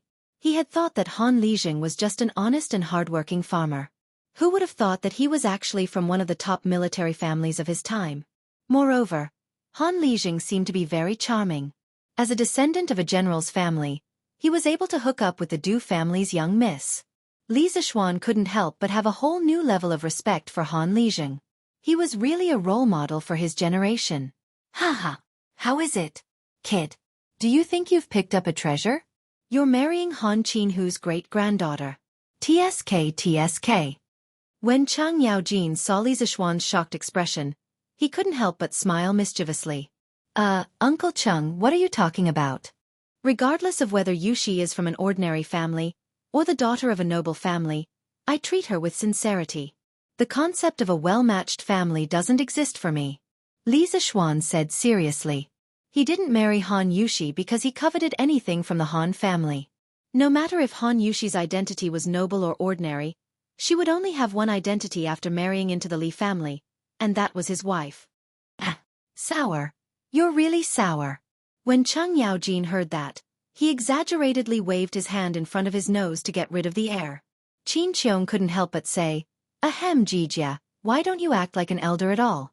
I think that Xiaoxian is right. You're a good kid. I'm not worried about Yushi marrying you. Haha. After chatting with the two big shots for a while, Li Zishuan finally understood why they were here. It turned out that they were here to pick up the bride tomorrow and support him. The Qin and Chang manors had a total of nearly 400 servants. Tomorrow, Qin Qiong and Chang Yaojin would bring these people to accompany Li Zishuan to the Han family manor to escort the bride. In old Cheng's words, with so many people from the bride's family coming today to deliver her dowry, if there were fewer people going to escort the bride tomorrow, wouldn't that be a loss of face? After understanding the purpose of these two people's visit, Li Zishuan was very touched. He bowed to them and then personally sent the two big shots out. Chang Yaojin was all smiles and carefree on the surface, but he really treated him as a nephew. Whenever Li Zishuan encountered something, Chang Yaojin would always be the first to jump out to support him. As for Qin Qiong, after this marriage, The Qin family and the Li family would be even closer. Chapter 381. Young Master, it's time to get up. Li Zixuan was excited for a long time last night when he thought about how he was going to marry a wife today. He only fell asleep late at night. When the sky was just beginning to brighten, when he was sleeping soundly, Xianxia came to wake him up. Okay. Time to get up. Li Zixuan knew that he could not stay in bed today no matter what. He rubbed his eyes and jumped up. Then he stretched out his hands and let the two maids help him put on his clothes. He was already used to the decadent feudal life of a rich man. If there was no one to serve him now, he probably would not even know how to wear clothes. Young Master, you have to wear this new set of clothes today. It will be more troublesome to wear it. Please wait patiently. After Xianxia finished speaking, she took a red round neck robe from the side. There was a belt around the waist and a loose robe on the outside. It was imitating the style of an official's robe. Ordinary people did not have the right to wear clothes of this color and style. However, when it was a wedding, the imperial court allowed the commoners to wear the same clothes as the officials. The bride was also allowed to wear a phoenix coronet. The wedding ceremony of the Zhou dynasty advocated decorum and solemnity. It was different from the wedding ceremony of the later generations. The color of the wedding dress followed the xuanfu system. The groom wore a noble's hat and a xuanduan ceremonial robe. He wore a black robe, a white silk robe, and a red robe or shoes on his feet. The wedding dress of the Tang dynasty was a combination of the solemnity and holiness of the previous times and the warm celebration of the later generations. Usually, the men's clothes were crimson and the women's clothes were green. However, there were also many bridal dresses that were crimson. Young Master, this wedding dress was designed by Madam a month ago. It was made of the best fabric and the best tailor in Chang'an City was hired. The embroidery on it was made by Madam herself recently. Xianxia said in a crisp voice as she tidied Li Zixuan's collar on her tiptoes. Li Zixuan looked at the exquisite patterns on the clothes. It was as if he could see his mother doing embroidery every night under the candlelight. A warm feeling rose in his heart. In terms of the patterns and colors of the wedding dress, the Tang dynasty inherited the styles of the Zhou dynasty, the Warring States period, and the Wei and Jin period. They combined the delicate and exquisite designs of the Zhou dynasty, the grand and expansive designs of the Warring States period, the lively and concise designs of the Han dynasty, and the light and changeable styles of the Wei and Jin period. On this basis, they became more luxurious and creative, causing the art of clothing and patterns to reach the peak of history. The patterns in the Tang wedding dress did not completely follow the traditional patterns of the past. They boldly used realistic patterns such as flowers, plants, and other patterns. The patterns of the wedding dress were the most representative ones. They reflected the luxurious elegance of the Tang dynasty and implied that the marriage would last for a long time. Moreover, this style of wedding dress pattern had been influential for nearly 1,000 years. Even in the 21st century, some Chinese wedding dresses were often seen with such patterns. Dressing up, fixing the crown, putting on the clothes, and putting on the shoes took almost an hour. It had to be said that the bridegroom's attire was really troublesome to put on. Wow! Young Master looks so good in this bridegroom's attire. Xianxia took 2 steps back and exclaimed with her eyes wide open. The little girl's eyes were almost shining with stars. He's really handsome. Xianxia also exclaimed with a face full of infatuation. Ha ha! Hi, your young master. I'm handsome to begin with. Li Zixuan said proudly. He just looked at the bronze mirror and realized that the effect of the clothes was really good. In fact, at the beginning, he instinctively resisted wearing this kind of bright red clothes. He did not expect that after wearing it, the effect would be so good. Perhaps the tailor's skills were too good. Li Zixuan expressed that the cloth, the style, and the embroidery, even if it was in the modern era, it would definitely be top-notch. Hee. Young Master is really shameless. Just after breakfast, Pang Feiji led 100 martial marquises to the Li residence. Li Zixuan glanced at them and secretly nodded. He thought that Pang Feiji was quite reliable when doing things. These people were all wearing tight clothes and tidied up neatly. It was obvious that they had all taken a bath yesterday. At the very least, their hair was not as shiny as before. Li Zixuan was very satisfied. He did not ask for these people to smell good. He only asked that they did not stink. After chatting with Pang Feiji for a while, Li Zixuan directed them to start pulling out the 70 new horse carriages and more than 200 ox carts. Yesterday, the servants of the Li residence had decorated all the carts. They were all tied with red silk and red silk flowers, looking very festive. After half an hour, the carriages of the Li residence were all lined up. At the front was the horse carriage that Li Zixuan usually rode. It was also the first new horse carriage that was born in this world. What was different from the other horse carriages was that the compartment of this horse carriage was installed with thick metal plates. It looked sturdier and heavier.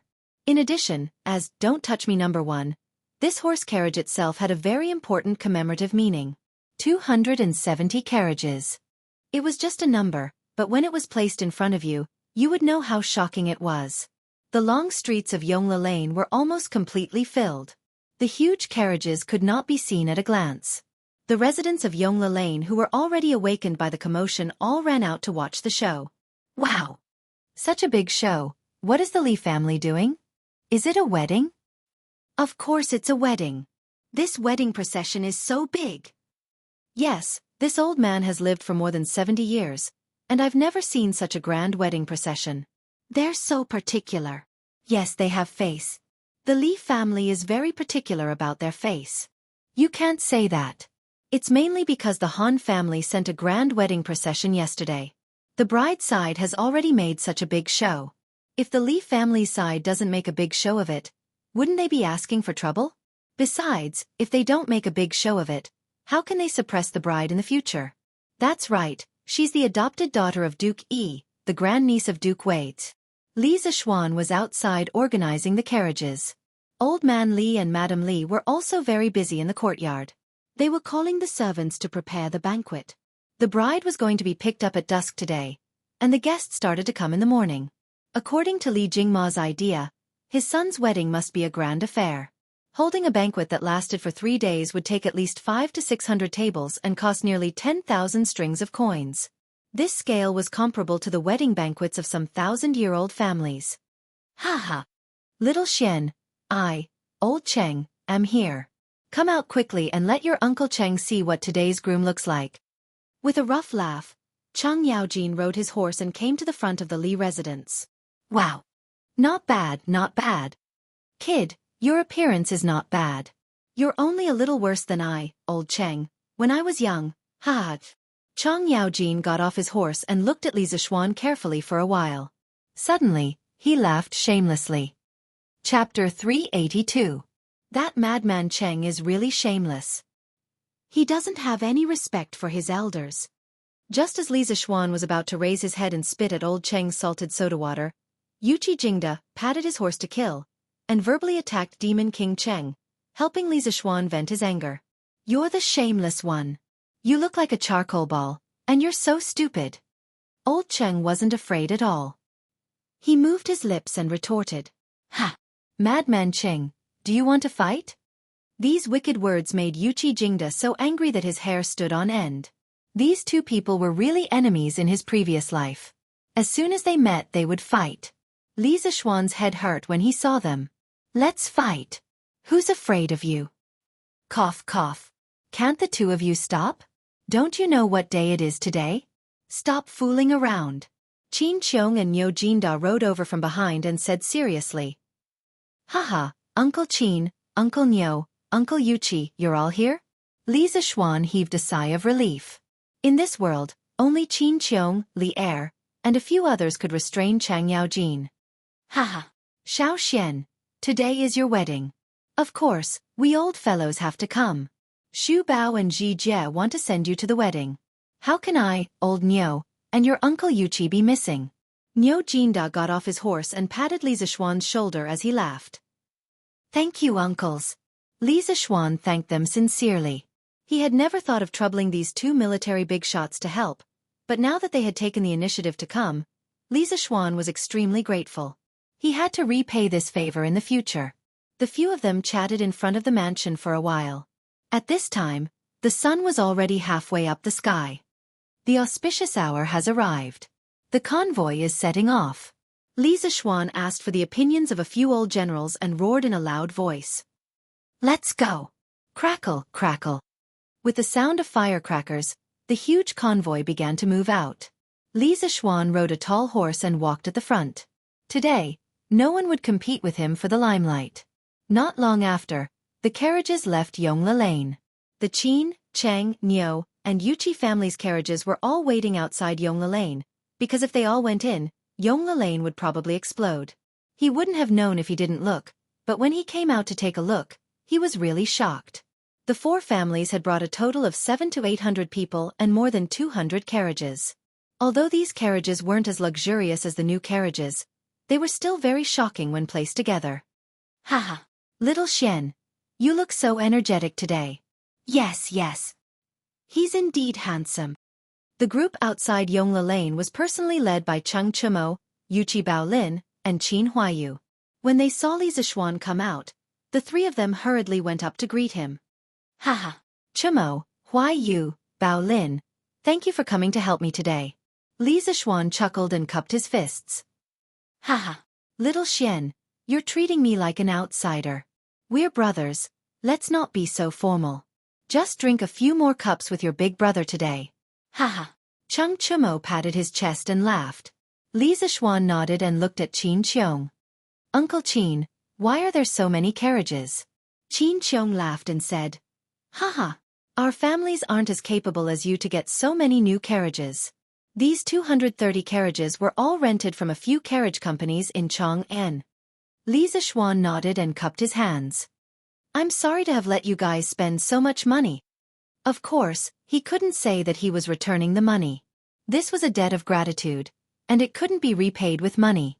Li Zixuan was sure that if he dared to say, I'll pay for the rental of the carriages, Cheng Yaojin's hammer would fall on him immediately. Haha. It's okay, it's okay.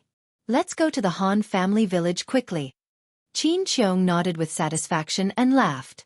The 5 families gathered together, and there were more than 300 carriages. Behind them were more than 200 ox carts, and there were close to 1,000 people accompanying them. The ox and horses neighed, and the crowd was noisy. Those who didn't know would think that they were about to start a rebellion.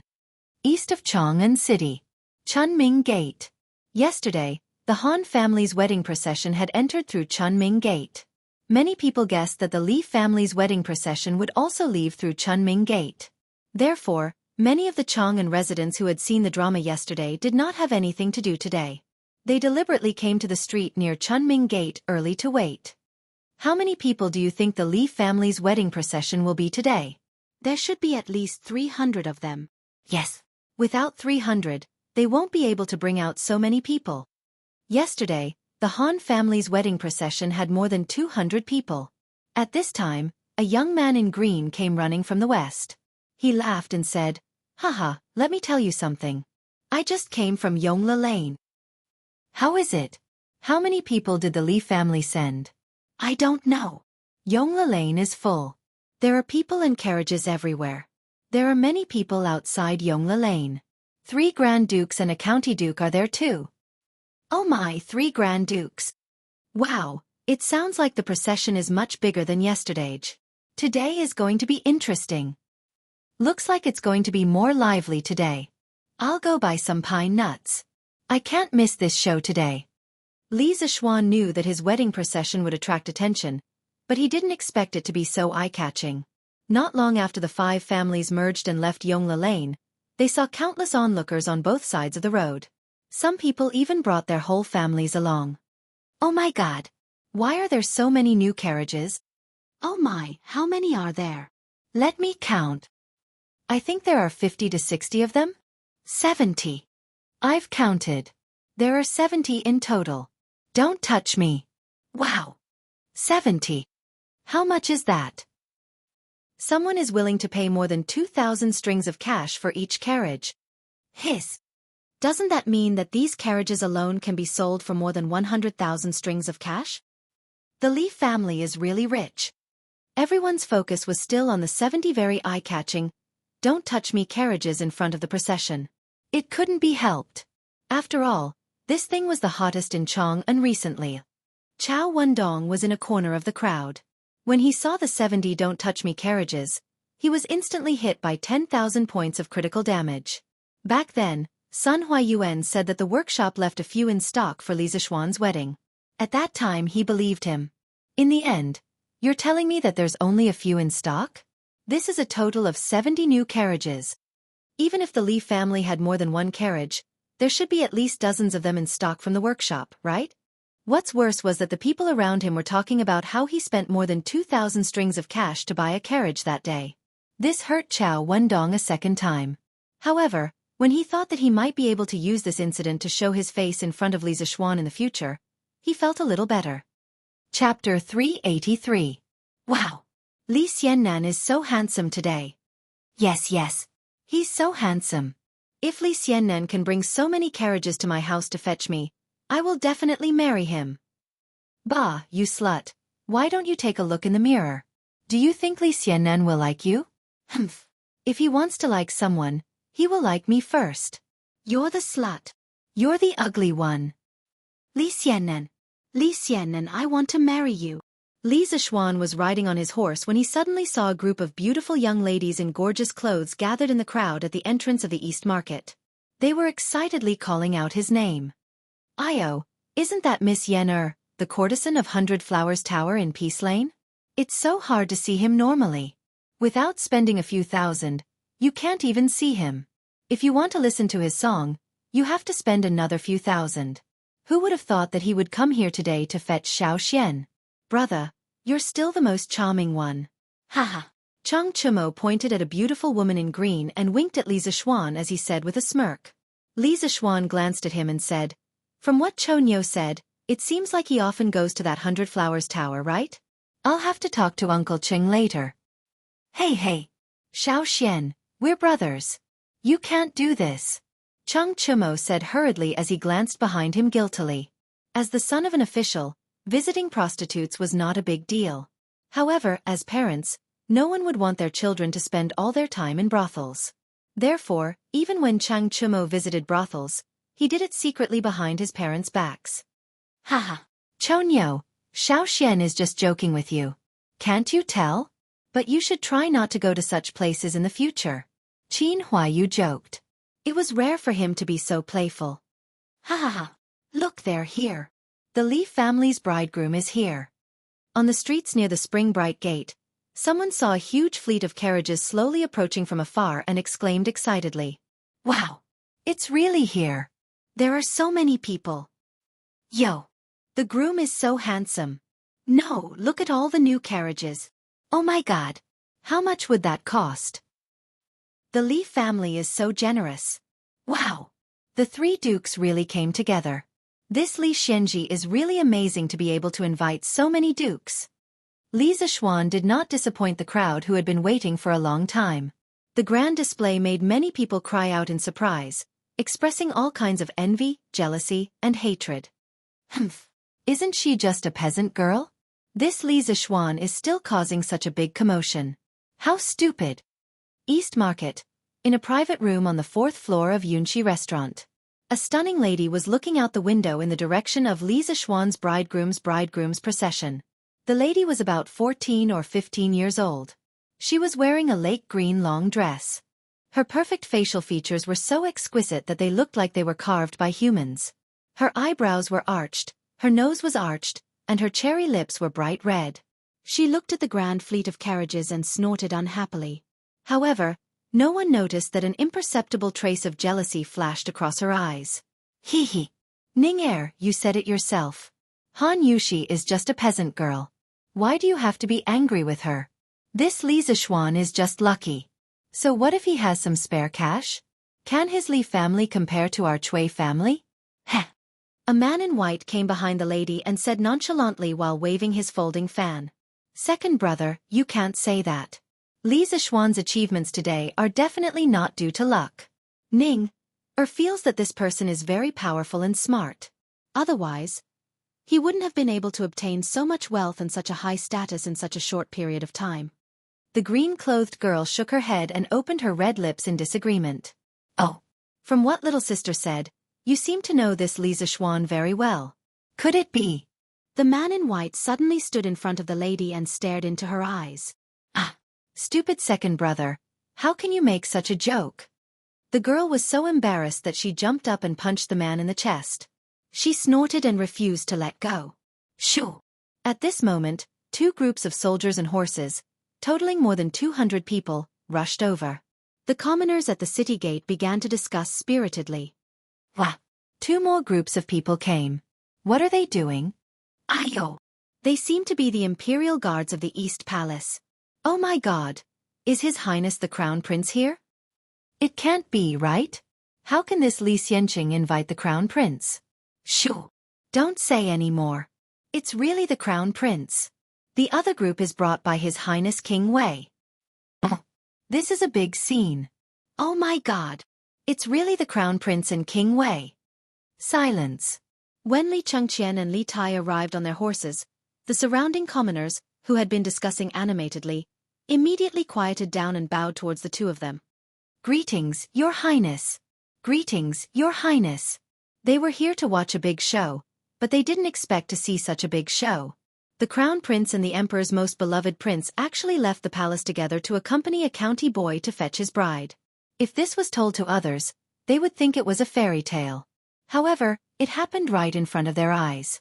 It was unbelievable. Li Zishuan himself was also taken aback. This was completely out of his expectations. Greetings, Your Highness, King Wei. Everyone was bowing. Of course, he couldn't make an exception at this time. Otherwise, it would be easy for others to pick on him. It didn't matter how they joked around in private, but in front of others, he still had to show the proper etiquette. Li Zishuan didn't want to bring trouble to his family because of this. Besides, in the Tang dynasty, there was no need to kneel. They only had to bow and cup their hands. Li Zishuan could easily get over this hurdle in his heart. If he had transmigrated to the Qing dynasty, he would have thought of ways to rebel. No modern person liked to kneel to others. Everyone, there's no need for such formalities. I'm just out for an inspection today. Li Chengqian raised his hand and gestured for everyone to dispense with the formalities. Then, he and Li Tai walked quickly to Li Zishuan and smiled. Xiao Xian. Today is your big day. Qing Ke and I are here to join in the fun. You don't mind, right? Li Zishuan shook his head and smiled. As long as Your Highness and all of you don't mind, of course, I don't mind. Haha. Don't worry, Xiao Xian. Before Big Brother and I came, we already reported it to Father and Mother. It's fine, it's fine. Li Tai jumped off his horse and laughed. Li Zishuan's eyebrows twitched. He felt the ground tremble just now. He looked worriedly at the horse that little Fatty had just ridden over. He frowned and said seriously, Qing Ke, where did you buy this horse? It can actually carry you. How about you buy me 10 horses later? Chapter 384. F***CK. Xiao Xian, how dare you scold me in such a roundabout way? I'm going to kill you. Li Tai was stunned for a while before he realized that Li Zishuan was calling him fat. He was furious and was about to attack. However, with his body size, it was harder than reaching the heavens for him to be as still as a virgin and as agile as a fleeing rabbit. Before he could reach Li Zishuan's side, Li Zishuan had already leaped onto his horse in a flash and rode off with his whip raised. Let's go! Li Zishuan's last words echoed in the air. Haha! Qing Ke, where did you buy your horses? Give me 10 of them too. Ahaha! Giddy up! Cheng Chumo imitated Li Zishuan's tone and said that. Before Li Tai could get angry, he slapped his horse's butt and followed after Li Zishuan. Cheng Chumo! You bastard! Li Tai stomped his feet and wanted to get on his horse as well. However, he was too heavy, and it would take a lot of effort to overcome Earth's gravity. Wu Chun Dao, hurry up and help me onto the horse. Li Tai looked at one of the guards he brought along and said angrily. Oh! Yes, Your Highness Prince Wei. The black-faced guard hurried over and helped Li Tai get on his horse. Everyone held back their laughter and didn't dare to make a sound. Li Chengqian shook his head speechlessly and said, Let's go. To the Han family manor. It was only then that the bridal procession started moving again, leaving behind a crowd of confused onlookers. They didn't expect the high and mighty prince to be so amusing. Moreover, Li Zishuan seemed to have a very good relationship with the crown prince and King Wei. This made everyone so envious that they were about to go crazy. At the end of the day, this was still a feudal society. The royal family would always be supreme in the hearts of the people. A man from Li County actually dares to joke around with the Prince of Wei? Do you think His Highness King of Wei got angry just now? He's definitely not really angry. Otherwise, the Prince of Wei would have already sent his guards to arrest Li Xiannan. Your Highness Prince of Wei has such a good relationship with Li Xianji? That's not all. Didn't you see the Crown Prince smiling and watching from the side? This means that His Royal Highness isn't angry. It seems that Li Xiannan and His Royal Highness have a good relationship. TSK. Li Xianji is amazing. Everyone looked at each other, stunned and shocked. From then on, no one dared to underestimate Li Zishuan or the Li family. Big White was quite intelligent and had been to the Han family village many times. There was no need to worry that it would take the wrong path or step on something sharp and stab the horse's hooves. Thus, after exiting the city gates, Li Zishuan sat on the horse's back with his head in his hands. Looking at the long line of carriages behind him, he felt an inexplicable sense of excitement. A group of 1,200 people, 300 horse carriages, and more than 200 ox carts meandered along the narrow path for about 4 to 5 li. The passers-by on the road all looked sideways and were stunned by this huge group. What the heck? Whose family are they going to fetch the bride? There are too many people. Look at this direction. They're going to the Han family village. Oh, I know, Li Xiannan is going to the Han family village to fetch the bride. Yesterday, the Han family went to the city to deliver the bride's dowry. I saw it with my own eyes. Oh, that girl from the Han family is so lucky. Look at this extravagance. This old man has lived for so many years, but I have never seen such a grand wedding ceremony. Ha! Who said it wasn't? Look at the Han family village a few years ago. Ever since Lord Li took over the village, not only did he reduce the rent, but he also let the Han family village's villagers harvest fruits to exchange for money. Later on, he provided free chicken seedlings and the like. Now, almost every family in the Han family village can afford to eat meat. Our village can't compare to them. Yeah. Now that Lord Li has married the daughter of Han family village, the Han family village's life will definitely get better and better. Sigh. If we have to blame someone, we can only blame ourselves for not having a beautiful girl like Miss Han. Otherwise, Lord Li would have become our son-in-law. Heh. That's true. I can't be envious. Listening to the discussions around him, Li Zishuan's lips curled up slightly. The vanity in his heart was greatly satisfied. In the modern era, he was just a poor loser who had just graduated from school. Although he had a girlfriend, he did not have the money to buy a house or a car. He also did not have the money to hold a grand wedding for her.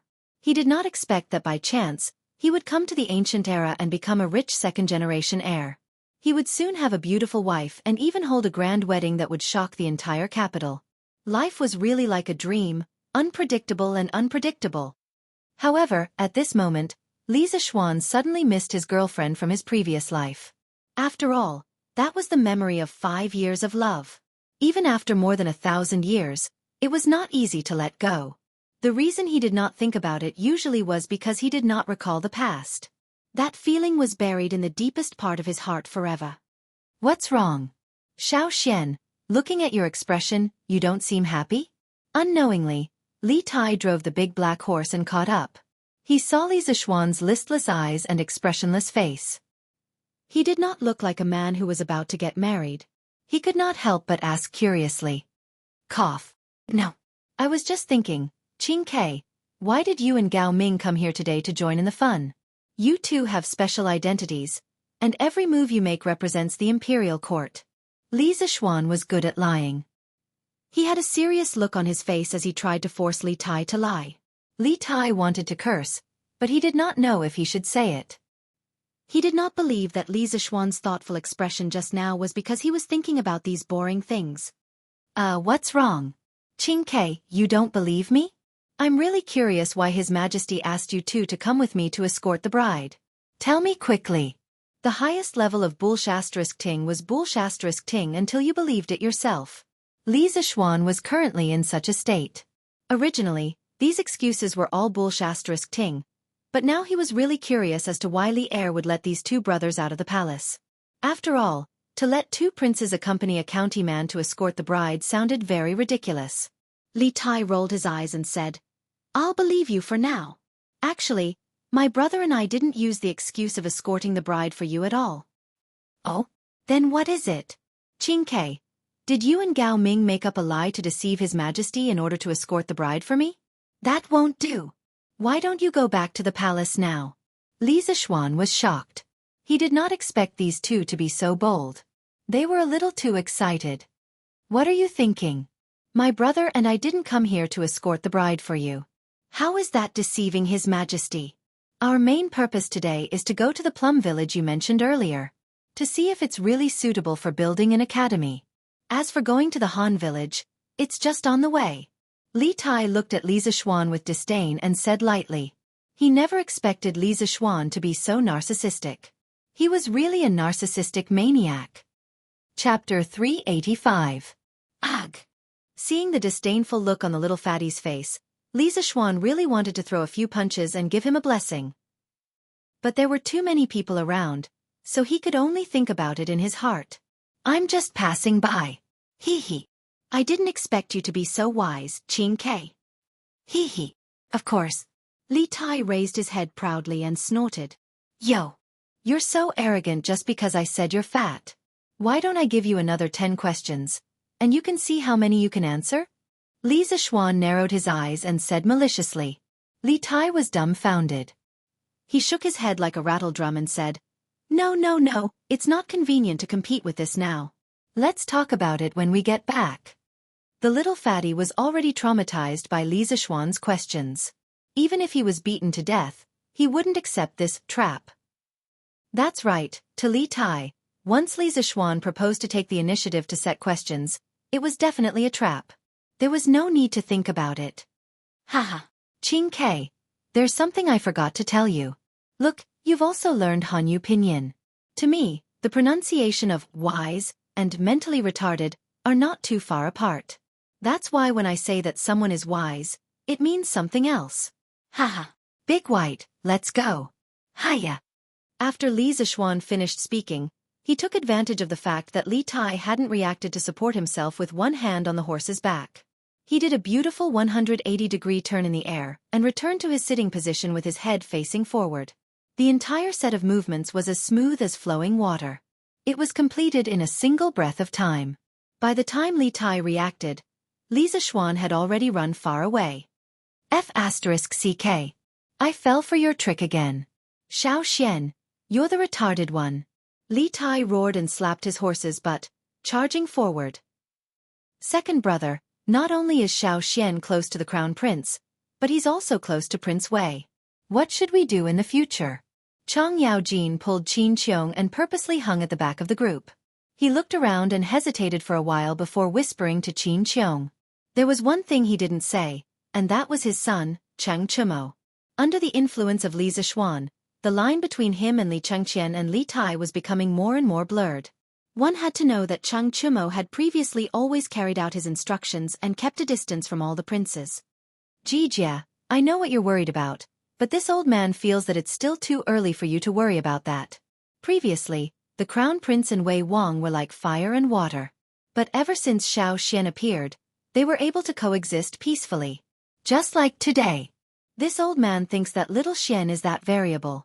I believe that the current crown prince will not become the hidden crown prince of the past. The king of Wei will not become the king of Qin of the past. The current emperor will not become the retired emperor of the past. Therefore we should just wait and see. Who knows, our children and grandchildren might have their own children and grandchildren. Qin Qiong calmly controlled the warhorse beneath him and calmly analyzed. It was just that the words he said were a little too shocking. If it was spread out, the consequences would be unimaginable. If it was not for Chang Yaojin personally asking, Qin Qiong would definitely not say these words that came from the bottom of his heart. Second brother's words make sense. Then I, old Cheng, will ignore them for now. Chang Yaojin rubbed his chin deliberately and nodded in agreement. Haha, that's how it should be. Besides, today is Xiaoxian's big day. It's really not appropriate to talk about this. Let's go and welcome the bride properly. It's not right to always fall behind. Giddy up. Qin Qiong patted the horse's butt and laughed. Hey, second brother, wait for me.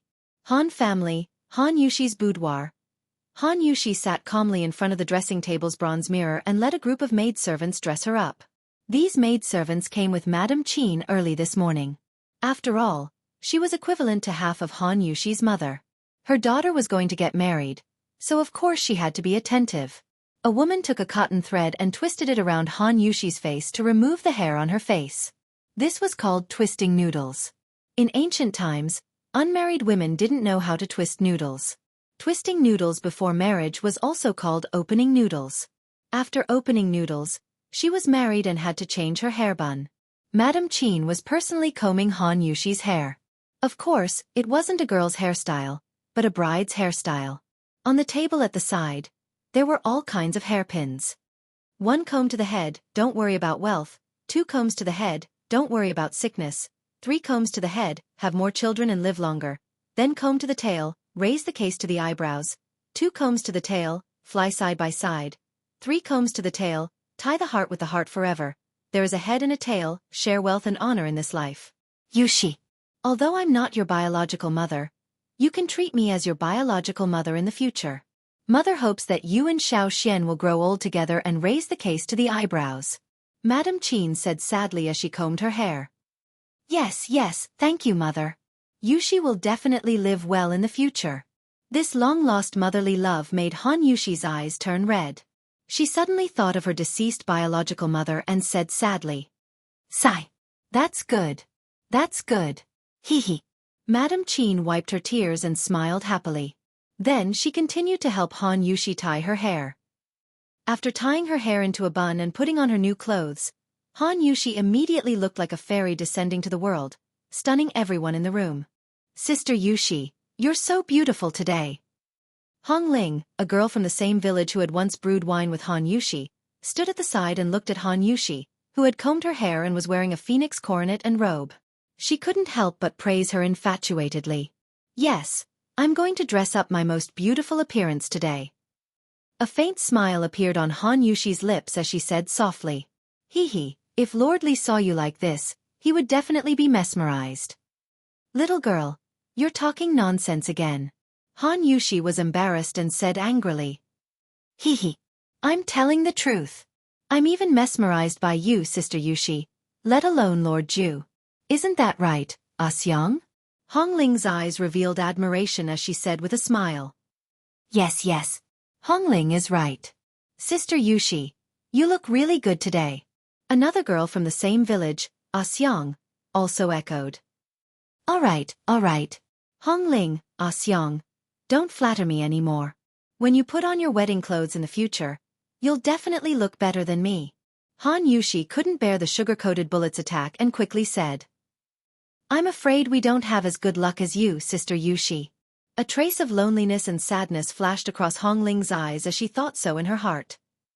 "Grandpa Han, young master's wedding convoy is here. We're about to enter the village." At the entrance of the village, Dinyo ran over and cheered loudly. "Slap. Stupid boy, you have to call him son-in-law in the future. Don't call him young master, do you hear me?" What welcomed Dinyo was not praise, nor was it a reward, but a big slap. An old man at the entrance of the village said resentfully, "Haha, Uncle Han is right. Dinyo, you didn't take the slap for nothing. You have to be careful in the future. Our Han family manor will be little girl Han's maiden home in the future. Lord Ju will be the son-in-law of our Han family manor. Everyone, do you hear me?" Old Hu laughed and shouted at the crowd, "Yes, sir." The villagers at the entrance of the village agreed in unison. "Dinyo, take a few children and inform the people in the village. Regardless of gender, old or young, come here to welcome the son-in-law." Old Hu instructed. Today, Han Tianhu was busy marrying his daughter. Among the children, his words were the most authoritative. "Okay, Uncle Hu." On the other side, Li Zixuan led more than 1,000 people and walked for more than 2 hours before arriving at the Han family manor. There was no choice. There were too many people and cars. Moreover, the road from Chang'an to the Han family manor was not wide and flat. Of course, it took a lot of time to walk. When he arrived at the entrance of the village, he saw a group of people gathered. There were more people than the last time he came to the Han family manor for a mobilization meeting, because many of them were from Plum Village. Welcome back to the village, son-in-law. When they saw Li Zixuan appear, everyone shouted in unison, giving Li Zixuan a shock. Chapter 386. Not bad. Little Xian, when other people get married, the bride's family will make things difficult for them. But when you come here, it's like you're going home. You're amazing. Teach me. After entering the Han family manor, Li Zixuan led everyone to the Han family's small courtyard. The grandiose procession of horses and carriages almost filled the entire village. Just as Li Zixuan was thinking about how to turn the procession around, Cheng Chimo ran over and asked with a fawning face.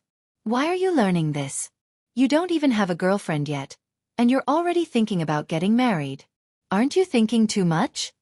Li Zixuan squinted his eyes and said indifferently. His eyes and expression were clearly saying, "You're a single dog, don't worry about it. Even if you learn it, you won't be able to use it." Cheng Chimo was furious.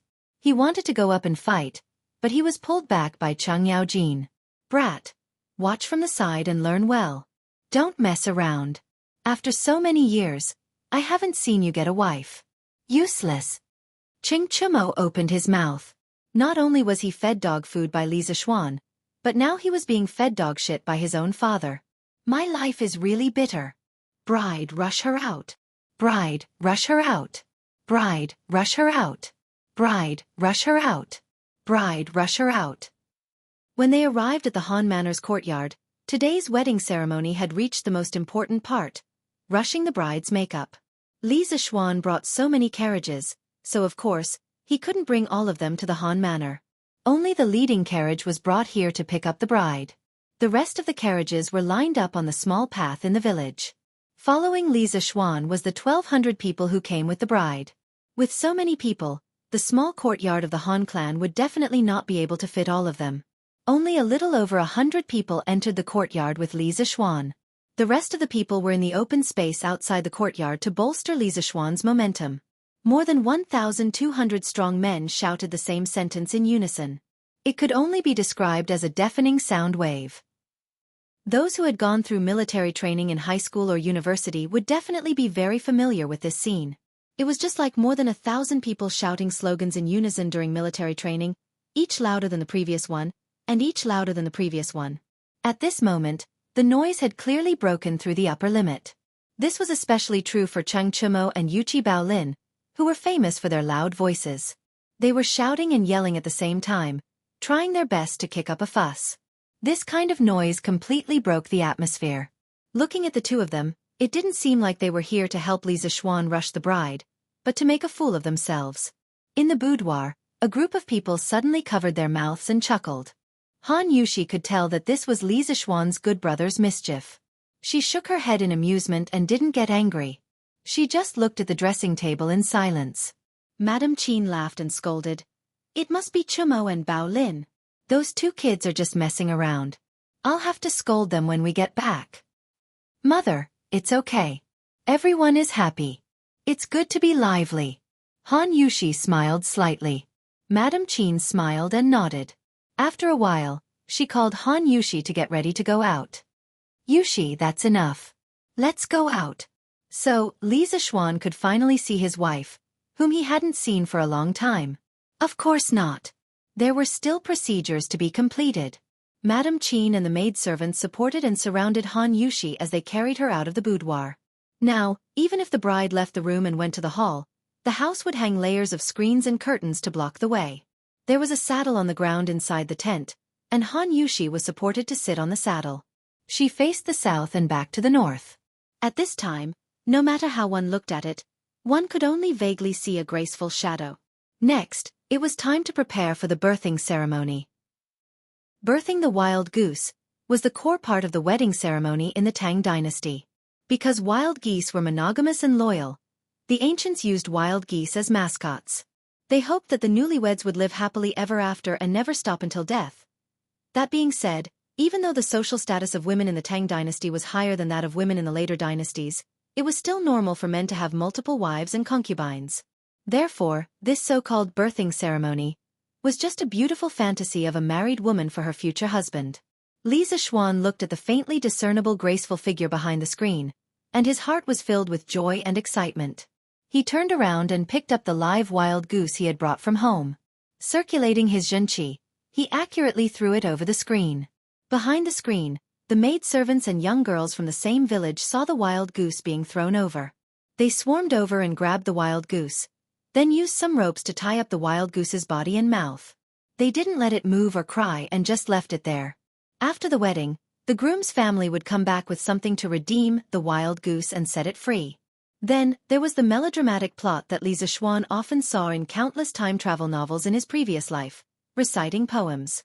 This had to be recited until the bride was so touched that she asked someone to tear open the curtain.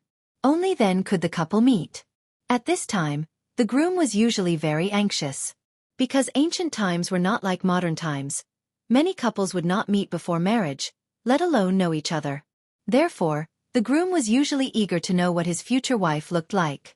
However, Li Zixuan and Han Yuxi were different. They were free to fall in love. Although he already knew that Han Yuxi was as beautiful as a fairy, Li Zixuan still had to recite a poem. However, he was already prepared for this. Last night's stars and last night's wind, west of the painting tower, east of the Kasha hall, body without the wings of a colorful phoenix, heart as one. Next seat, send Go Chun wine to warm, separate Chow shoot to cover the red wax lantern. Shu Yu listen to the drum to respond to the official, walk the horse Lon Tai to turn the canopy. Good, good, good. Well done. Once Li Shangyin's untitled poem was released, it would definitely shock everyone, right? Haha, you think too much. Most of the people present were rough men. How many of them were cultured? How many of them knew how to appreciate poems? Cheng Chumo and the others did not care about the poem. As long as it was written by Li Zixuan, they would praise it in unison. However, it was an eternal masterpiece. Among the people present, there were always people who knew what was good, such as Mrs. Qin and Han Yuxi. Good, good, good. I didn't expect little Xian's literary talent to be so outstanding. This make-up poem can be considered a rare masterpiece. Mrs. Qin savored it for a moment, then clapped her hands and laughed. She had originally thought that Li Zixuan would use a few works of his predecessors to bluff his way through. After all, Li Zixuan was not known for his talent in poetry. She had never thought that she would be able to hear such a masterpiece handed down from generation to generation today. Body without the wings of a colorful phoenix, heart as one. Han Yuxi's eyes bloomed with infinite brilliance. She kept repeating these two lines of the poem. Gradually, her eyes became a little moist. She said softly, "Mother, let them take down the screen." Ah! Good, good, good. Looks like little Xian is quite capable. He moved Yuxi with a poem. Hongling, take down the screen, take down the curtain. Mrs. Qin was stunned, but she did not object. She was only slightly surprised and got someone to do it. Chapter 387. Yo! The bride is out. The bride is out. When they saw Han Yuxi, who was wearing a phoenix coronet and a red gown, being escorted out, more than 1,000 people in and outside the courtyard burst into deafening cheers. Cheng Chumo widened his eyes and clapped his hands excitedly. Wow! She's out! She's out! Little Xian is so awesome. A poem was enough to summon the bride. Under normal circumstances, the makeup urging process was not smooth. It would take a long time. Firstly, the bride had to show her modesty. Secondly, the bridegroom's makeup urging poem often used some old works of predecessors that others had used again and again. There was nothing new about it, so it was very difficult to move the bride. But today, Li Zixuan's untitled poem made Han Yuxi remove the screen and come out to meet him. It was really beyond everyone's expectations. After today, this poem would probably be passed down by everyone. However, it was likely that it would not be long before this poem would be used again and again by many people. In the end, it could not escape the fate of becoming a cliché. Smack. I told you to follow behind little Xian. Watch carefully and learn well, right? You brat. You have to hurry up when you go back. Cheng Yaojin's big hand slapped the back of Cheng Chumo's head as he spoke casually. Cheng Chumo rolled his eyes and secretly wondered if this old man of his was his biological father. At this time, Li Zixuan's attention was no longer on this side. From the moment Han Yuxi came out, his eyes were sucked over, and he could no longer look away. He saw Han Yuxi wearing a bright red shirt with a long skirt that reached the ground. There was a belt on the skirt that tied the skirt below her chest. She looked slender and luxurious. Of course, this red gown was not one layer, but layered on top of each other. Coupled with her slim figure, it looked even more three-dimensional. Han Yushi wore light makeup as she looked at Li Zixuan affectionately with her big eyes. A hint of shyness appeared on her face. The gorgeous decorations made her look as noble and beautiful as a fairy. A cool and comfortable feeling went straight into Li Zixuan's heart. At this moment, this guy felt like he was in love again. The woman in front of him was the luxurious version of the Han Yushi he had seen in the past. This was because Han Yushi usually looked pure and beautiful without makeup. She also dressed very simply. How should he put it? Although she was also very beautiful, there was still a trace of immaturity. Now that she had put on some light makeup, coupled with the bright and luxurious phoenix coronet, her feminine charm was completely released. This astonishing charm was enough to make 10,000 flowers lose their color and thousands of people become silent. Li Zixuan was the closest. After all, he was the groom. Of course, he had to be the first to see the bride's appearance. The impact he received was also the greatest. A trace of sparkling and translucent liquid appeared at the corner of his mouth. His eyes seemed to be possessed as he stared fixedly at Han Yushi's small face. Han Yushi looked at Li Zixuan's pig-like appearance and knew that her young master was shocked by her beauty. She was extremely happy in her heart, but she was burned by Li Zixuan's naked invasive gaze. After a moment, she saw that Li Zixuan was still standing there and staring at her. Finally, she could not help but say softly, "Young master, it's time to pay respects to father." Li Zixuan was shocked and realized that he had been rude. He quickly wiped the saliva from the corner of his mouth and quickly walked to Han Yushi. He reached out his wolf claws and grabbed Han Yushi's little hand tightly. He had not held hands for a long time. He missed this feeling very much. "Hee. Wife, why are you still calling me young master?" Li Zixuan laughed mischievously in a low voice. Sob. "We haven't gone through the wedding ceremony yet." Han Yushi understood Li Zixuan's meaning and could not help but say shyly, "Haha, let's go now. We'll pay respects to father-in-law first, then go back and pay respects to my parents." Li Zixuan laughed and pulled Han Yushi out of the central room. Everyone in the courtyard saw Li Zixuan pull out a woman who was as noble and beautiful as a peony flower. In an instant, all the scumbags were stunned. Those women in the manor who did not see Han Yushi dress up were also stunned. When they heard that the curtains were going to be removed, everyone was still cheering loudly for Li Zixuan's success in speeding up the makeup with a poem. At this moment, after Han Yushi walked out, everyone was collectively speechless when they saw that peerless face. One in front and one behind, one moving and one still, formed a sharp contrast. The situation at the scene once again proved Han Yushi's charm at this moment. F***ck. Little Xian had found himself a celestial daughter. This Miss Han was not so beautiful in the past. The scene was silent for a long time. Xianxia was the first to break the silence. He widened his eyes and murmured, "Haha." Everyone burst into laughter when they heard his funny words. Chang Yaojin felt that he had lost all his face and greeted this guys but with a kick. Speaking of which, there was no such thing as a red veil at this time. The red veil was not an ancient ritual of the Han people. It only became popular during the northern and southern dynasties. Although it was very widespread, it was not an official ritual. At this time, there were things similar to the red veil, known as knee coverings. There were all kinds of colors, but they were mainly red. Moreover, they were not worn in the first half of the wedding. Therefore, Xianxia and the others could see Han Yushi's peerless beauty. This kind of knee coverings were usually covered after leaving the house so that unrelated passers-by would not see it. The people in the house, regardless of the man's or woman's, were all people who were recognized. Li Zixuan had some understanding of this before, and this guy did not particularly care. Anyway, he just wanted to let everyone see and show off. Haha. A talented man and a beautiful woman. A talented man and a beautiful woman. Jianghu, you gave birth to a good daughter. Qin Qiong stroked his beard with great satisfaction and praised Han Lijing beside him. Han Lijing's face was flushed red. Today his mouth did not close. At this time when he heard that, he quickly said humbly, "You flatter me, General." Haha. You Han Tianhu. This old man hasn't settled the matter of you hiding your identity. I'll settle the score with you later. Haha. Qin Qiong said half-jokingly. Ah. Li Chengqian was also a little stunned. He had seen Han Yushi a few times before, but it was completely incomparable to the way she was dressed now. At this moment, Han Yushi was really like the sun in the sky, shining so brightly that people could not open their eyes. Although he had been in the palace for many years and was used to seeing all kinds of beauties, he could not help but be dazed when he looked at Han Yushi at this moment. If I can meet such a woman in the future, I will have no regrets even if I only have one wife in my life.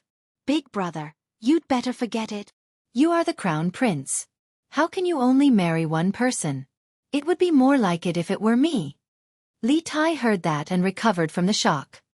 He curled his lips and said sarcastically. Chapter 388. Li Zishuan didn't know what the others were thinking. Anyway, after he held Han Yushi's hand, he said to himself in his heart, I'm satisfied with this life to have such a beauty. In the main hall, Han Lijing wore new clothes and sat at the head of the table with a rosy face. The seat on his right was empty, but there was a memorial tablet beside it. Qin Qiong, Mrs. Qin, Chang Yaojin, Yuqi Jingda, Niu Jinda, and the others sat on both sides.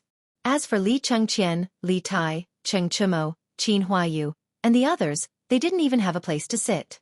They could only stand at the side. Here, there was no status of monarch or minister. As long as they were juniors, they had to stand. At this moment, Li Zishuan walked in slowly with the beauty in his hand under everyone's envious gazes. He was about to bow when he heard Han Tianhu say, Yushi, you haven't had a good day since you were born. I've let you down. Your mother passed away early too. If it weren't for your adoptive mother coming over to help today, I'm afraid there wouldn't even be someone to dress you up. Fortunately, you've finally found a good home. Your mother's spirit in heaven will also be happy. Today, you and little Xian can also pay your respects to your mother. Father. Boo-hoo. She was about to get married, and Han Yushi was already very reluctant to leave her family. When she heard Han Lijing's emotional words, how could she hold it in? Her knees immediately went weak, and she knelt on the ground, tears flowing like rain. Li Zishuan also quickly knelt down and kowtowed to Han Lijing and Han Yushi's mother's memorial tablet. Then he said in a clear voice, Father-in-law, mother-in-law, please accept a bow from your son-in-law. Today, your son-in-law is fortunate enough to marry your daughter, Han Yushi. I will definitely cherish her. Father-in-law, mother-in-law, please don't worry. From now on, Yushi is your son-in-law's wife. Your son-in-law will definitely dote on her, protect her, and love her. No matter when, where, or what the situation is, no one can hurt her. We're willing to be lovebirds in heaven and even branches on earth. Your son-in-law is willing to be devoted to Yushi and grow old together. Clap, clap, clap. Good. Well said, little Xian. After Li Zishuan's passionate confession, everyone was immersed in this beautiful vision of love. The room became silent for a while. Cheng Chumo saw that no one was cheering for his good brother, so he quickly clapped and cheered loudly. In fact, he was sincerely cheering for Li Zishuan. What Li Zishuan said was not profound. He could totally understand it. Moreover, he felt that Li Zishuan's words were very good. In the future, when he married a wife, could he learn from him? Cheng Chumo felt that today's trip was not in vain, because he had learned Li Zishuan's flirting skills. It was not easy. Chang Yaojin was just about to scold his silly son when he heard the rest of the crowd burst into loud cheers. Good, good, good. Son-in-law is right. When the villagers of the Han family villa heard Li Zishuan's words, they cheered loudly. Because from these few words, they could tell that Li Zishuan valued Han Yushi highly. Of course they were happy. Good. What a good lovebirds in heaven and even branches on earth. Well said, little Xian. Li Chengqian clapped and praised. Good. Little Xian's words of love are amazing. You have to specially teach us a lesson like this later. The little fatty, Li Tai, said excitedly. Li Zishuan's face darkened when he heard the little fatty's words. Damn, the romantic atmosphere that he had spent so much effort to create was ruined by Li Tai in an instant. This kid was really asking for a beating. Young master. Han Yushi's lips moved slightly, and she looked at Li Zishuan with tears in her eyes. This vow of undying love had once again moved her heart. Li Zishuan cast aside the distracting thoughts in his heart and smiled at her. Then, He clearly felt Han Yushi's little hand holding his even tighter. Li Zixuan could not help but feel very proud. Damn! These words were said in such a way that it was worth it. Han Lijing, who was sitting at the head of the table, showed a gratified smile at this moment. He got up and personally helped Li Zixuan and his daughter up. He said, "Son-in-law, please get up quickly. I believe that you will treat my daughter well." Then he looked at Han Yushi and solemnly said, "Daughter, from now on, you are a member of the Li family. Remember to be filial to your in-laws and thrifty in managing the family. You must love each other, respect each other, love each other, and grow old together. You must be happy, and you must be harmonious and beautiful." Speaking of which, men in ancient times were really happy because when the bride was fetching the bride, the father-in-law would speak up for the son-in-law and warn the bride to be obedient and virtuous. There was a lot of specific content, and the things inside were detailed to a very deep level. If it were today, modern women could not even do 1/10 of it, but ancient women had to obey all of it. Han Lijing, who had never liked to nag, had obviously done his homework this time. He pulled Han Yushi and talked for nearly half an hour, all of which was to tell his daughter to pay attention to this and that at her in-laws' house. In the end, he saw that it was almost time, so he finally said, "The auspicious time is here. Go quickly." "Father." Han Yushi did not move. Her eyes were full of tears. She could not bear to leave. Han Lijing forced a smile and said, "Girl, go quickly. Don't miss the time." "Yushi, let's go. If you miss home in the future, I can accompany you back at any time." Li Zixuan squeezed her little hand and said gently, "Okay." Han Yushi hesitated for a moment and nodded. However, she did not go out. Instead, she turned to look at Qin Qiong and Mrs. Qin. She bowed and said, "Yushi thanks adoptive father and adoptive mother for your care during this period of time. Yushi will not dare to forget this great kindness." To be honest, Qin Qiong and his wife played a very big role in this marriage, whether it was on the surface or in the dark. If it were not for the two of them, this marriage would definitely not be as smooth as it was now. Han Yushi's heart was like a mirror, so she had to bow this time. Sigh. "Good daughter, get up quickly. That's nothing." Mrs. Qin felt as if she was marrying her daughter today, and her heart had been very uncomfortable. When she saw Han Yushi bow, her eyes turned red, and she quickly went forward to help her up. "Good child, go quickly. Don't miss the time because of us." Qin Qiong waved his hand and forced a smile. "Okay. Father, adoptive mother, I'm leaving." Han Yushi looked at the three people in the room seriously, then handed her palm to Li Zixuan. Li Zixuan also bowed to Qin Qiong and his wife, then pulled Han Yushi out of the door. The people in the courtyard automatically opened up a path. At this time, Hong Ling took a red knee cover and carefully covered Han Yushi with it. Through the red silk, Li Zixuan led Han Yushi to the side of "Don't Touch Me No. 1, which was hung with red silk. He said softly, "Wife, get in the car." "Okay." Han Yushi was slightly shy and nodded gently. Chapter 389. Chang'an City. At this time in Chang'an City, other than Yongla Lane, the other streets and corners were also very lively, but it was a different kind of liveliness. Newspaper delivery. Newspaper delivery. The freshly printed Datong Daily to celebrate the wedding of Li County's man. Everyone gets a free copy. You can even earn money after reading it. What? Today's newspaper is free? Did I hear wrongly? A diner at a nearby stall almost choked to death when he heard this voice that was obviously different from the past. He dug his ears and said doubtfully, "Well, I'm also wondering if I've heard it wrong." The diner opposite him said, "Let's go and ask. Won't we know?" Yes. The two of them were considered slow. Ever since the paperboy said that sentence, dozens of people had already surrounded them, fighting to be the first to ask, "Hey, doll, you just said that today's newspaper is free. Is that true?" "Yes." "Is it really free? Did you say it wrong, or did we hear it wrong?"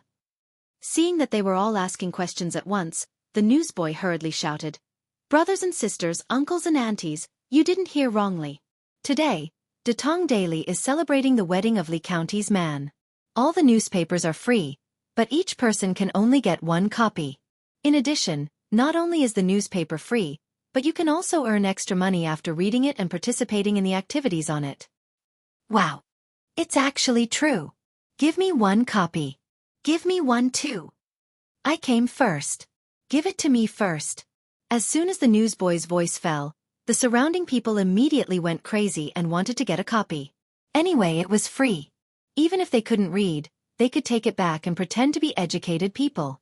Moreover, the newsboy just said that they could earn money after reading the newspaper and participating in the activities on it. Where else could they find such a thing that fell from the sky? Give me 2 copies. I can buy the other one with money. Of course, this made it difficult for the servants who bought newspapers for their masters, especially those who bought newspapers from multiple masters. They could only go against the huge flow of people and force people to buy newspapers for free. Haha. It's not easy to get the newspaper. Let's see what's different about today's newspaper. A young man who looked like a scholar excitedly took the newspaper and found a secluded place.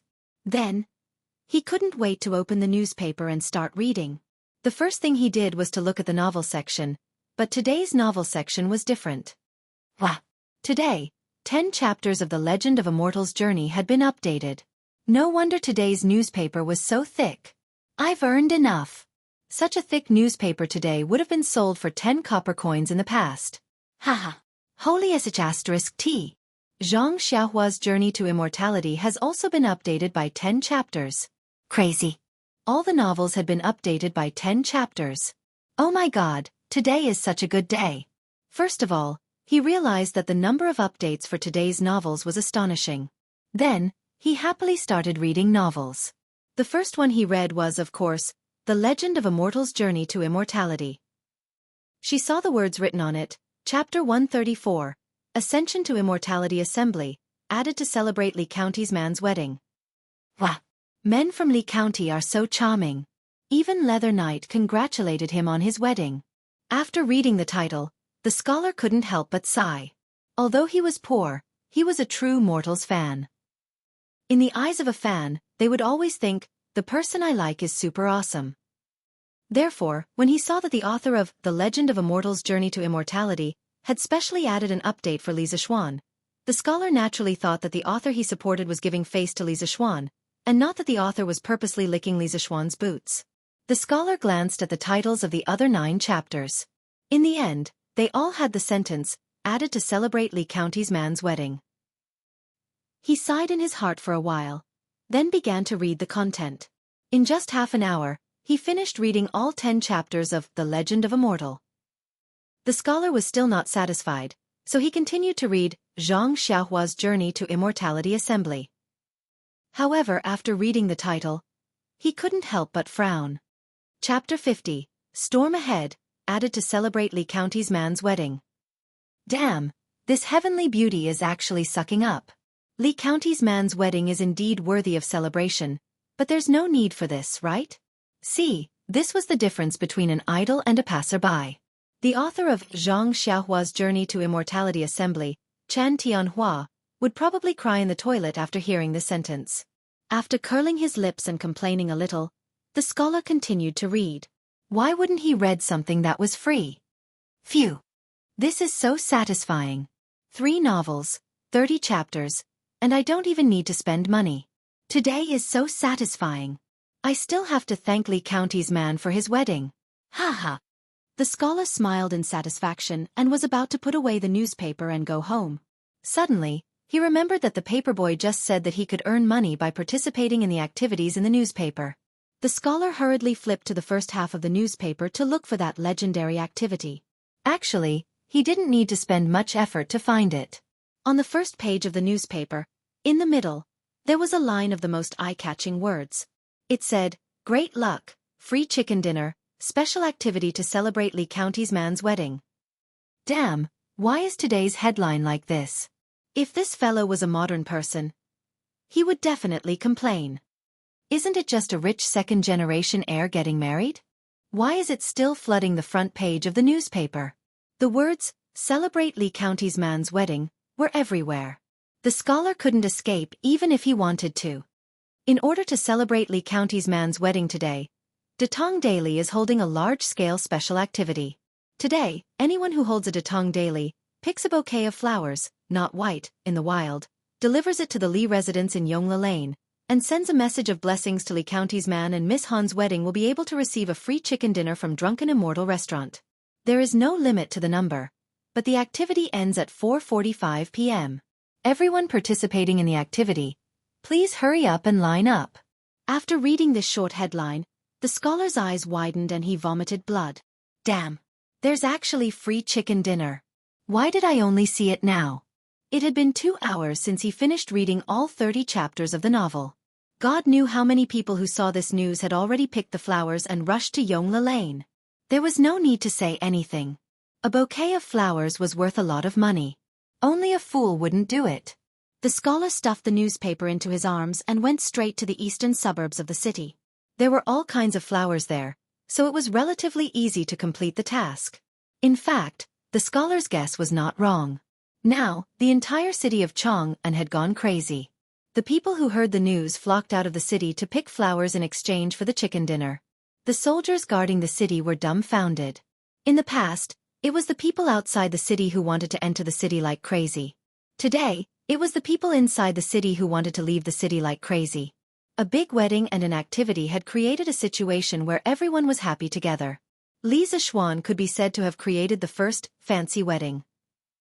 No wonder Yu Shernan didn't agree to the newspaper doing this. Chapter 390. Xiaohang. Where are you going? I'm going to pick flowers. Why are you picking flowers? You can exchange the flowers you pick for chicken at Yongla Lane.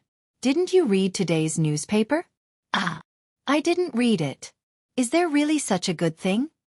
Of course, but you have to get a Datong daily before picking flowers. Don't worry, today's Datong daily is free. You don't have to spend any money. Oh, then I'll go now. Similar conversations took place in almost every corner of Chang'an City. Perhaps the rich people would not take a piece of chicken seriously, but in any era, the rich people were always in the minority. Moreover, the world had just settled down, and the people were far less wealthy than the people in the Tang dynasty. Therefore, there were still many people who cherished the rare piece of chicken. Hey! I was the one who saw this flower first. Go away. Bull *T, I saw it first. In the western suburbs of Chang'an City, 2 naughty children were pushing each other over a nameless purple wildflower. It wasn't that they were stingy, nor was it that they were lazy and unwilling to look for other flowers. It was just that the thousands of people who came out of Chang'an City today had gone crazy. They were like locusts passing through. Wherever they passed, flowers would not grow. In this season, there were many kinds of flowers in the fields in the suburbs. However, at a glance, one could only see a few small wildflowers. It was very difficult to gather a bouquet. I saw it first. I saw it first. I saw it first. Just as the 2 naughty children were about to fight, a middle-aged man carrying a basket came and shouted, "Cough, cough! Why are you 2 naughty children? Isn't it just a bouquet of flowers? I just picked 2 more in the mountains. I'll give you 1. Stop fighting." The 2 naughty children heard him and stopped immediately. One of them reached out and took the bouquet from the middle-aged man. Then he thanked him. "Thank you, Uncle. Uncle, you're a good person." Yes. Thank you, Uncle." The other naughty child echoed. "Haha, that's right. Hurry up and eat the chicken you're eating." The middle-aged man scratched his head and laughed. "Here. Manager, here you go. This is a flower I picked. Do you think it's okay?" Yongla Lane, the back door of the Li residence. 6 long lines had already formed in this alley. It was really impossible to see the end of the line. Even the scorching summer couldn't stop these people's enthusiasm to eat chicken. The person in charge of today's chicken dinner event was none other than Ma Zhou. In order to prevent this event from affecting the guests attending the Li residence's banquet, Ma Zhou specifically arranged for the location of receiving the chicken dinner to be at the back door of the Li residence. This way, it wouldn't cause congestion at the front door. "Yes, sure. Then you can send our Lord Zhu a blessing and leave your name on it. Then, you can receive a free chicken." The man behind the table took the bouquet, looked at it and said, "Ah, my name is Wang Depeng. I wish Lord Li a happy marriage. Is that okay?" The person who came to collect the chicken that he had bitten off hummed and hawed for a long time before coming up with such an old-fashioned blessing. Clearly, this guy was uncultured. The person in charge of distributing the chicken didn't laugh at him. He only said, "Yes, this is paper and a pen. Do you want to write it yourself or do you want me to write it?" "You're right. You're right. My handwriting isn't good." The person hurriedly waved his hand. "Hee, that's good." The person in charge smiled faintly. It was obvious that he had met many similar people today. He picked up the pen and finished writing in a few strokes. Then, he put the note into the bouquet and handed it to the servant behind him. Then he took out a piece of chicken wrapped in a paper bag and said, "This is the first time I've met such a person. Okay, this is your chicken dinner. I thank you on behalf of Lord Ju for your blessing." The person who came to collect the chicken dinner was shocked by the person in charge's polite attitude. He took the chicken dinner and hurriedly bowed and said, "You're welcome. You're welcome. Haha, take care." Next. The person in charge laughed and shouted loudly, "Wow!" Another person came out with a chicken dinner. How many chickens did the Li family prepare? The crowd behind the line exclaimed, "I don't know. The newspaper said that there's an unlimited supply. As long as you come before 4:45 p.m., I think they prepared a lot." TSK. Li Xian's man is so generous. This wedding is known by the whole city. I wonder how much money was spent. Haha. What's this? Didn't you see the wedding procession that Lord Julie brought out this morning? Just the carriage alone cost hundreds of thousands of strings of coins, not to mention the crown prince, Prince Wei, 3 dukes, and a prefectural duke all went to support them. Damn it, Li Xian's man is so awesome. Xiaoxi, quickly bring a dozen people to move the bouquets at the back door to the front yard and place them there. Lord Ju is coming back with the bride soon. Ma Zhou saw that a large number of bouquets had accumulated at the back door. He hurriedly instructed Song Xiaoxi. Li Zishuan racked his brains to organize a wedding that Han Yushi would never forget. In the end, the one who had to work hard was still Ma Zhou. "Okay, Master Ma. I'll go right away." Song Xiaoxi didn't dare to slack off and went to call for people. After a while, when the bouquets at the back door were moved to the front yard, Ma Zhou personally brought a few people to the front yard and started the work of placing the bouquets. Although he didn't know much about garden art, Li Zishuan had roughly taught him how to place the bouquets. The guests who arrived at the Li residence in advance looked curiously at Ma Zhou and the rest as they moved the bouquets around. They didn't know what they were doing. However, as time passed, those who didn't think much of it gradually became shocked. They realized that they were already in a sea of flowers. The colorful flowers trembled in the wind, and the faint floral fragrance lingered at the tip of their nose. This feeling was wonderful. Wow! It's so beautiful. Li Xian's man really knows how to have funs. Wow! It's so beautiful. Master Ma, Boss Chow from Chonghua Square sent 100 pots of Luoyang red. It's outside now. At this moment, Song Xiaoxi trotted over and reported to Ma Zhou in a low voice. Ma Zhou was shocked. Peonies were not cheap, not to mention the famous variety of peonies, Luoyang red. These 100 pots were worth at least thousands of strings of coins. "Bring me there quickly," Ma Zhou hurriedly ordered. On the other side, Li Zishuan led the bridal escort team and finally saw the city walls of Chang'an. He breathed a sigh of relief in his heart. He finally brought home the beauty. His hard work for so many days was not in vain. At Shaoxian, when we went there were so many people at the city gate. Why is there no one now? Chang Chumo covered his forehead with his hand, blocking the sun, and looked at the city gate. In the end, he found that there weren't many people there. He couldn't help but patted his horse and asked curiously, "Haha, maybe those people are eating at home now. Hey, why are you in front? Go back quickly." Li Zishuan smiled mysteriously and then rudely drove Chang Chumo away. His position was reserved for the groom, and he could chat with the bride at any time. How could he let Chang Chumo come over?